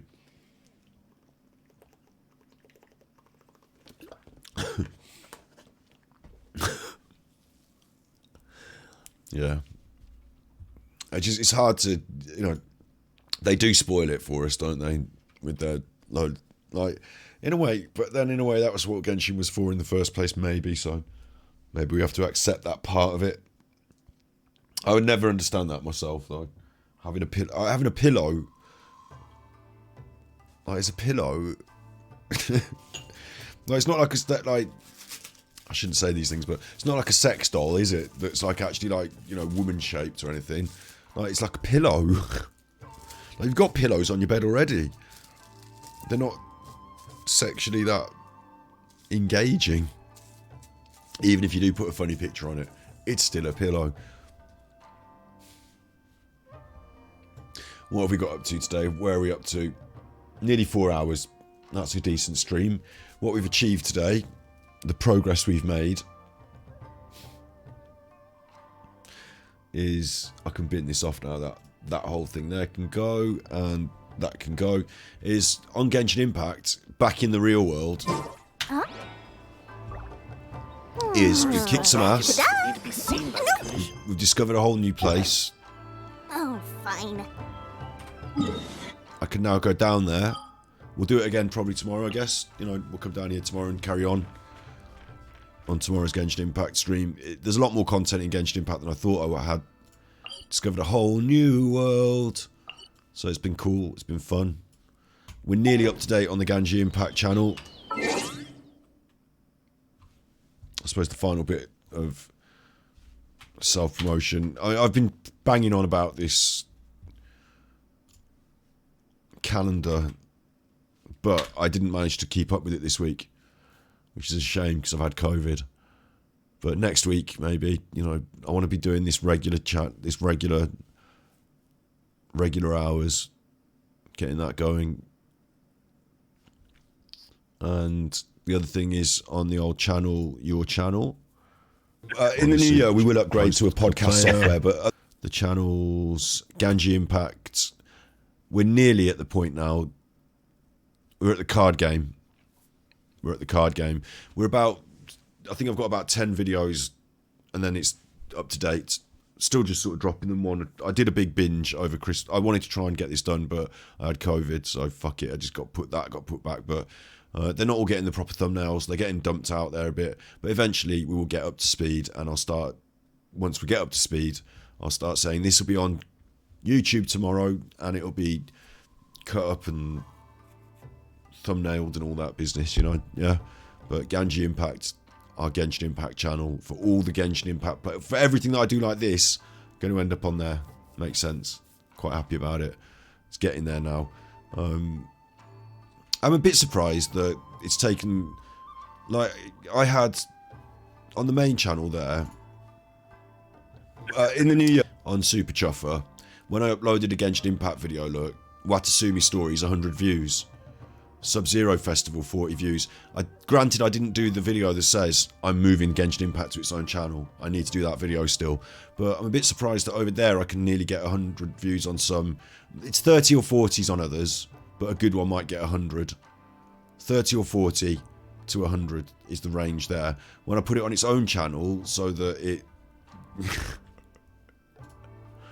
it's just the Genshin Impact episodes, we're getting 1 to 10 views max. What's happened? What happened? Maybe people just don't know it's over there. Because there were people that were watching it, so maybe I need to do that advert still. That's on me, but it will pick up, I'm sure, on its own channel. It makes sense to have it on its own channel like that. My Genshin Impact Twitch streams. The only other thing I'm a bit worried about is as we start to do other games where they're going to end up sitting, where they're going to end up, you know, on this list, whether it's battery exhausted or whether it's, you know, I don't want to start putting loads of gameplay streams on another channel that ends up having to move it on to somewhere else. Maybe I need just a gameplay stream channel, because the main channel, Super Chuffer, is going to take more shape with these lives, the Thus podcast and the more serious lives, with the occasional bit of indie game thrown in.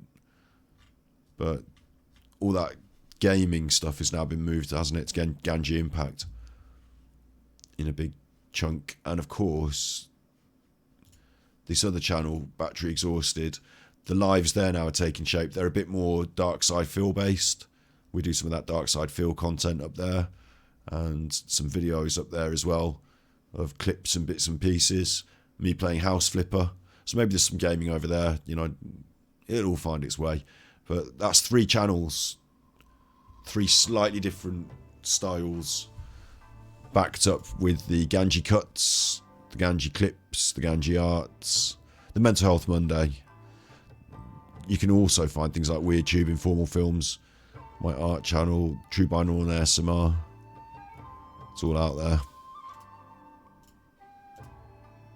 But what I really want to have happen this year is this main channel hub, Super Chuffer, the main channel. I call it the main channel because it's my most serious content, I guess. Creating a podcast, creating some actual content that you could say is sponsorable, hopefully. Actually putting some production values into it, getting some guests involved. I'd like that to take off this year. That's what I'd really, you know, that's what I'm aiming for. So to get up to the 1,000 subscribers, and it is moving up every time I check it, but to get to the 1,000 subscribers this year, to have it monetized, to be able to open up channel benefits, members streams, stuff like that, that's where I'm aiming for. And through that, I've been able to give money to charity as well, and that's a big thing that I'm really grateful for last year. So I want to keep up with that. So that's the main channel that I want to push. Yeah, that's my bit of shilling for me. It's a new channel, so maybe the algorithm still doesn't pick it up. Maybe that. A couple of things. I've been refining the content, you know, over the time that I did it. There's a couple of things that might have held this back, and I'm not certain. It might not even be an issue. But the first thing is that this channel existed such a long time ago as a Mario Maker channel. If I scroll all the way down to the bottom, Mario Maker 5 years ago. So YouTube might have thought that's a dead channel. I only used it to throw up some Mario Maker courses. And when I started streaming, I thought I'll use this backup channel that I've got to start streaming on, because, you know, I'll start uploading my streams there because it's just a backup channel I've got. I don't know what I'm doing with it. I just started using it. So it might have been that it already has this bad mark against it. You used to be a Mario Maker channel, and before you even got going, you stopped uploading. Like, maybe I should have started a brand new clean channel. The other thing that it might have against it is that I uploaded lots of different content. So we did some art, we did some gameplay, we did some just chuffing, we did some Fallout, we did some mental health, we did some Mud Runner, we did some Firewatch. You know, it's a bit of an eclectic mix, and YouTube doesn't know exactly what it's trying to say. And they're not proper edited videos, they're just live stream archives. So that's how that started. And now, up to today, they're much more organised, episodic lives. So it's now found its footing. So now it might start to grow. Assuming that YouTube hasn't put, like, I tell you what I really worry about as well is that, because I got trolled before, and I got that, like, I hadn't done anything wrong. Like, it's not like I'm any bad chuffer. They were wrong to troll me. But on the ASMR channel, a load of idiot people went there and downvoted everything and said bad things on all the, you know, made a bad trolling for a bit. And I worry that what happened with YouTube is that somewhere, like, I might have got what they call shadow banned, where they don't let you grow, where you're a bad chuffer. They think, in some way, YouTube might think I'm a bad chuffer, and like, they'll let you get some views here and there, but they will never let you, you know. And the worry for me, like, the way, I'm not going to go into showing you my stats now and everything, so I can't be arsed with it, and every time I try to, it always seems to fuck up. But I seem to get on a video, like, a really good example is Ganji Cuts. That's a fresh new channel, and it's just clips of what we've been doing, yeah? So it's a good test, isn't it? On this, I can get like that 1,000 views I got on that, yeah? And I got 1,000 views on it, and then it stopped, bang. It's not like it's a good video, it's doing well, and the graph goes up consistently. It's like the graph's going up, and then it stops, just completely. It's like, and I see it on the, you can look at how many videos you're getting, views you're getting live, what you call it, on the app, real time. And on the real time, the bar will get bigger, bigger, bigger, bigger, which means they're looking at it in the first hour, and then more people are looking at it in the second hour, more people are looking at it in the third hour. So that's growing. That shows me that this video is going well. The thumbnail has worked, people are watching it, and when they're watching it, more people are watching it after. So it's growing, right? And then what happens is it will grow, and then bang, no views for like an hour, 2 hours. And then it will start up again with some views. It's like YouTube said, right, algorithm has started to take this one. Stop it quick. Stop it. What's going on with that? And then it gives me, after that, it will give me a much more steady sort of like 10 views an hour or whatever it is. Like, indefinitely for some of them, for a long period of time. Like, over here, the ones that are popular, that's got 13,000 views. That, the Symphony one will get a certain number of views every day, just very steadily. Instead of when it started, it went up, up, up, stop, and then some steady views from there on after. Like, it's a bit weird to me that, like, I feel like some of these videos feel like they should have kept growing, and instead YouTube stopped them. And I know it's YouTube stopped them because they didn't get any more impressions. Why don't they get any more impressions? Maybe the view count goes down, maybe the impressions go down as people click off, or maybe people click dislike or something. I don't see that in the stats. But I have no idea why a decent video for me will suddenly drop off a cliff every time, but it does. So that's why I worry that I've got some sort of shadow ban. I mean, I might just be paranoid, but I worry that I've got some sort of shadow ban, and that the shadow ban is that when YouTube realizes I'm taking off or things are going well, it steps in and stops it. Maybe because they don't like me as a person, like as a personality. When I first started on the ASMR, if I go to my channel, in the new year we will upgrade to a pod channels. The one, see, it all stems from the ASMR for me. And on this, I've been around for a long time, and I've done some different weird shit on here. Things that I will take as like, you know, maybe YouTube thinks I'm a bit of a weirdo because I've got a weird ASMR channel. And maybe as a like brand management channel, this channel's been trolled for one, so that's bad.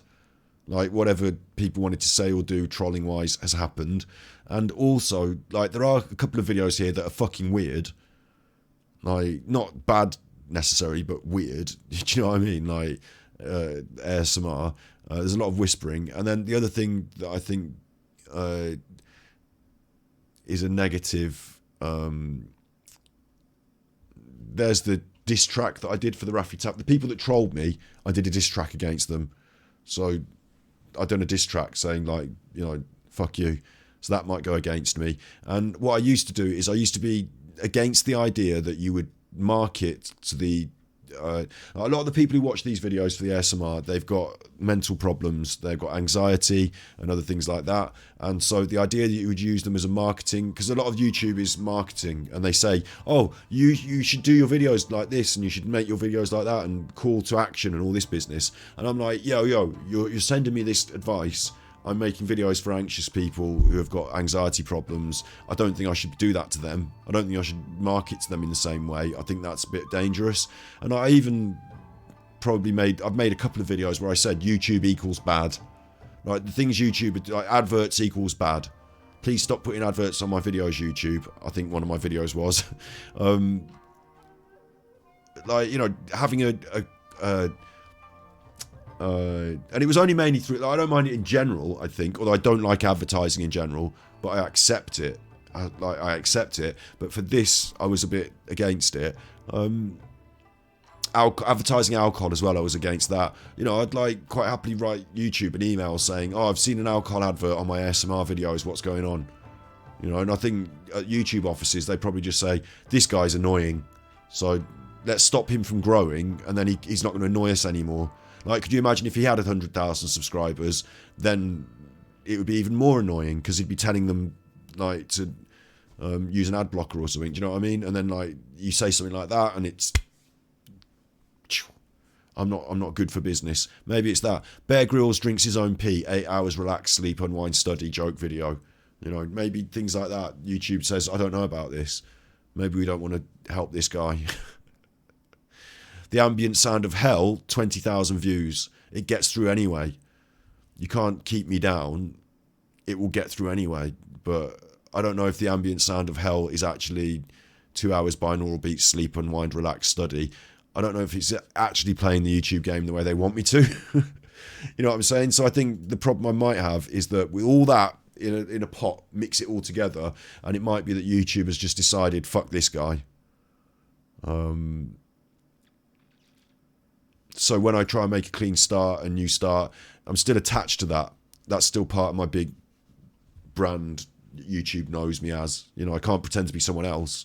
YouTube knows who I am. So I can't get so far away from it. And I worry that I've got some sort of shadow ban, therefore, and that when I do something good on YouTube, it takes off and it gets stopped. I don't know what to do about it. I don't know if it's true. It might not be true. It might be that everyone has that same problem. Their video goes up and up and up, and then hits a brick wall. It might be that happens to everyone. If you check the inbox, you can see the special page with details of the next patch. It shows 2 new character cards in the TCG. I'll check it at some time. Did you mean Discord? I'm confused as to which inbox, and I will check it, but we'll check it another time. That could be there for me to cheer me up another time. Yeah. In-game... Oh, the mail in the game. Alright, I'll have a look. Yeah, so having said all that, I'm probably not shadow banned. What probably is the case is there's another aspect of this, which is that it's possible that you're not supposed to grow too quickly on YouTube anymore. Like on TikTok, you get artificial growth. If I set up a TikTok tomorrow and did 10 videos of the blank piece of paper, one of those videos is going to get pushed to everyone, and I'll to me it will feel like I'm getting a viral success. But what's actually happening is TikTok is exposing me to a lot of people to make me feel like there's a chance for me to win. So I'll make 10 more videos, and I'll make another 10 videos, and then I'm making a lot of videos for TikTok, and I'm consuming a lot of TikTok, and I'm on their platform. It gives everyone this taste of viral success in the early, like the algorithm's designed to do it, so that you then, like I say, you're part of it. Part of you is hooked. It might be that what YouTube does these days is it doesn't want someone to explode on the scene. I mean, I'm not young, I'm not hip. Do you know what I mean? I'm never going to be like a Mr. Beast or a Mr. Beast does a lot of work as well, really works hard, so it's not just that it explodes on the scene. But do you know what I mean? I'm not Minecraft generation, I'm not playing Roblox. There's a lot of factors that would mean that I'm not going to be pushed hard by the YouTube algorithm to, I'm not going to be Markiplier tomorrow and next week, am I? I'm not going to suddenly be like Markiplier, but maybe other people get more push than me. But I feel like YouTube will give me like a certain amount of growth. Like, I'm going to grow, but it's not going to be an overnight success. It's not going to be a big, suddenly I went viral and everyone loved all my work and decided to, like, what I do hope is that if you go through our old lives, for example here, that they're good. And that you could just literally scroll down and pick any of these, and they're not my best work ever, but any of these, and it stands on its own as a good video, 3 hours of content, so that when people do start to discover me and scroll down, there's something for them to watch. Like people might discover our channel and binge watch some of it. It's in playlists for that reason. So same with the playthrough of Genshin Impact. I hope that people, when they do discover us, that they sit and go through it and say, oh, actually there's quite a lot of content for me here, in different styles, different ways as well. If I prefer this, I prefer that, there's something for me here. So I'm hoping that as we grow, we then start to grow. Do you know what I mean? The 1,000 becomes 10,000, becomes 100,000. Like 10,000 people watching your stuff, big thing for me, huge, big number. But that means you've got more exposure then, more algorithm, doesn't it? So maybe even more. But for me, 10,000 happy day for me. Like I've had a video on the ASMR where it got like 40,000 views overnight or what have you. I've had a few what I would consider overnight successes, and they've continued to grow and eventually have got up to the 200,000s and stuff, a couple of them. Like, I'm lucky. I think it's amazing. But consistently hitting between 2 and 10,000 on a video, that's where I'd feel really, really lucky and grateful and like we got somewhere. And it's only putting another 0 on the end of some of this. If this year we can put a 0 on the end of that, it's not far off. So I don't need... It's weird, isn't it? I'm on the internet. So, of course, I would like a lot of exposure. I would like lots of people to watch a lot of my work. But I don't need to become... Like, I'm not trying to be Jimmy Carr, and I'm not got this great dream to be the world's Logan Paul or whatever. I just want to make a stable income and to be producing good work that helps to benefit the world in positive ways. I'd feel happy with myself then. Like Asmongold, he links his videos on his chat, and people all over the globe click it quickly. Like with Twitch, YouTube takes a lot of time to pick you up. It's a mess of an algorithm. Yes and no, right, as well. Yes and no. I also think, though, that YouTube has... Like, if I play the game correctly, I can tilt things in my favour. So, the Ganji cuts, I'm really lucky that I've got this as well. At the same time as my main channel is growing, my clips channel is growing. I haven't got as much time to work on all this stuff, but we did one today, a new Ganji cut, looking at the Amazon, didn't we? Like, if I can get 2 channels monetized at the same, double bubble, brilliant. And Asmongold's got that as well, hasn't he? And like, if I do the job right, like, there's a good thumbnail. I've done a decent video. I hope that the video is a 2-minute lead into the thing that's fun. I hoped it was good anyway. Like, if I play the game correctly, I should be able to get... What I've learned is that if you mention Asmongold in the title and put a picture of him, you might get more pictures. more views. If you ask about Genshin Impact, people are more interested. That anti-Tatsu League video didn't get many views, but Hey Asmongold, our loot drops like gambling, 200 views. Now, I can pull a few hundred views out here and there if I play the game, and then if I keep playing the game, that should build up, shouldn't it? I was surprised by the battle theme and the new music. Ganji reacts to the Sumeru Symphony. I was surprised by that getting so many views, but I think it's got a good thumbnail, and I think when you hover over it, there's a picture of a monkey, and I think I'm positive and enthusiastic, so I think that comes across nicely. I didn't realise that would get so many views, but like overall here, 6,000, 3,000, obviously 30 there, but 13,000, 500, 500, 500, 6,000, 1,000. If I play the game right, I should be able to jog the logarithm along. What I'm hoping is that translates to more filter down views across the rest of the board as well. But so yes and no that. I mean, yes, I agree YouTube has not pushed me to the front that quick, but then nor should it. There are other people out there doing better work. Not that I'm saying go and watch other people, but there's a big world out there. Of course you've got time to watch other people as well. And I watch other people and they're all doing great work. So it's a very competitive marketplace. There's a lot of good quality content creators out there. I hope to be one of them, but I'm not so big-headed as to say, oh, I should be at the top of that list.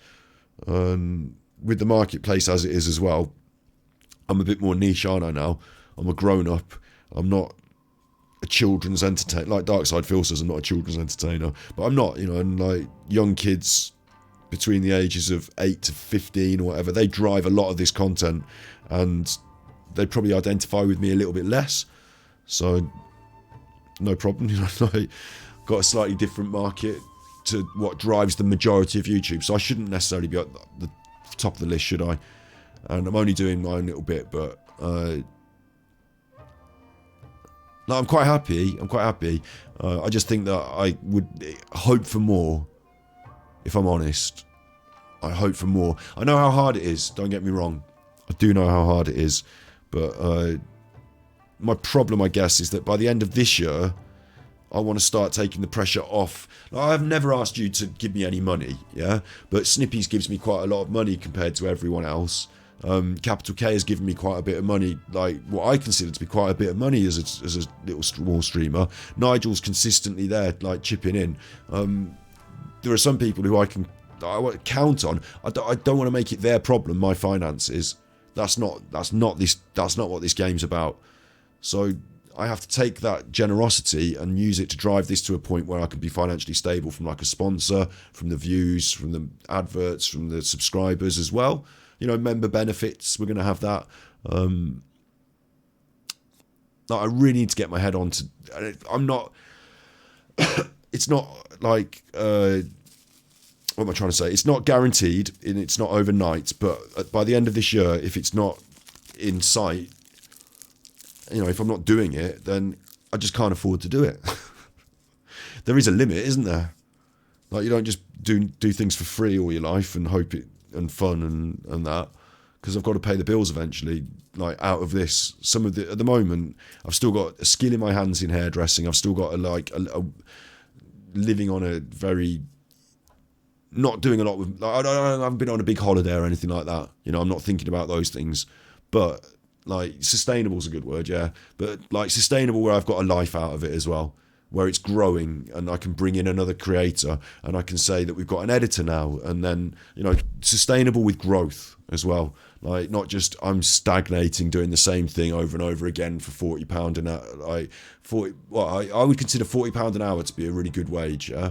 That's what I would aim for at hairdressing, but here I'm doing a lot less than that. I'm making a lot less money than that, but eventually when it gets up to speed, like, it's not just that I want £40 an hour, it's that I want the whole thing to grow, and that growth should then come... It's not just money for me, it's not just money, it's not just views, it's something else. It's about doing something in the world and feeling like we're getting somewhere. But being able to have kids, buy a house, normal things that people aspire to. If it can't come from this, I have to get that into my head, don't I? But I want it to come from this. So I've got a plan. The point I'm making there is the YouTube algorithm. If I tickle it like this, I should be able to get there. You know, it's not just the case that you're a good person, so YouTube will reward you. You've got to make good content, and you've got to play the game. You've got to market your content. You know, it's a big competitive market, so I'll keep doing my best. But at the same time, I can't, in me and in my conscience and in my soul, I can't just go all out, sell out. Like, I just can't do it. I don't have the fun doing it. So there are some things that I could be doing better that I just don't put that effort in, because I never will feel to do that. Maybe I need other people in the team to do it for me, to sell me out in a way. Do you know what I mean? Like an editor might edit me a bit differently, or someone might have something to say about regular uploads or things like that. At the moment, I'm just trying to turn up on time for a schedule, step by step. Yeah. The other point you made here, like Twitch, the best way to get eyes on Twitch becomes creating content outside Twitch. I agree with that. I think for YouTube, it's about getting as much global clicks as possible, so getting your videos on Reddit platforms like that. Now, that's an incredible point. I noticed with the ASMR, the best videos or the most successful videos I dropped were ones that were promoted by other people outside of me. I had a couple that went on to Reddit because people put them on Reddit, and they got a lot more views. You're right. I couldn't control that. I never can. So if I'm lucky if that happens. And again, it's about creating good content that deserves to be there. So ASMR niche aside, it's about creating good content that deserves to get there. And if I can do that, not through drama maybe, although drama is an avenue, isn't it? But, you know, if I can do that, then I get lucky in a way. But I can't ask people to do it for me, and I can't put it there myself. So just have to work hard at trying to do. Content is king, as they say. You're right. You know, I just have to try and work hard at doing good content. The interesting thing is that I'm on Twitch here now talking to you about it. I don't value Twitch. Maybe I'm wrong to not value Twitch, but for me, Twitch, the subs are inconsistent. The follows come, but literally the financial people buying the subscriptions is not a steady, regular growth stream thing for me. It comes in dribs and drabs and bombs here and there, but it's not like every month or every day we add another subscriber, or every week we add another subscriber and it keeps growing like that. It's not happening like that on Twitch. I'm here consistently at the weekends doing Genshin, so that's stable, but not, you know, I'm not here every day. But I see this as a joy, as a passion, as a love. I enjoy what I'm doing on Twitch, and I upload it to YouTube and use it to make content out of, so it's there as a resource. But for me, I don't see Twitch as being the bit where I get the money. I see the bit where I get the money is the YouTube success, and then, like you say, that drives more people to watch my Twitch. But if people don't come here and watch the Twitch, I don't mind really. I'm glad that you're here. I'm glad. I enjoy it. We're here because we enjoy it, yeah? But if I could grow something, it would be my YouTube. And I will stream on YouTube more live, because I see that as the growth area. And I see it as the more consistent area. Like my lives, like if I did the Thus podcast on Twitch, it wouldn't get half the views, and it would suffer. Like, it does better on YouTube. It's a different kind of content.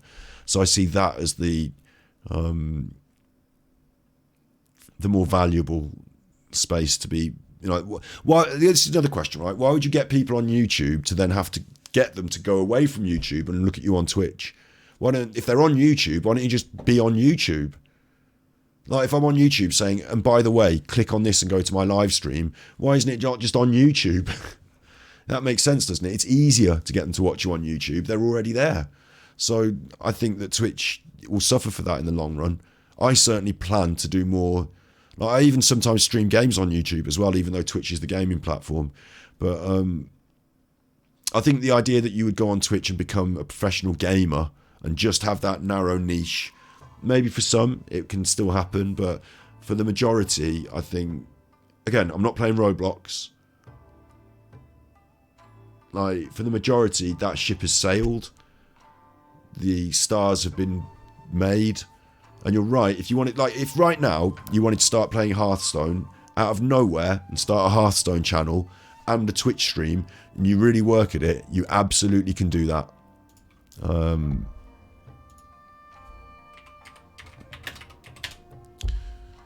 Zeddy has absolutely done that over the last 4 years. I'd say his rise has taken place over the last 4 years, approximately. if I watch Zeddy's streams, he's probably got 100 people, 150 people on a stream. And his videos here, his playbacks are getting up to 3,000 views. His YouTube channel is doing a lot better, and that's what drives the audience here, like you say. But if you're Zeddy, you're making more money out of your YouTube than you are out of this, and your YouTube is supposed to be the thing that drives you to this. So this is not as important as your YouTube. Obviously, you can get content out of it. You can edit it into a video, but the thing that Zeddy's doing that is successful for him is this YouTube channel with 60,000 subscribers. And when he drops a video, it can get up to 20,000 views consistently. Sorry, 10,000 views consistently. Up 10 to 20. 10 to 20. That's good for Hearthstone these days. Like he's hitting his zenith here. And really, you could abandon the Twitch stream. You don't need the Twitch stream. This is where he's making his consistent money, I would imagine, I would guess. And if you want to stream, it might even make sense to stream here. Look, he has done a month ago. 10,000 views on that. I don't know if he had more live views than he does on it, but these videos look like they've got quite a lot of views on them to me, because when I see him live, he's 150 people max. Like, let's say we look at Hearthstone now as well.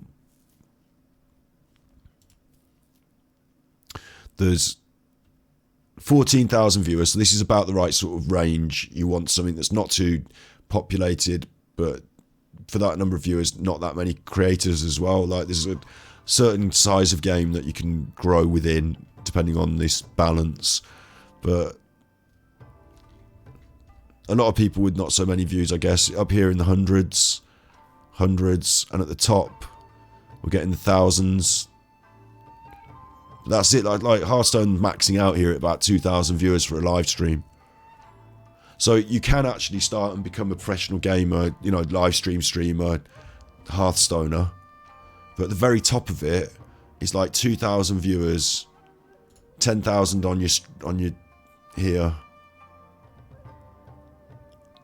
I think by doing a podcast and by doing psychology and something else, like, I'm opening up, like, if I got this on my B-side, I'd be happy, but I don't think there's room in that market. I don't think the market's there for me to be that. I think most people who you're going to start out watching Twitch today and think, I want to be a professional gamer. I just don't think there's the market there to. You can grow and you can get there, but when you get there, it might not be as big as you thought it was. And only that very, very small 1%, 0.1% become Asmongold, or, I won't name the other names because they're all sex offenders, but you know what I mean. There's only a very small percent that get to be superstars, and most of them got there because they were already on the way up when you weren't even thinking about it. They've already, there's no shortcut to it. They've put in 10 years of hard work already, And I think 10 years of hard work in the same genre doesn't yield the same results these days. So it's an interesting phenomenon. It's an interesting thing. This is the world I'm in, and I don't know the answers. I might not be right. Everything I might say, that might have been all wrong. There's also value on interaction with your own community. You become not only the content, but a known face. Yeah, true.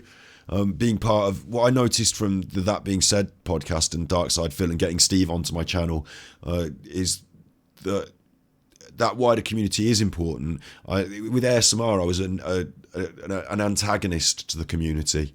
I'd say things like, no, you all think this, but you're wrong. Like, oh, no, you think this, but you're wrong. Like, oh, what's she doing getting her boobies out? And I'd say whatever, the things I thought. And people would go, who are you to say that? And oh, God. Community's not always positive. But, yeah, and I'm not really the most social person on the internet like that. So I'd like to do it on the basis of my content, not my... I used to see these people, and they'd be like, you remember sub for sub? And there's a lot of this, I'll be your friend in chat, and on your new video I'm there saying a nice thing. I'm not really watching it, I'm not really helping your metrics. I'm just saying a nice thing so my name is on there and everyone can see my name. And I'm a friend of everyone and everyone's a friend of me. And I've seen them on Twitter retweeting things that, like, do you think that's good? Because I don't know if you think that's good, or if you're just sucking up to people so that you can get clout. And I don't want to be in that at all, so I'd rather not do any of it. So there's that. I'd much rather be considered on my own quality of content. And with Steve as well, I think before he became a permanent host, on that being said, I was watching his content and I was like, I'd like him to be, you know, I chose him, so to speak.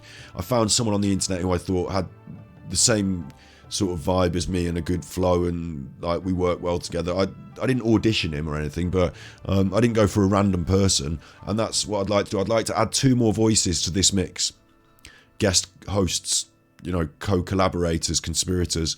One of them to be a woman and one of them to be an ethnic person.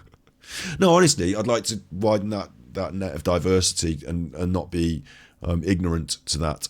So you know, there's still a sort of space open here for me to get 2 more people in. At the moment, I'm doing my budget on my main co-host, but as we grow, you know, I'd like to get more people involved, more voices, and create something that has that sort of community feel to it. I'd like to do a call-in show. Do you know, now I could set it up and give you a link, and I could say, if you want to come on the show now, get your phone out, follow the link, I'll get you on the screen and we'll be able to hear and see you. I don't think that's going to be right for every one of my friends in chat. I don't think you all want to be like internet personalities, of course, but what it does open the door for is if someone wants to say, oh no, I don't agree with what you said about the cosplay, I'd say, come on the show, do it now. Here's the link. Let's have a chat. Like, I can have a lot more chats with a lot more people. It's there for us now, so I just have to start doing a bit more of it, and it will come. So yeah, hopefully those sort of things. You just wait for the day you'll lose the fear to enter your teapot. Yeah, and more cooperative gameplay should be done, maybe. Yeah, but I think a couple more voices here, creating a regular. Like, if someone's going to sponsor us, I've got to be able to say, look, we've got a podcast. It's on Spotify, Apple, Tunes, whatever. It's on the YouTube once a week, and we do philosophy. It's how people think, feel, and behave. It's psychology. I've got an expert in a forensic psychologist. I've got this other expert in mental health. And me, I'm not really an expert, but I'm the host. You know, we do about 10,000 views on a video every 2 weeks. Get about, 10,000 views every couple of days. So would you like to sponsor me to the tune of, and I don't know what the tune is here. I don't know what the price is. I don't know where the budget's balanced. But please, thanks. I think that would be, I keep saying it, but, by the end of this year, we should be on that trip. We should be getting there with that. Then the sky's the limit. Do you know, at the end of this year, what I want to be doing is I want to hire an Airbnb house and then get my co-guests, my co-hosts in the same room and shoot all together in the same room. Hire an Airbnb, hire 2 interesting guests. That's all big. That's the big goal. I should set it up as a goal. I should put a Kickstarter for it. Actually, that's what I should do. A GoFundMe, because there's a certain financial burden on me there that if I can earn it, we can spend it. But that would be the big goal. Create like a annual special get together. We'd probably get 3 episodes out of it. Properly filmed, all in the same space. Maybe a couple of lives. That'd be great. Yeah, I'd like to do that. So yeah, got all ideas. I just need to pull my finger. The thing that's held me back at the start of this year is being poorly, which is a right shitter. But there's going to be other things holding me back as well, like being shy is a huge one. Sending people emails, hustling them along to get them on the show, finding the right balance of someone that's interesting and will make a good guest, but is also prepared to come on the show. Contacting them, do all that. There's a lot to do.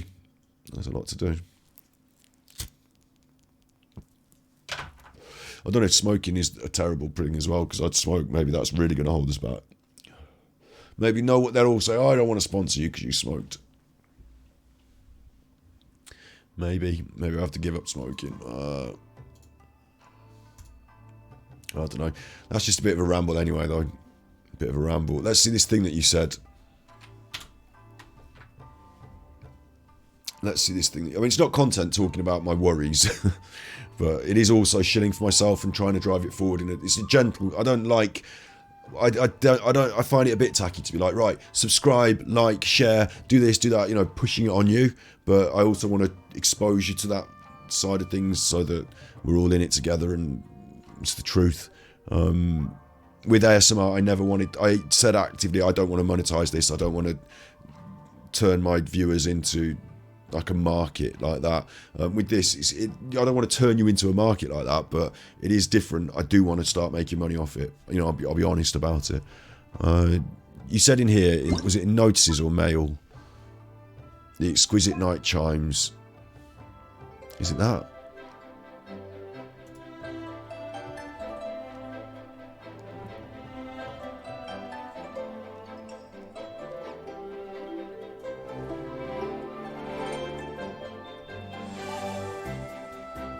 I didn't know. I've lost your bit of chat where you said it now.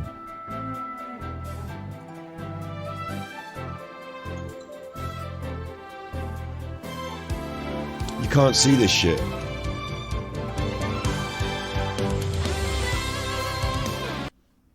Because it automatically opens in the wrong browser. It automatically opens in like Chrome. Maybe this will make it work. Is this? There's the little chuffer.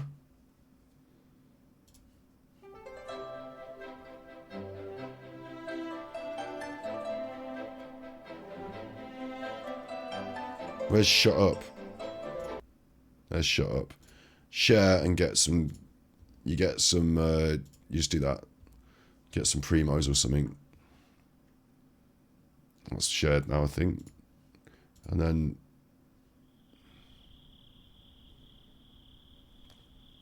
What the fuck? This is 40 minutes.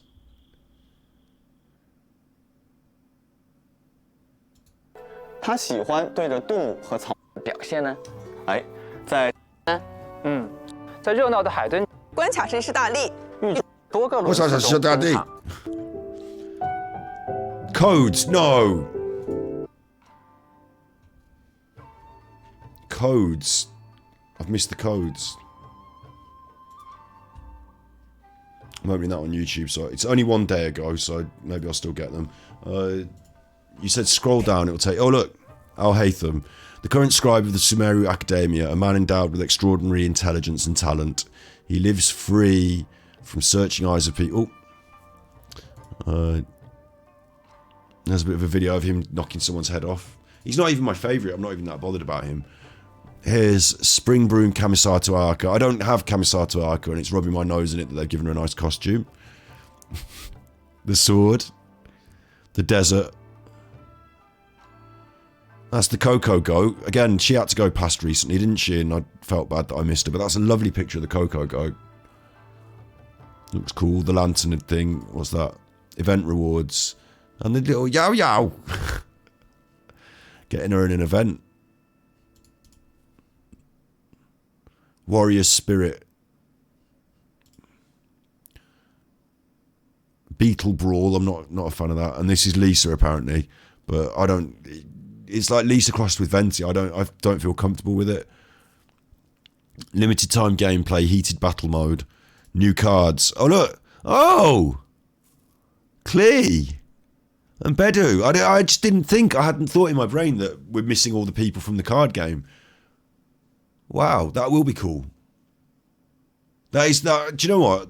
It's almost like having new characters come to the game in a way, isn't it? Because the card game is it's quite good, and having this, I don't even miss the fact that in Hearthstone. Actually, maybe we should play some Hearthstone to finish. Little palate cleanser.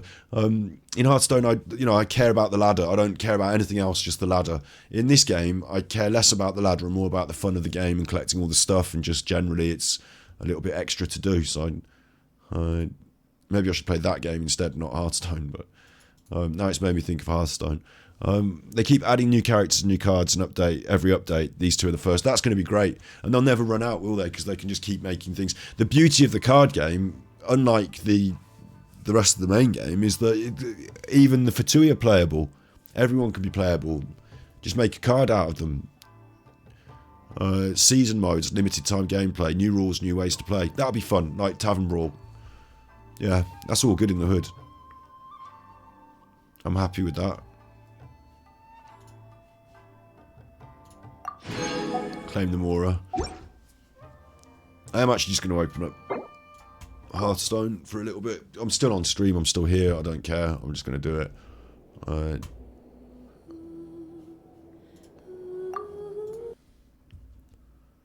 just, you know, why not? I can do what I like. It's my stream. This is what streamers do, isn't it? See, it's more traditional to just be on the internet for fucking hours and hours and hours and do an 8-hour stream and do different things here and there, but that's not really my jam. But for once, we'll do a random. The first one will be all 8 Omni Dices, unlimited mode. That'll be fun. Super OP mode. That's always fun, isn't it, when something's super OP? Pull up a chair by the hearth. Where's my screen gone?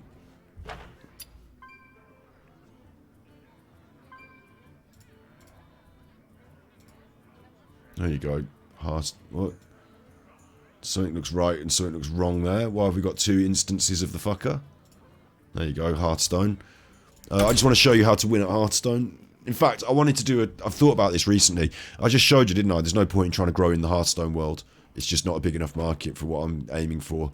But I would kind of like... You know, my heroes started off on Hearthstone when it was new. You know, Rekful played it when it was new. I would still like to grow at Hearthstone, and one of the ideas I had... I'm not really planning to do a big push at this, but one of the ideas I had was you could tell me a card, and it can be a shit card, it can be anything, and I'll build a deck around it, and I'll make it a viable deck, and it will win 10 games. Being good at Hearthstone. I decided to not be shit at Hearthstone, but to be good at it. That's what I decided. So, to do that, you really should know about the meta. But we'll play a couple of games. I don't know the meta. I'm not keeping up with it. But this is going to win us some games. Watch.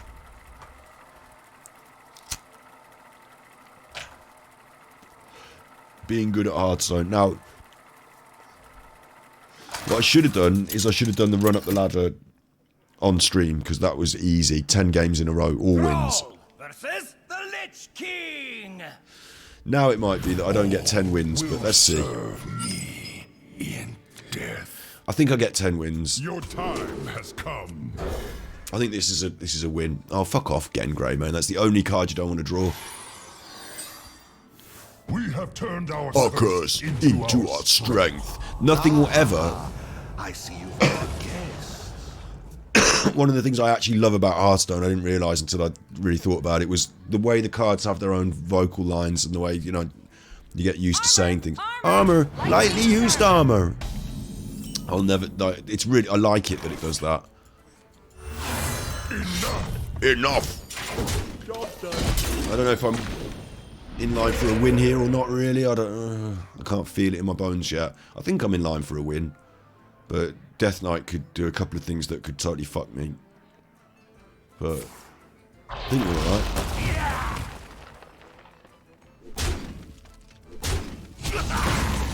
My turn again. Enough. Give me the taunt. Job's done. Thanks.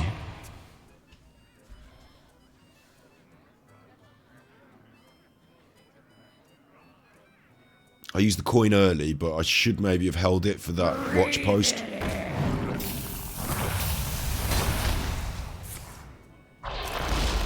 Cheeky.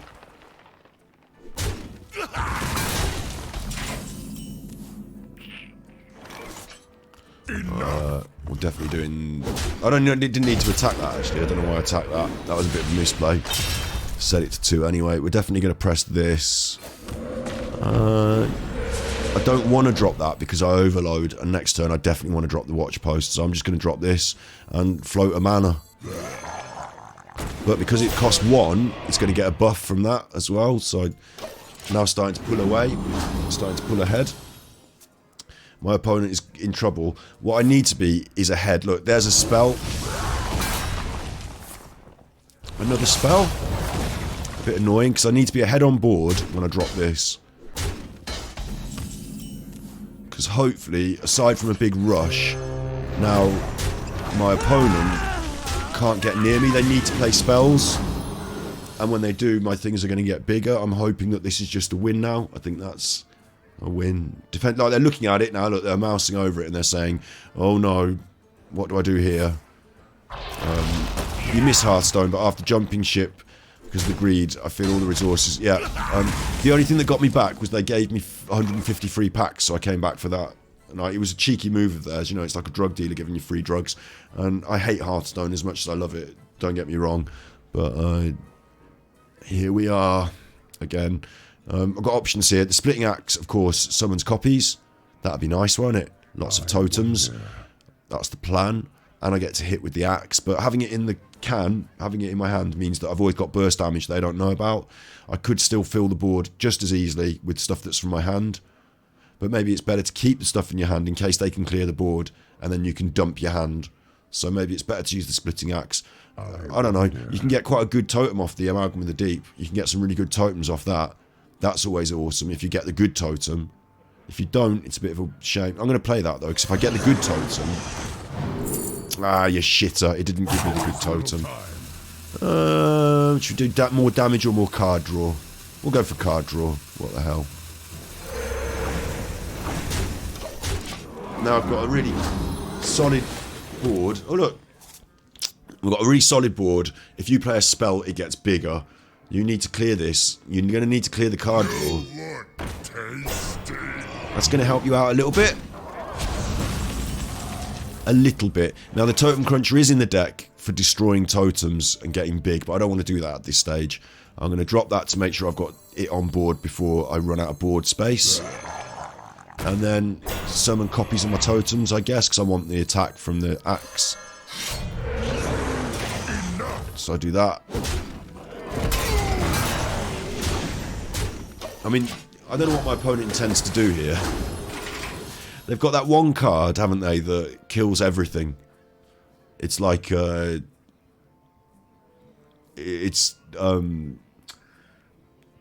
a Death Knight. I've got one card. They've got two copies of it because it's a... that was a mistake. Oh, no, it wasn't. What the fuck? How did they do that? What? Armor! Armor! Lightly used armor. Honestly, I didn't see that coming. But, it happened. So, you know, shit happens. Deal with it. I kind of want to flood the board as well.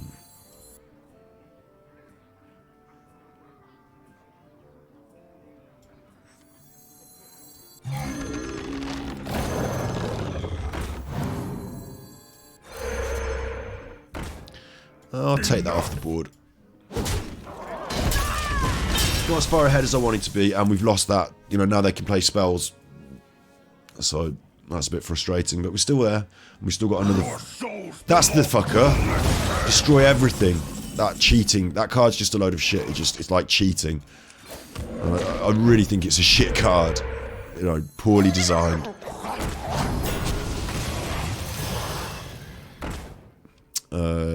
Is that still a totem? It's not, is it? That's a beast, so that's a bit fucked. The reason it's such a poorly designed card is because you can have two of them, and destroying everything, but you gain a corpse for everything you destroy is an advantage. Gaining the corpse is an advantage. Destroying everything is an advantage, and leaving the body on the board. That's also... it's like... there's a card... what's it called? Well, I can't remember the name of it. It's a Warlock card. It destroys everything for 8 mana. Okay, I've now lost. It destroys everything for 8 mana. And...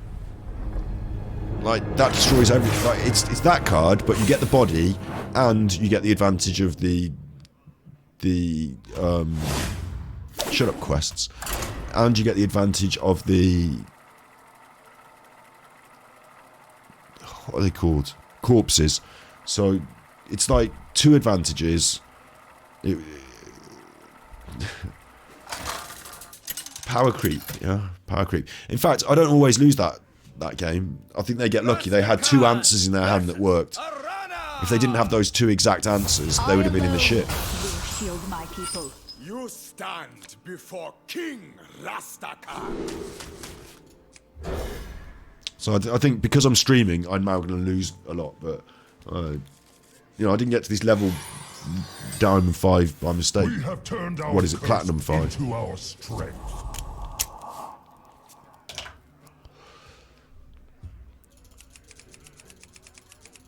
What's also important is that you're not going to win everything. Like, some decks are going to be a really hard counter to what you're trying to do, so... yeah, go on.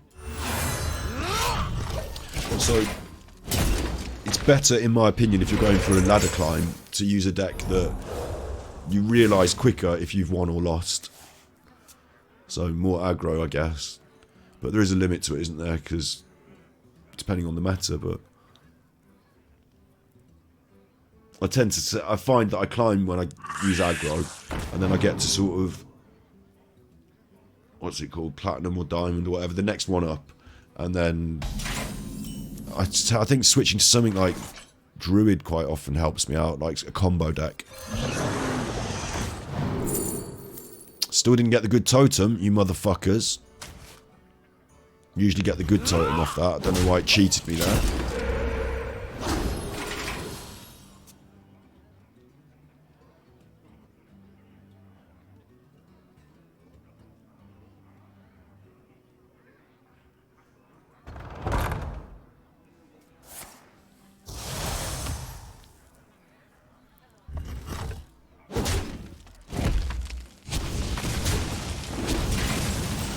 But we'll try again. Wait, we'll make sure it's a totem though.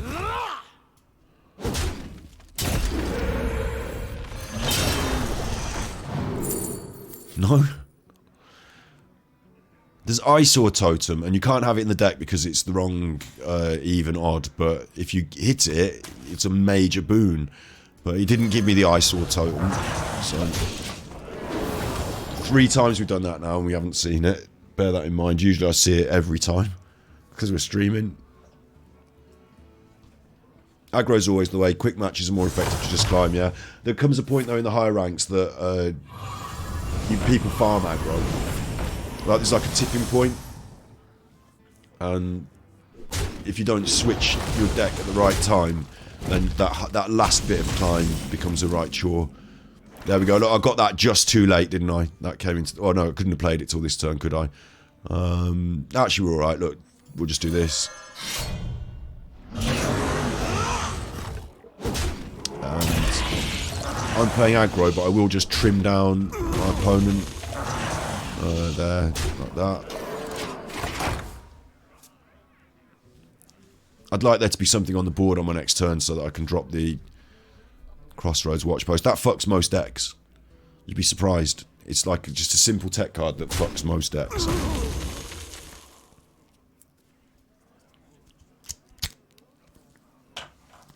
Because even if it doesn't completely stop them, you know, in their tracks, it makes them think more, and it prevents them from playing certain cards. So it buys you time, and if they give you even a small buff, that's beneficial. But it's the buying you time as well that's huge, especially on an aggro strategy. You know, if your opponent can't clear that board the way they wanted to, real issue for them. We'll see how it goes down here. I'm not going to attack because I'm holding it in the bank for later. No, I'm just going to attack. Fuck it. Got another one anyway. Now they've got to play a rush. You know, they've got to get rid of that with some way other than using a spell. We know they want to play relics. So, let's see what spell you play. Here's a spell. That's benefited me already, you see.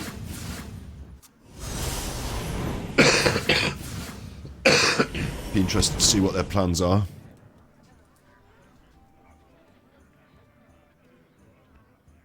See how it's fucked them up now? They're thinking about what they do. Oh, I was going to play this card, but now I'm not going to. And that's huge. Because now they're wasting their time on their turn trying to work out what to do instead of just doing what they normally do, because it's the easiest thing to do, because when you're playing a deck that is such a strict archetype, like a lot of Hearthstone at this stage, this is why this card is so big, right? Is that a lot of Hearthstone up to this point is just do what you're supposed to. Like, you're not really making clever choices, you're just doing what you're supposed to, what the deck archetype tells you to do. And then when I give them a question mark like that,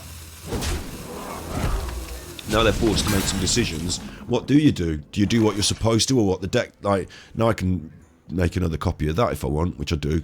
So let's drop that.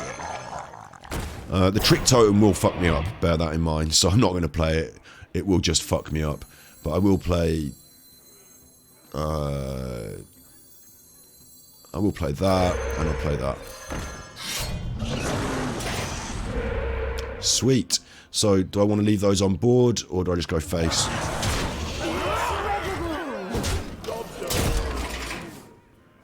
Of course, they have to clear the board, and they have to heal, and they have to do something about my weapon. You know, I've won. But I think the main thing that won us the game is this. My point is that if you, it's not just simple disruption. It's not like, oh god, here we go. Here we go. It's not just they managed to get the armor there. That's really helped them. I'd be really disappointed if I lose this now to that bullshit.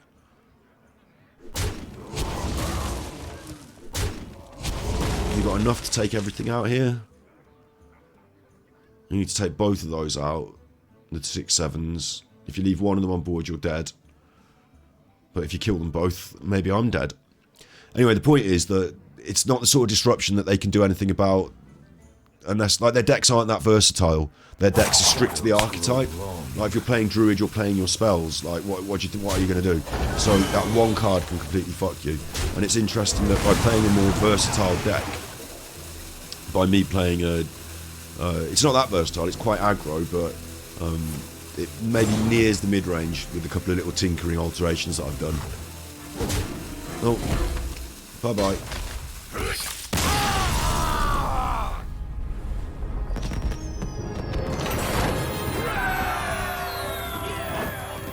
A win!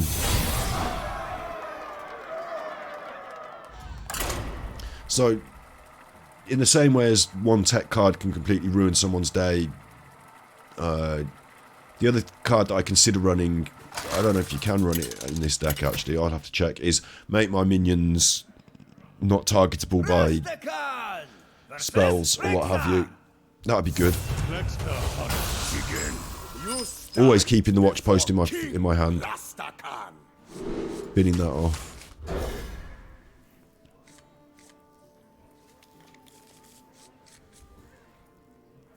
But as tech cards go, there's not many decks that don't use spells, and if you're ahead on board, which the idea here is that you spuff out a lot of totems early, what I've said to myself is, I'm able to fill the board quick with totems. Well played. Shut up, you. I'm able to fill the board quick with totems, so then what? And then what is I want to buff them, but I make my opponent buff them and fuck up their ability to play spells. Love it. Love it. Come on, you. We're having the eyesore potion. Don't give me your coin, fucking hyena. We're having the eyesore potion. The eyesore totem. No, but I'll take that.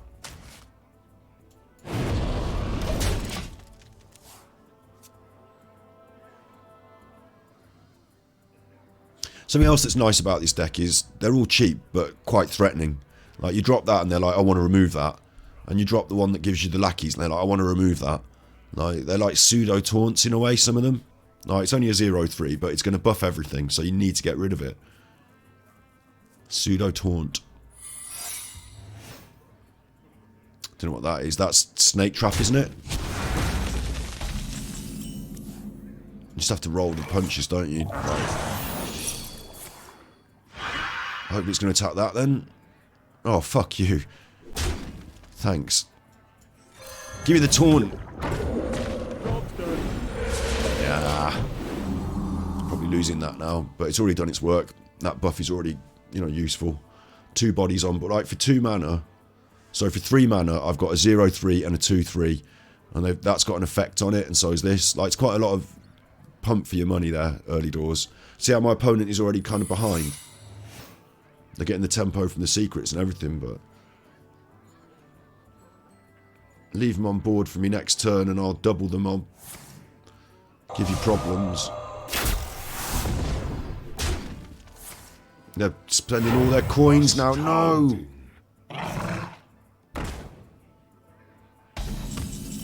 Okay, really tricky, because do I want to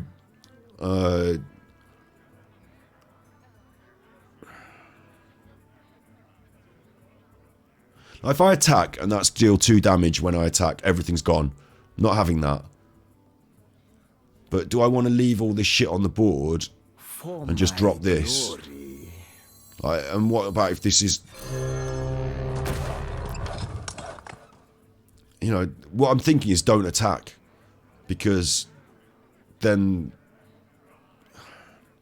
Like, I don't suffer the consequence of the secret. More things to stay on the board for definite. If I attack and it's, say, freezing trap, that's off the board.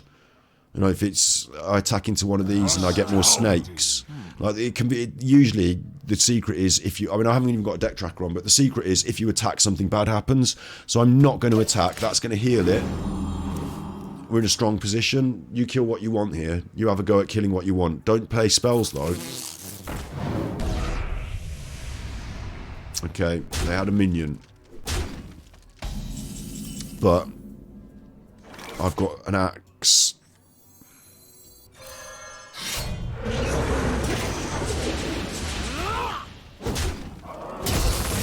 Now I can afford to lose a minion, maybe. I'm going to give everything 2 health. I'm happy with that. I think my opponent is, yeah,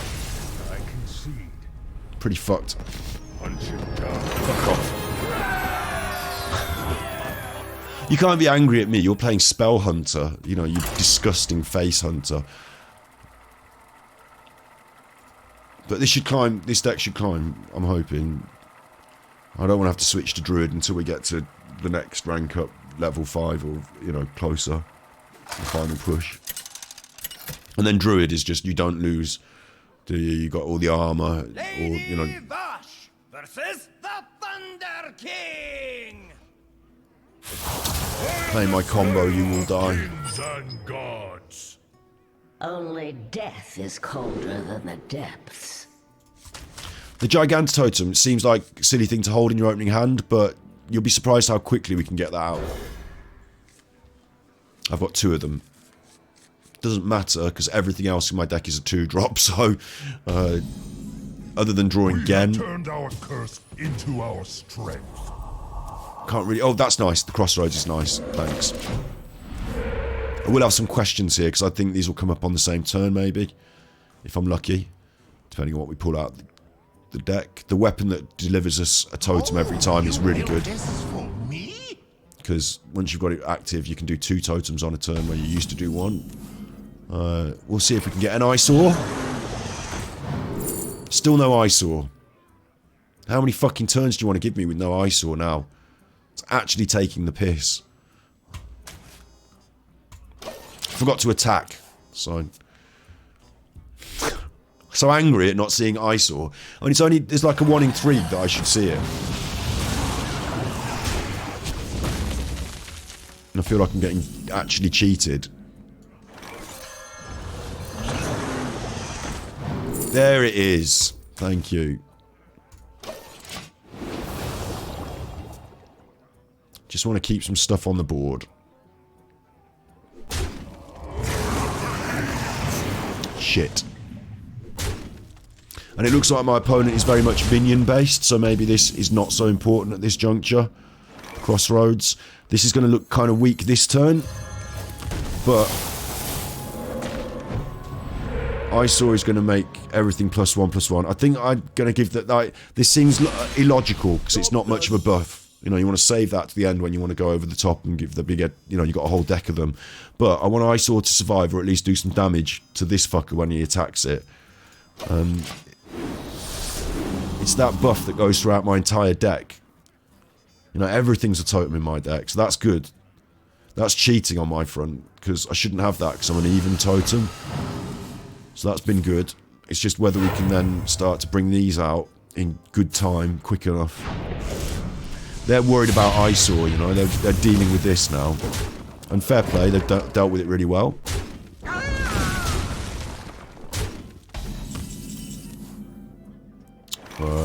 One, these are now worth 3. I drop that, they're going to be worth 2. I drop this, the last one's going to be worth 1. We can't quite cheat them both out here, but that's not bad. And it means next turn we can drop the watch post and the totem, and then I think I'm happy. You know, then try and get at me. Because you've got to deal with this. We're just starting to creep ahead here.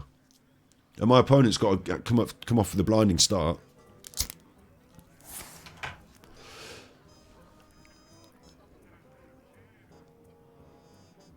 If I was defending against this, I would ignore the Gigant Totem. I'd say, right, that's an anomaly. I'm going to have to deal with that. But if I don't have anything in my hand to deal with it now, I'll do what I would normally do and try and pull something out of the hat to deal with that in a couple of turns. Now, I know it's going to hit me hard next turn, but, you know, I'd focus on this other stuff that's easier to deal with. Let's see what they do.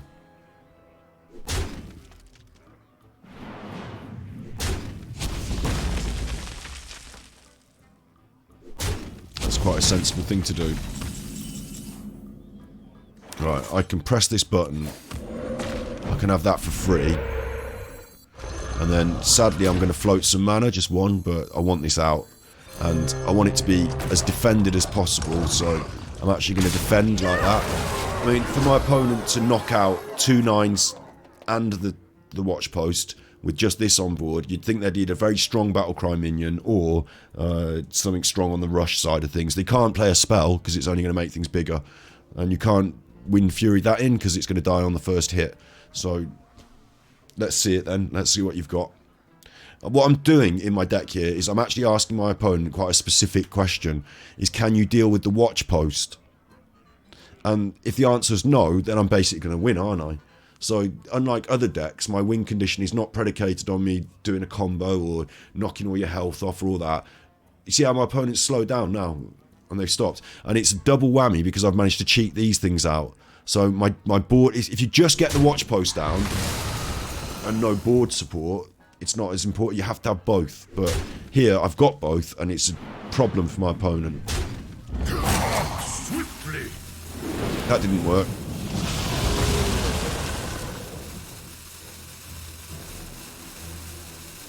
Nature waits. I love the fact that it buffed it before the spell went off, so it survived. That's lovely, seeing that on the draw like that. Very tempted to get Gen out now. I've hit the heal as well, so that's really good.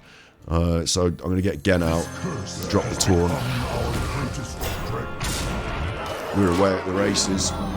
You know, do the damage if you want now, take out the watch post, but by God, buff my board before you do it, because next turn you're dead.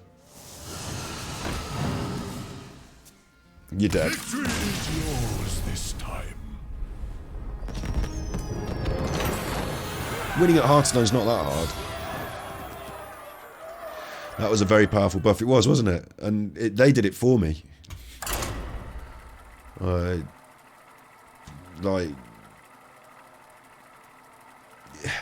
reason I like this deck particularly in this meta is, like I said, I think that Hearthstone has got to the point where you're not making that many choices. You think you are. You're giving the illusion of choice. I'm playing the new Death Knight deck. I'm doing this and that. But what you're actually doing is the most obvious thing to do on that turn every time. And quite often, when you start asking your opponent a question, when they have to find the answer in their hand, and that's the bit of the game I really enjoy, they fail, they fall down, and they don't have the ammunition or the...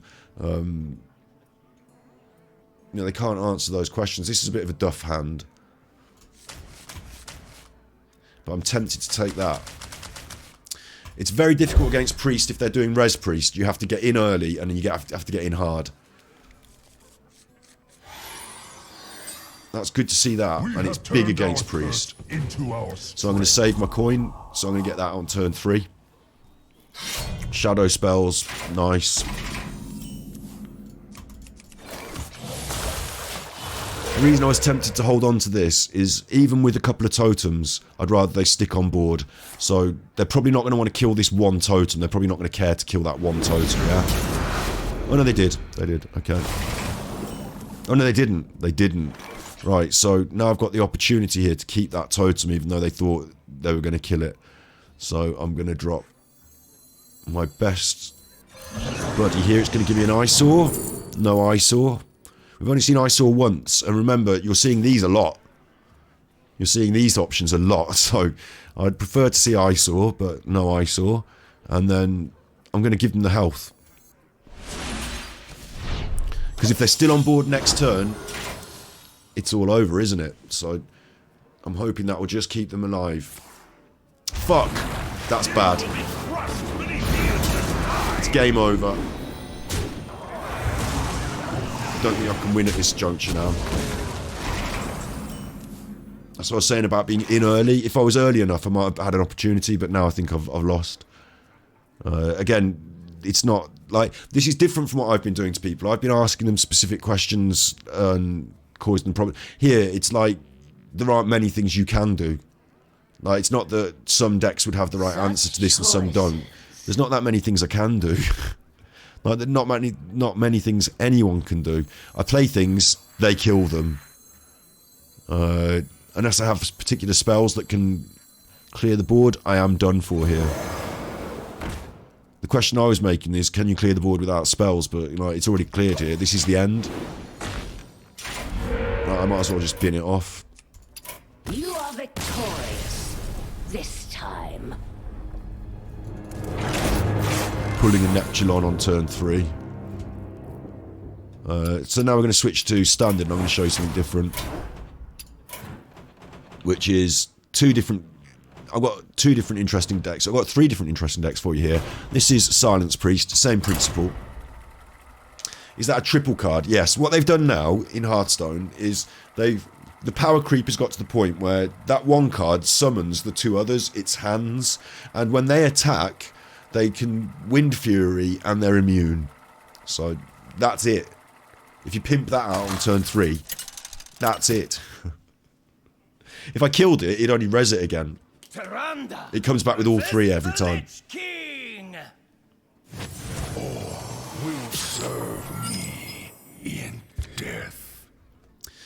So, give me strength.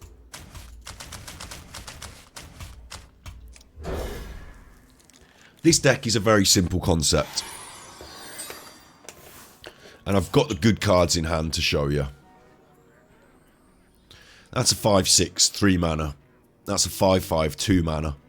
They come with drawbacks. After this minion attacks, destroy it. I don't want to destroy my own minion. So of course I'm going to be silencing that and then just using it as a good minion. But the issue is, when you silence it, if only there was an upside, and now there is. Silence a friendly minion, then deal damage equal to its attack, randomly split among all minions. So this card is absolutely broken. For 1 mana, you deal damage equal to its attack, split among all enemy minions. Play any minion you want, you fucking dickhead. Play anything. Please. I want to see a minion. I want to see one. They'll only press that button, that's all they can do. What? What? They were scared, weren't they? They were scared of that. Fuck, I've lost that now. Right, I'm just going to drop that. This gives me a spell out of their deck if they can't kill it immediately. So, it is problematic that I just lost that then, but it is what it is. Usually they don't do that. Usually they don't have 2 copies of the exact same spell. The only 2 copies of that exact spell that they would need in order to end that, would they? Sometimes I feel like I get cheated. Like I actually feel like Hearthstone cheats me. I'm going to get one of their cards for free though. They're not going to like that. They think it's bad. The reason that... This is just... I'm tinkering with this card. It's not actually that good. Yeah, certainly not in this deck with all the silence going around. But they see one of their cards going over here and they think, oh no, that's one of my cards. I like my cards. I wish I had my cards. I want to kill that. And they start thinking it's important to kill that. And it's not. What is Elun's will? I'm gonna kill it for fun.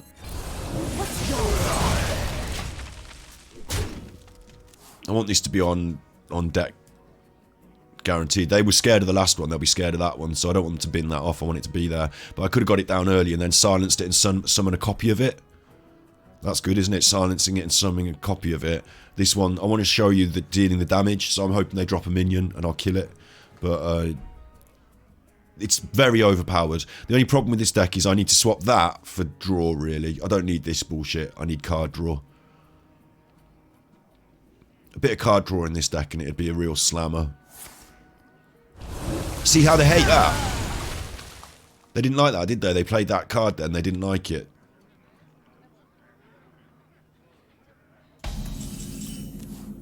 Ooh, lovely. A 3 mana 5/6 or a 3 mana 4/8. We'll go with the 5/6. 30 minutes or less. And we'll silence it and give it the health already. So that's ready to rock and roll next turn. Anyway, I'm just dealing. You see what I'm doing? It's an obvious strategy, isn't it? We've got to the point in Hearthstone now where there's so many of these bad cards that you silence to make them good that it's reached critical mass, and this priest deck can exist.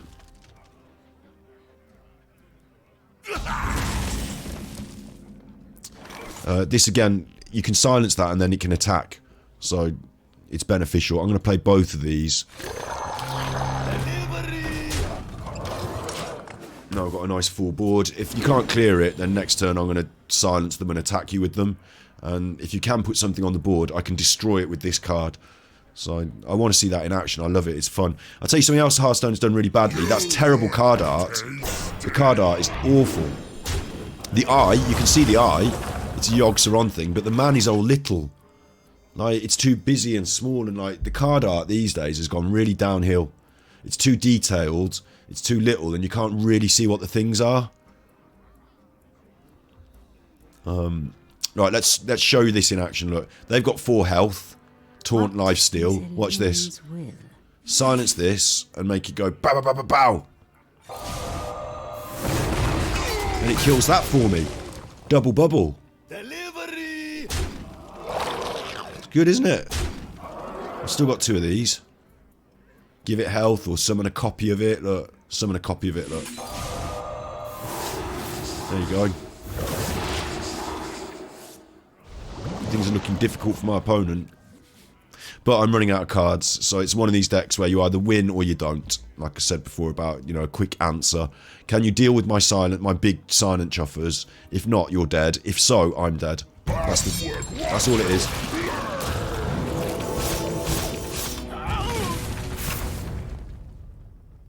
That's all there is to this. Deal with it or die. You played Silence Priest, Descent of Dragons, just before the Battle Pass era, yeah? It's back to that. It's a simple system. But with that additional...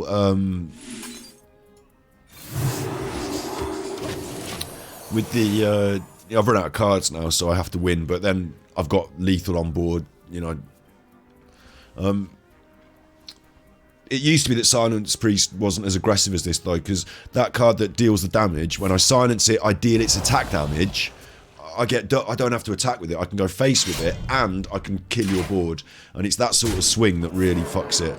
But we might not get there here. Look, they might pull it around against mid-range and other stuff. Oh, there's my watch post. Thank you very much, watch post. I'll take it.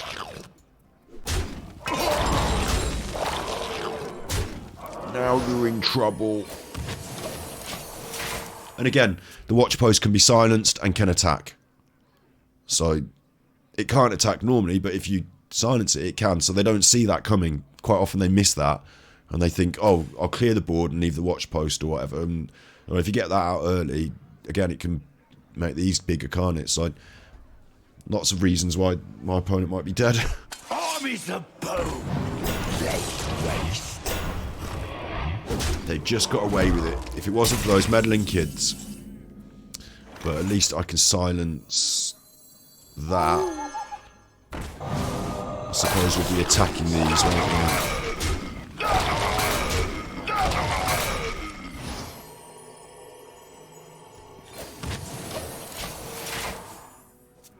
Interesting balance here. I'd expect them to have more lifesteal. And if they do, then I'm over, aren't I? Because they can then whittle me down. I'm on the draw, and I'm not. The next card I get will be just silence something. It'll be rubbish. My next card. I've got Astalor for a cheesy finish. Can do a little bit of damage from hand, but other than that, it's just a, you know, by this point I've either won or I've lost. There's the lifesteal. I've lost. Fair enough. It is finished. You win.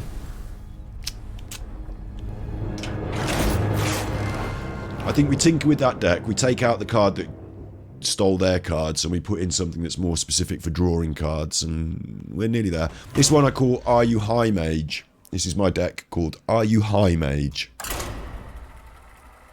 And this is probably one of my most fun decks that I've got, because this actually involves your brain. There's no win condition. Yo, Bob, I'm streaming hardcore tonight. I kind of am, aren't I? I just thought, I've got the time, I've got the space, I've had a good Genshin stream, we've done a good solid Genshin stream. I thought, why not just stay on for a bit longer. I do need to try and get to bed and wake up in the morning, but what's happened is that Mom took the dog to her boyfriend's house, so I've got a bit of freedom. Dreaming is over. I've still got the COVID, of course, but hopefully, you know, we can put in a good stream. I can get a good night's sleep and do the same tomorrow. Yeah, feeling good. Right, this deck involves adding things to your hand and then transforming the spells in your hand into better spells. Simple concept.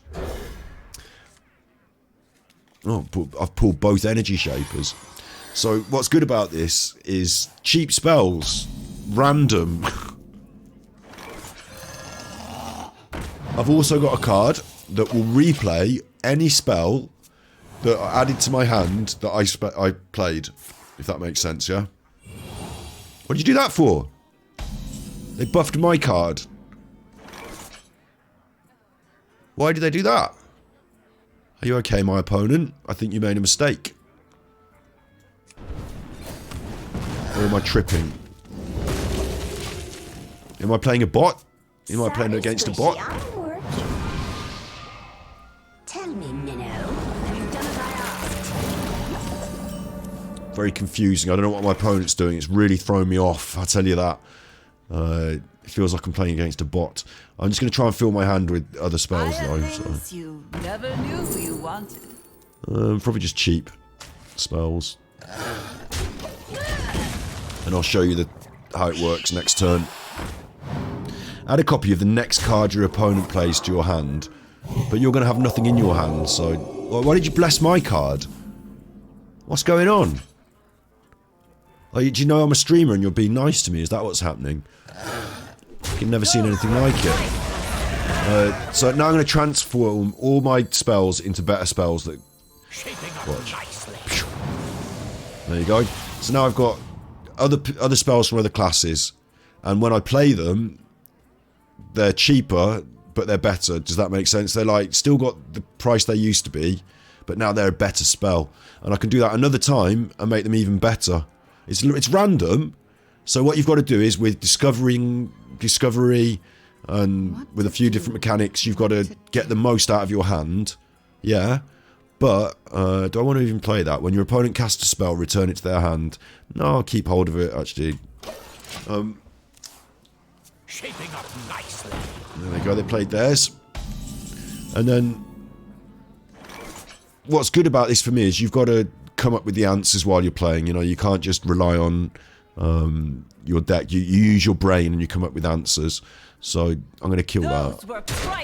And the games can then go on and they can take a bit more of, you know, there can be a bit more nuance. More interesting things can happen. I'm going to play that. That'll add another spell to my hand. With 8 cards in hand, I'm going to play the Nobleman now. Hopefully it'll hit a spell. Nice. So now I've got 8 in hand, 9 with that. Draw another one next turn. Full hand. And I'll play this again, and I'll get even better cards. And like I say, there's a card in my deck that... What's my opponent doing? There's a card in my deck that replays all of the cards that I played that didn't start in my deck. So I can really go to town later on with a bit of a... It's like Yogg. It's a bit like Yogg. It's like Yogg Light. Do I want to play this now? I could put one more card in my hand, actually. One more spell. And again, probably choose something reasonably low price. And then I'm going to play this again.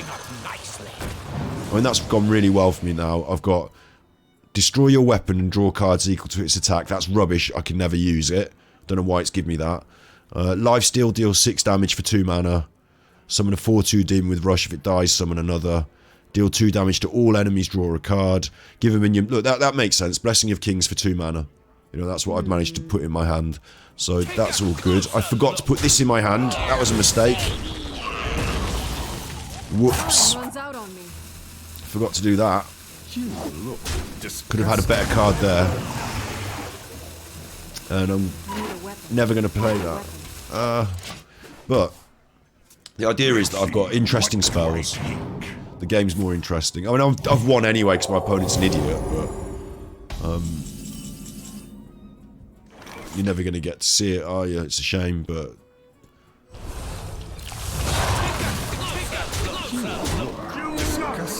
if we got to the end of the game, then you might get to see some interesting stuff. Handful. The waves of light. Why is my opponent playing so badly? May I say the most recent thus was brilliant. You and Steve were great. Thanks. That's really well, it's good, isn't it? Yeah, thanks. Like, we did it a bit off the cuff as well, didn't we? So it's nice to hear, because I was worried and I felt poorly. It's nice to hear that we did a good job.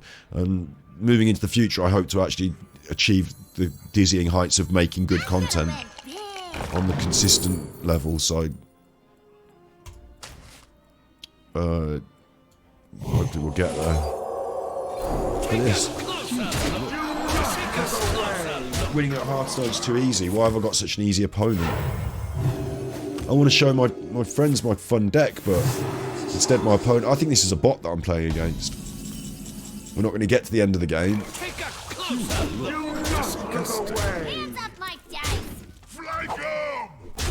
I'm not going to get to play any of those cards, but you see the concept. We'll do a couple more runs in it.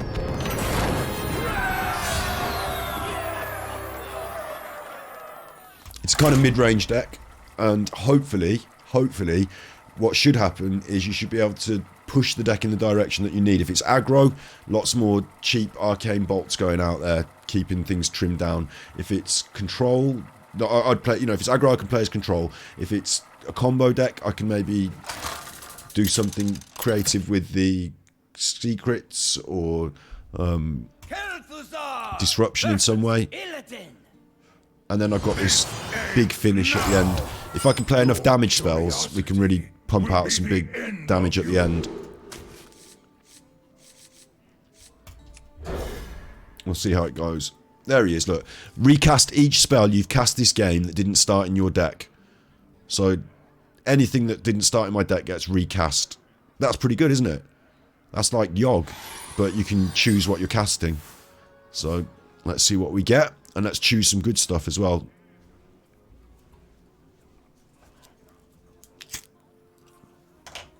We don't have to transform them into better cards, we can keep them.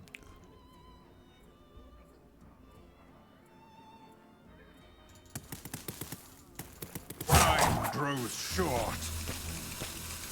This part of Hearthstone's a little bit of an agony, isn't it? When your opponent doesn't do anything, it's slightly like agony.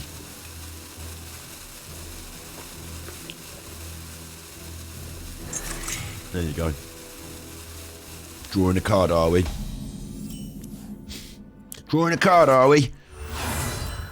Bask in my radiance. I'm never going to have corpses, so these shadow spells with corpses are useless to me, but... Summon 2 zombies with taunt for 4 mana.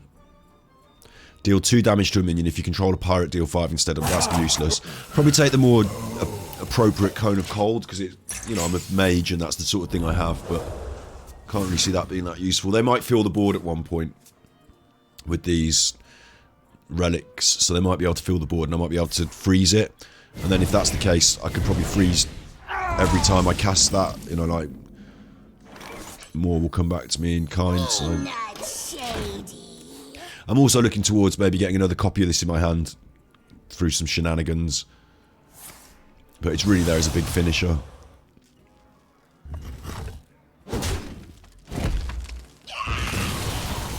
Oh, Shadow Step. Don't mind if I do. Discover a spell.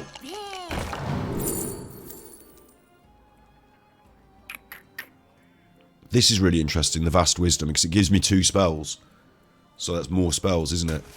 And I'm considering shadow stepping that. When I play this, I'll lose the shadow step if I haven't played it already. So I'm going to play it now. I like a shadow step. That's another spell in the hand. So you see the strategy that I'm developing already. Fill the hand, transform them into better... Like, it will be random, but that's fun. Oh, hello. Cheeky bugger. We'll go with another card.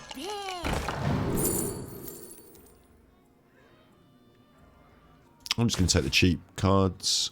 And we'll take 2 cards here. And then next turn we'll be doing our hand. Always take the flurry. It's a 0 cost card. And then what could I have for nothing?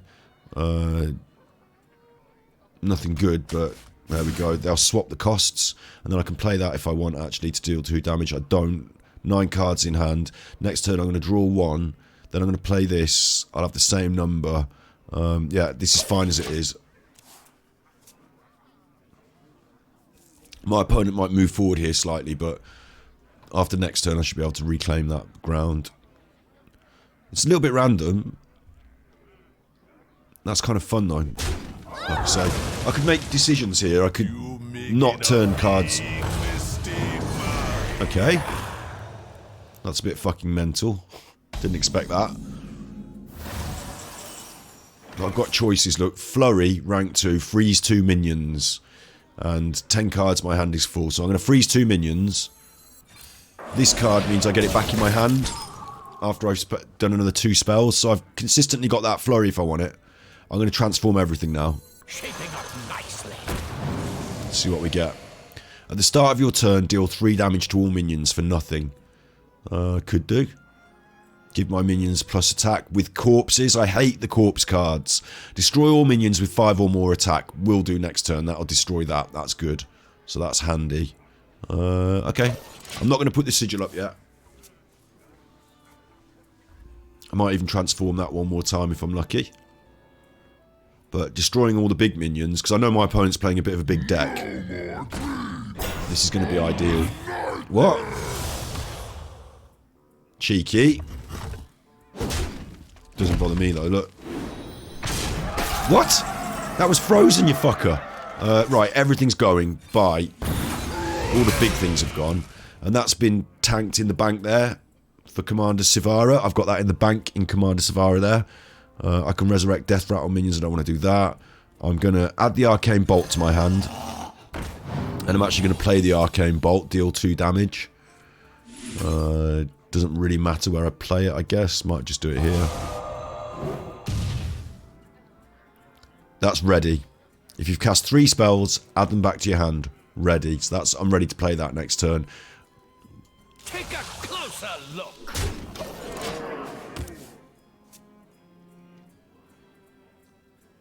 So play your big minions, and I'm going to get another flurry and another destroy all the things over 5 attack next turn, and I'll be able to play them again.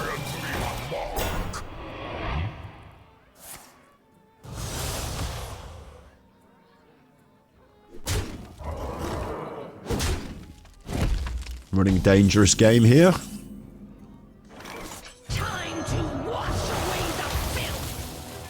And these will be priced at their normal prices, look.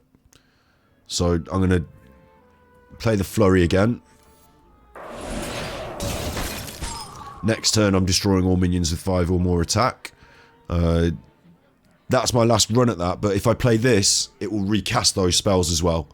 So I've got another run at that. Everything I play gets recast, remember. So it will do that twice, and it will do 2 flurries. It'll probably kill itself. It will cast all the arcane bolts. Might as well do that. The sigil, if I wanted. Do I want? I don't think I do. I could have another copy of this if I want. And get these spells back again. With Zola the Gorgon. But I'm hoping once I've played that, it will kill itself, and I won't be able to get another copy of it with Zola. Works against me. Decisions. 9 cards in hand. 8. Plus the 2 that gives me back. 9, 10. I overdraw 1. So I'm going to play that. Deal damage to all minions. No, I'm not. End turn. So there's a lot more thought going into my turns here. There's a lot more thinking and interest. Like, for me, that's the game. So I like decks like this. Even if they're not as strong, I feel like I've got more chance to win against other decks because I'm adaptive. Shit. And I feel like I've got... No, I'm enjoying playing the game. Yeah. Go on then, hit me in the face with this.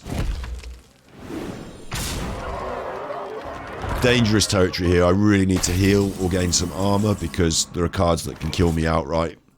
But it is what it is. We will destroy all minions with the big attack. Thank you. We will destroy...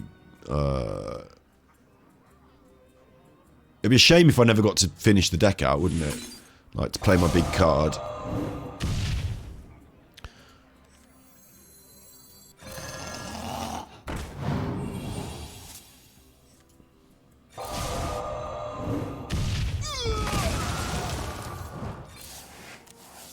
There's a taunt. I mean, next turn I might just play the big card just for the fun of it, because I'm sure my opponent's going to find something that can do 8 damage to my face. I need healing. I need armor. Armor is achievable. There is a way to achieve it with the right cards, but that's bad. Because now these are going to attack me to face. You possess true power. Shut up, you. Basically cheating. Summon friendly demons and it's them. That shouldn't be a demon, should it? Illidari Inquisitor. Why is that a demon? Rush. After your hero attacks an enemy, this attacks it too. So you needed to have not been attacked by these, and also, like, it's a bit of a fucker this is. How would you prevent being killed? You have to have too much armor. Oh. They let me live, look. They let me live. Although even if I freeze them, it doesn't help, does it? But what the hell, let's just play this, it'll be funny. Don't think too hard. Oh no, they're gonna die. They're gonna die.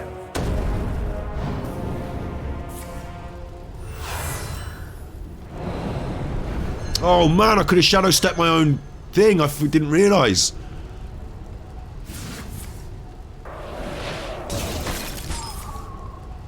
It's killed itself now. I could have shadow stepped it though.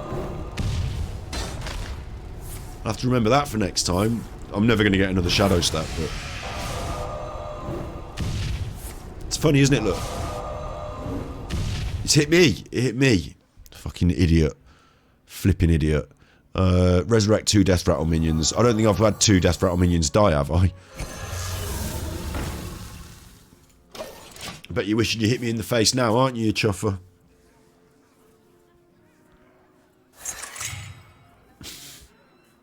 Could we turn it around?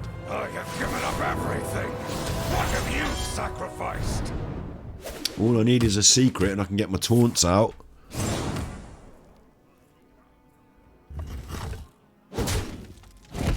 Hitting me in the face now, aren't you, chuffer? Alright, that's my hand full. Too many cards. Too many cards. You chuffer.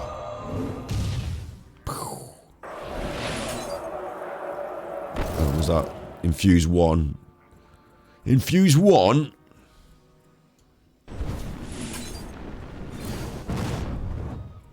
I changed the size of the screen. What am I doing? Oh, that's better. Kill that. I feel like I should put a taunt out. Even though that summons a copy of itself if you've got a secret up. I don't have a secret up, but, you know, I feel like I should throw it out. I'm staying alive, staying alive, staying alive.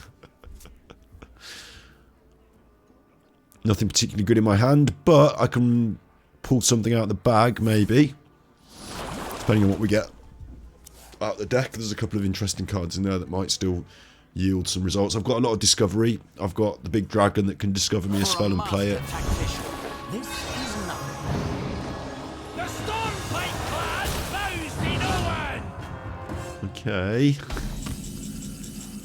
There's the secret that I didn't get in the last hand. Last turn. Where you followed. Whereas I followed. I mean, I know they're going to be playing some giant big minions, so I'm going to play that. Kidnap. I'll take another secret. At this juncture, I'm just struggling for things, so... I'm probably dead here if I can't get the right secret, which I can't, so... probably dead, I think, now. Is there any way of me not being dead?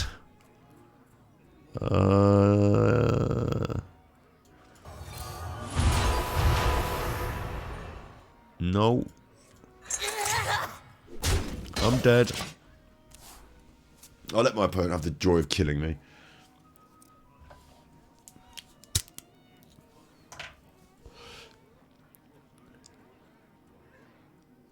But even though this has gone this way and I've lost, it's still, to me, a lot more fun than a game where I just sort of say, right, I'm supposed to play this card now, I'm supposed to play this card now, I'm supposed to, like, there's more thought in it, so it's been fun.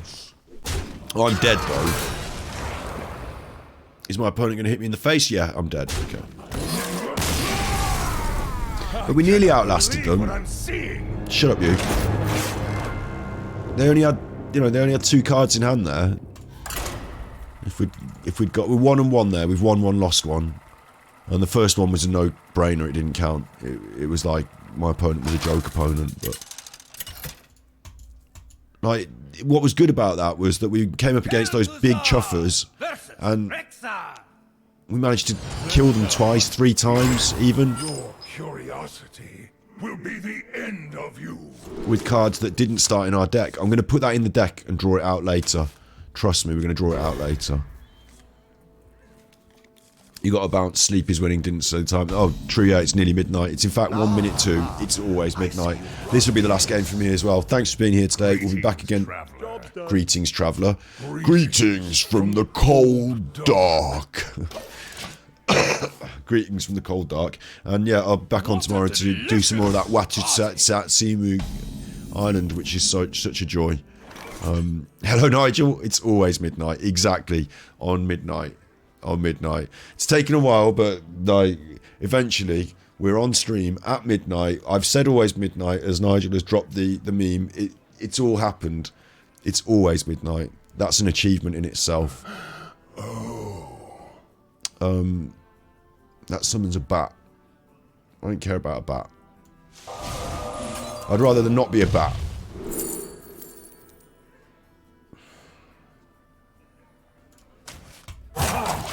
I've got a feeling I'm just going to turn this deck into a burn deck here and just try and burn down my opponent. Quite confident of picking up a flurry.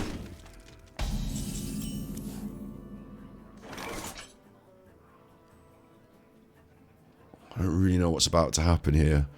I'm going to drop the Vast Wisdom, and I'm thinking, yeah, there's a flurry. Always with the flurry, and a Cone of Cold. All the secrets are always good. Cheap secret. That won't pop because there's no... It's when a friendly minion is attacked, summon an elemental. So it won't pop, it'll just sit there. Until I put a minion out. And hopefully we can draw the taunt. Nope. Well, let's just keep things simple.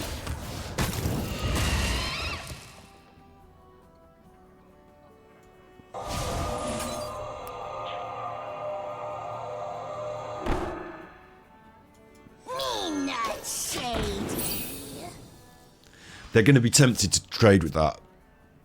This is going to trade with that. It's just too obvious. So then I get my cheeky secret pop, and at least we get some board space. Don't like that.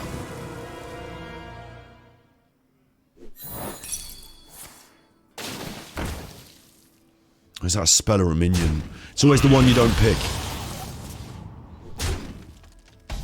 I can just kill that outright with 1 card, but if I... Oh, there's the taunt now. 1 turn late. That's funny. Ha ha.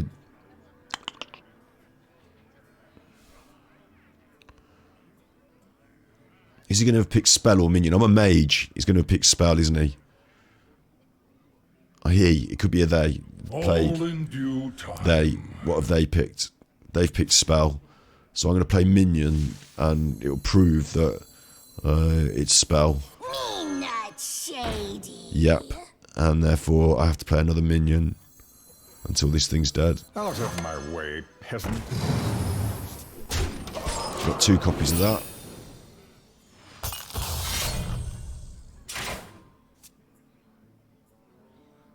Things are on a bit of a knife edge here. They're threatening to overrun my position. You are so cute! Yes, you are!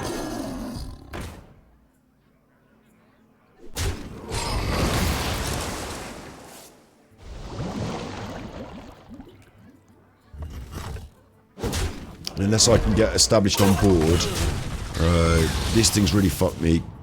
That's countering my next spell. So I suppose I could play a really cheap spell, but I'm not allowed to play it. So I played this.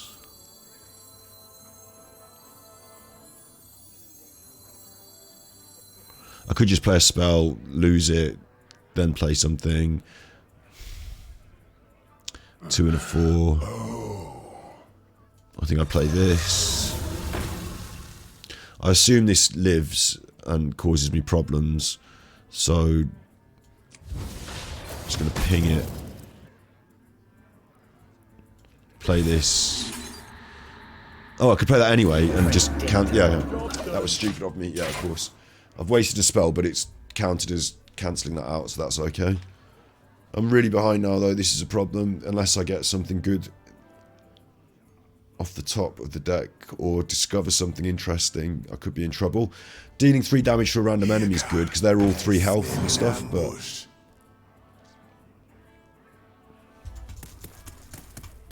I need to pull this round. The freeze is good if I can get enough things frozen, or the right things frozen. No, I've lost this. I can feel it in my bones. I got overwhelmed here.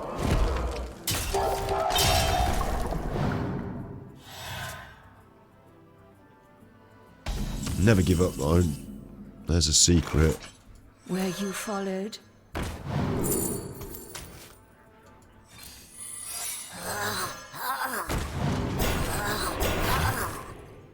I suppose just take out the thing with the biggest health that I can. I didn't add this up, but it's possible. It's possible. One of those things doesn't get to attack, so it's possible I'm still alive.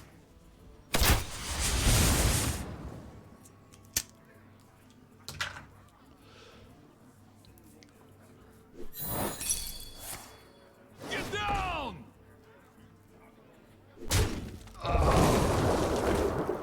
That's problematic, the rush.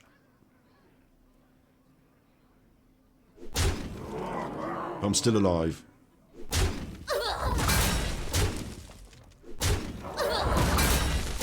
By 1 health. What a delicious party! So, can I just... Will this happen for me?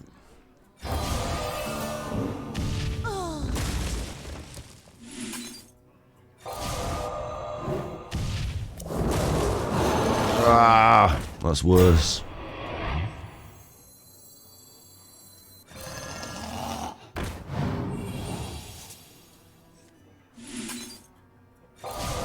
Can't quite make it work now, can I? I was going to freeze too, but there's just too much on board. I'm dead. Victory is yours. It's not a good showing, is it? Trying to show off my cool deck, and then I get killed. But are you high mage? It's basically the cards you've just seen there. Is there anything else in that's interesting? There's a lot of discovery cards, and there is Caligos at the top end. It's a discovery card again, discovery spell, we get it for free. And of course the Grandmaster, we try and get a couple of those Grandmasters out. We try and use either the Nobleman to create golden copy, or if we get the freeze off, it's usually, hopefully, still there the next turn, and we can get another copy of it with Gorgonzola. It's just a bit of a fun deck, and if you can get the power out of the discovered spells and play them twice, that's always good. but not guaranteed. Not guaranteed at all. That's why it's called Are You High Mage, because you've got to be high to use that as a strategy.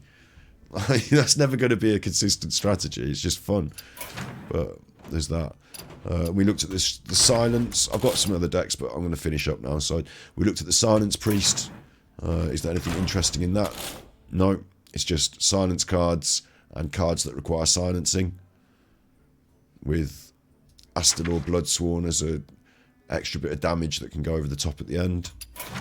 And my even totems, I'm actually looking for a replacement here. The Trick Totem I'm not so happy with. The Totem Cruncher don't really get as much use out of. And there's one other card here that I would swap. It's the draw card there, the Beast. It's not I mean, I'm pressing the hero power a lot. And if you've used your hero power, draw a card for 2 mana. It's a simple little early game card. And late game, it can help you just to draw into that one thing that you might need if you're still trying to find your crossroads. But really, that doesn't quite fit the deck. Not quite. So I could do with maybe replacing that. The new cards that I haven't really looked at are Lich King. 2 mana cards here. Give a minion Death Rattle, summon 2 3/2 Zombeasts with an overload. It could be useful. They're not totems. It has to be even, so 4. And we don't go much higher than 4 for this deck. Draw 2 minions for each that cost 5 or more. Summon a Spirit with Taunt. That's never going to work. Could go to 6, but it's not worth it. There's nothing good here. Maybe the Taunt. Deal damage to a random enemy. Random. These cards as well. These are disgusting. Like, what have they done here? This is called signature cards. So now there's standard card. There's the gold version of the card, which I think is good. It's got a bit of animation on it. It's a gold card. Shiny, yeah. That's all. And then they've also got diamond on top, which are like glass versions. And now this, which is signature with different art that looks as worse. But it's supposed to be more better or something. And the art, again, look, that's not very good art. Like, the art's not particularly bad. It's just that for a card, you can't really make out exactly what's going on it from a distance. It looks a bit... Like, it's a face and it's a gargoyle and stuff. I get it when I look at it, but sometimes I look at them and I just don't know what... You know, it's too busy, too detailed. It's going to be seen in a very small little thing. You need them to be more clear. We'll do a stream where I look at art on the cards and tell you what's good and what's not. Because there are some really good ones and there are some really bad ones. Like, there are some really iconic cards as well. So anyway, we're not having any of those cards. What about Path of Arthas? No results. No results. So I'm not seeing anything new here that I need to put in. I wanted to try and maybe swap out the Totem Crunch, but it's a totem card. It's just that it destroys your totems, and I don't want to destroy them. It gets bigger the more I destroy. But I don't think I want to destroy them. Give your minions death rattle, resummon this minion is quite handy for creating a sticky board. Whenever you cast a spell, summon a random basic totem.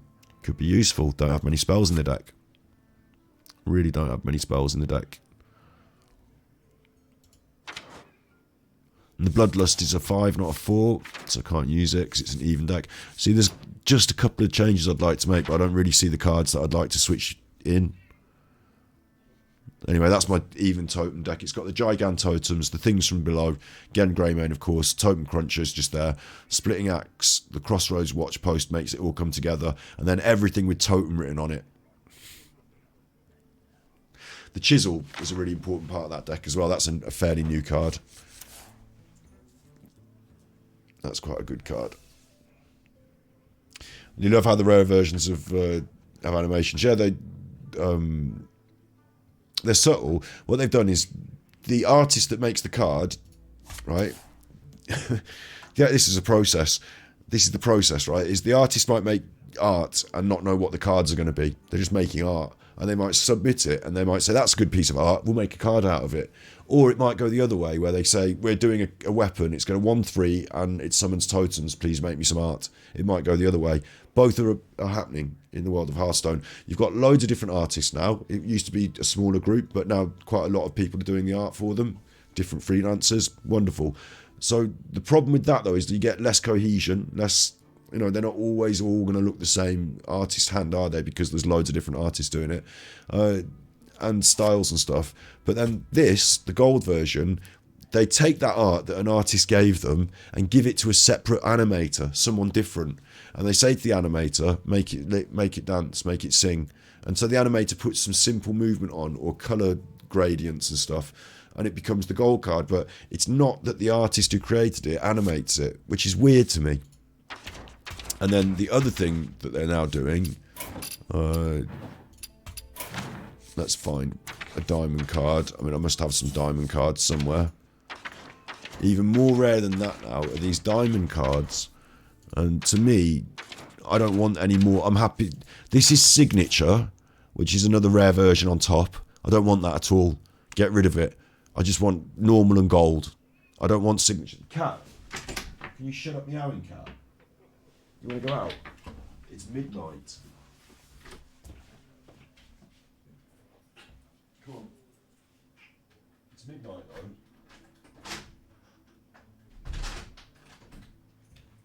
though. Yeah, I don't think there's any need for it. There's no need for this extra collectibles. It means, you know, it's harder to get all the cards. And then the diamond cards. There's a diamond card. Even more animation, and they're coming out of the frame. So now it's like heaving and moving, and they're coming out of the frame. I think this is just on the border of what's acceptable. It's a bit too ostentatious. It's a bit too, like, all the diamond glittering on top and everything. I get it. I see what you're trying to do to me. This is a special one. But if it's so special, just make the normal cards good. Like, just make these animate. If it's so important and it's so good, make all of them do it. No, only the gold cards. And the gold cards aren't proper animation. They're giving it to an animator and making it sing. Then, on top of that, you've got cutting up the individual parts of the frame and coming out of the frame and on top. Okay, I got you. And then on top of that, what doesn't make sense is this, which looks like dog shit. It's pale blue. Harder to see what it is on a more generic background. I mean, what? And talking about these things, look at these cards, for Christ's sake. You need some, like the tank, you can see it's a big tank, it's got a big gun on the front, that makes sense. But some of them, I remember some of these cards, I couldn't even work out what it was. Like, quite a lot of them are quite distinctive, they're quite good, but the newer ones are even worse. They're getting worse. I remember some of them I couldn't even,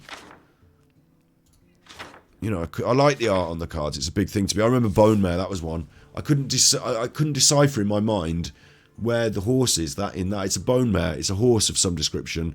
What it is their little hooves there, and those two lights are its hooves, and that's its knees, and then there's the top of its head there, but it's got such hair. I used to think those two lights were like its eyes, and then that was its hair on top, and it had an ear over here, and like, I was like, what is going on with it? I can't, because it's too detailed in a funny shape. It needs to be a really clear silhouette of the thing that it is.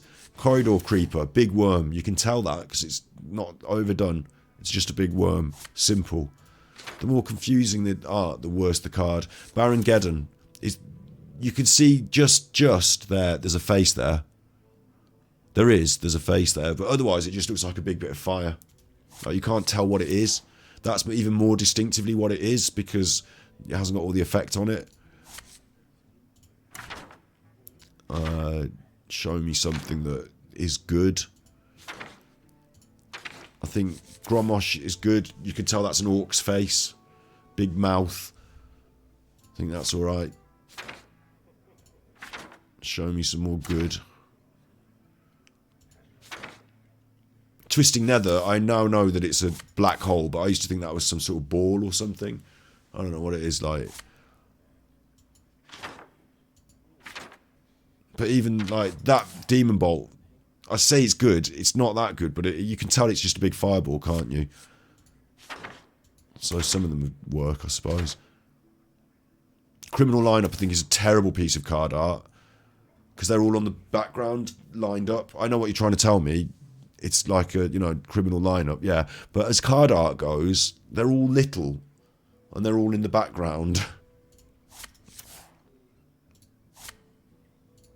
So not one big thing in the front, in the centre, just little in the background. Seems a bit of a strange choice.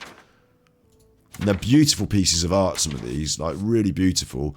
But with Tess, for example, the thing you notice most is her face and her hand. I would make that bigger and because you lose that detail in the background, there's birds flying, there's a spire. She's got this bodice and her hand is over here. And you lose that. You can't see it in the game. You know, it's just little like that. So what you're really seeing is this hand and the face. Make that bigger. Make that stand out. Where's Lothar? Now, Lothar, when I first saw that, I didn't know. I thought that was a face and that this bottom part here was the chin. I don't know what was going on. Couldn't really understand it. When I saw it animated, I suddenly understood. It's a big hulking monster and its face is in the background. That's its face there in the background and its hand is in the foreground. So to me, it didn't read well as a card. It's a classic Hearthstone card, that is. But until you study it and look into it in detail, you don't realise, because the thing that's in the foreground is the hand, not the face. It's harder to, do you know what I'm saying? It like looks harder to just, like, what is going on in that picture. They really have let themselves down, certainly in modern times as well, with some of these cards. Now I've said all that, you know, we should do a full stream on it. I'm not doing it now, I'm just having a quick moan, but you know, more complicated, more confused. Arms dealer, it's funny, it's a zombie and you've got his arm, yes, but I can't really see any detail because it's a tiny little card. And a lot of these more modern cards are much more detailed artwork that requires a bigger frame to see it in its glory, and have been really badly designed like that. Even the street sweeper here is a broom, but because they put all this curve on it and they put a face on it, you're losing the detail and it doesn't really look like a broom anymore.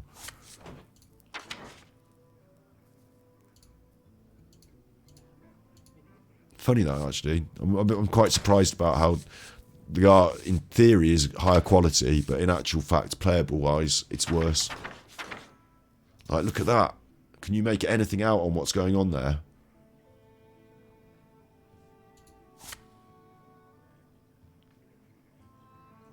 And then you get this is the other thing I think is really weird. Rockgill here, for example, is a Murloc, and it's been drawn in this fantasy art style of realism almost. Like, dirty, scary, nasty teeth, horrible Rockgill, like Murloc. But then if I type Murloc, then the art style for Murlocs is quite often comedically cute. So there's two different, like, this one is somewhere in the middle of, like, that's worse, that's dark, that's like Piranha Poacher is a murder. It looks dark and realistic and nasty and chompy, like this Rockgill. But that's comedy cute. You shouldn't do both. You should either have the Murlocs being one or the other. This Nothing Can Stop Us, when it's big like that, you can see there's loads of little Murlocs on it chasing this fellow and there's all these weapons. When it's not, when it's in your hand, you just can't see anything on the card. You just can't tell what it is. Like, you'd think they'd get these things right. Again, dark realism, good card art. Gone for the hand in the front of shot again, but good card art. You know, dark really. I can see it looks like a fish head Murloc thing. Scargill, can't really see it as much, but it's got that dark realism. And then in your hand, it's sat next to all the other Murlocs that are quite often like cute, and it's a different art style. Choose one. Horrible, grotesque, or cute. Choose one. Don't put both for the same set. Does that make sense? Yeah, it's just a minor gripe I have, but it's like, it stands out, doesn't it? It really, really stands out. It's a bit like, how did you fuck that up?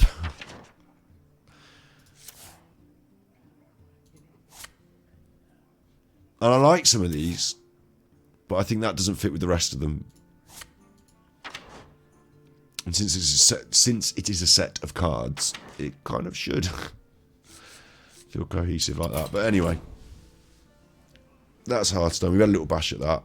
That's been my stream today. It's been a lot of fun. I've actually done good, I think. And yeah, Dusty's going to be back on Monday. We've got plans. We're going to be doing body language and stuff as well. I don't know what we're doing on Monday specifically. We might just be playing the game and chatting and checking the stuff works and all that. But yeah, loads to come in the future. I'll keep at it, you keep at it. You be good, my little puckos. Thanks for all being here. Like, I feel like everything I was saying earlier is like, I feel like we're getting somewhere. Like we are, like you're here. It's getting consistent. The more consistent I am, the more consistent it will be. And if you build it, they will come. So I hope you have a good night. I hope you have a good evening. It's now past midnight. I'm going to go and get myself some dinner at midnight. It's always midnight. And remember, if you can't be good, then you're naughty.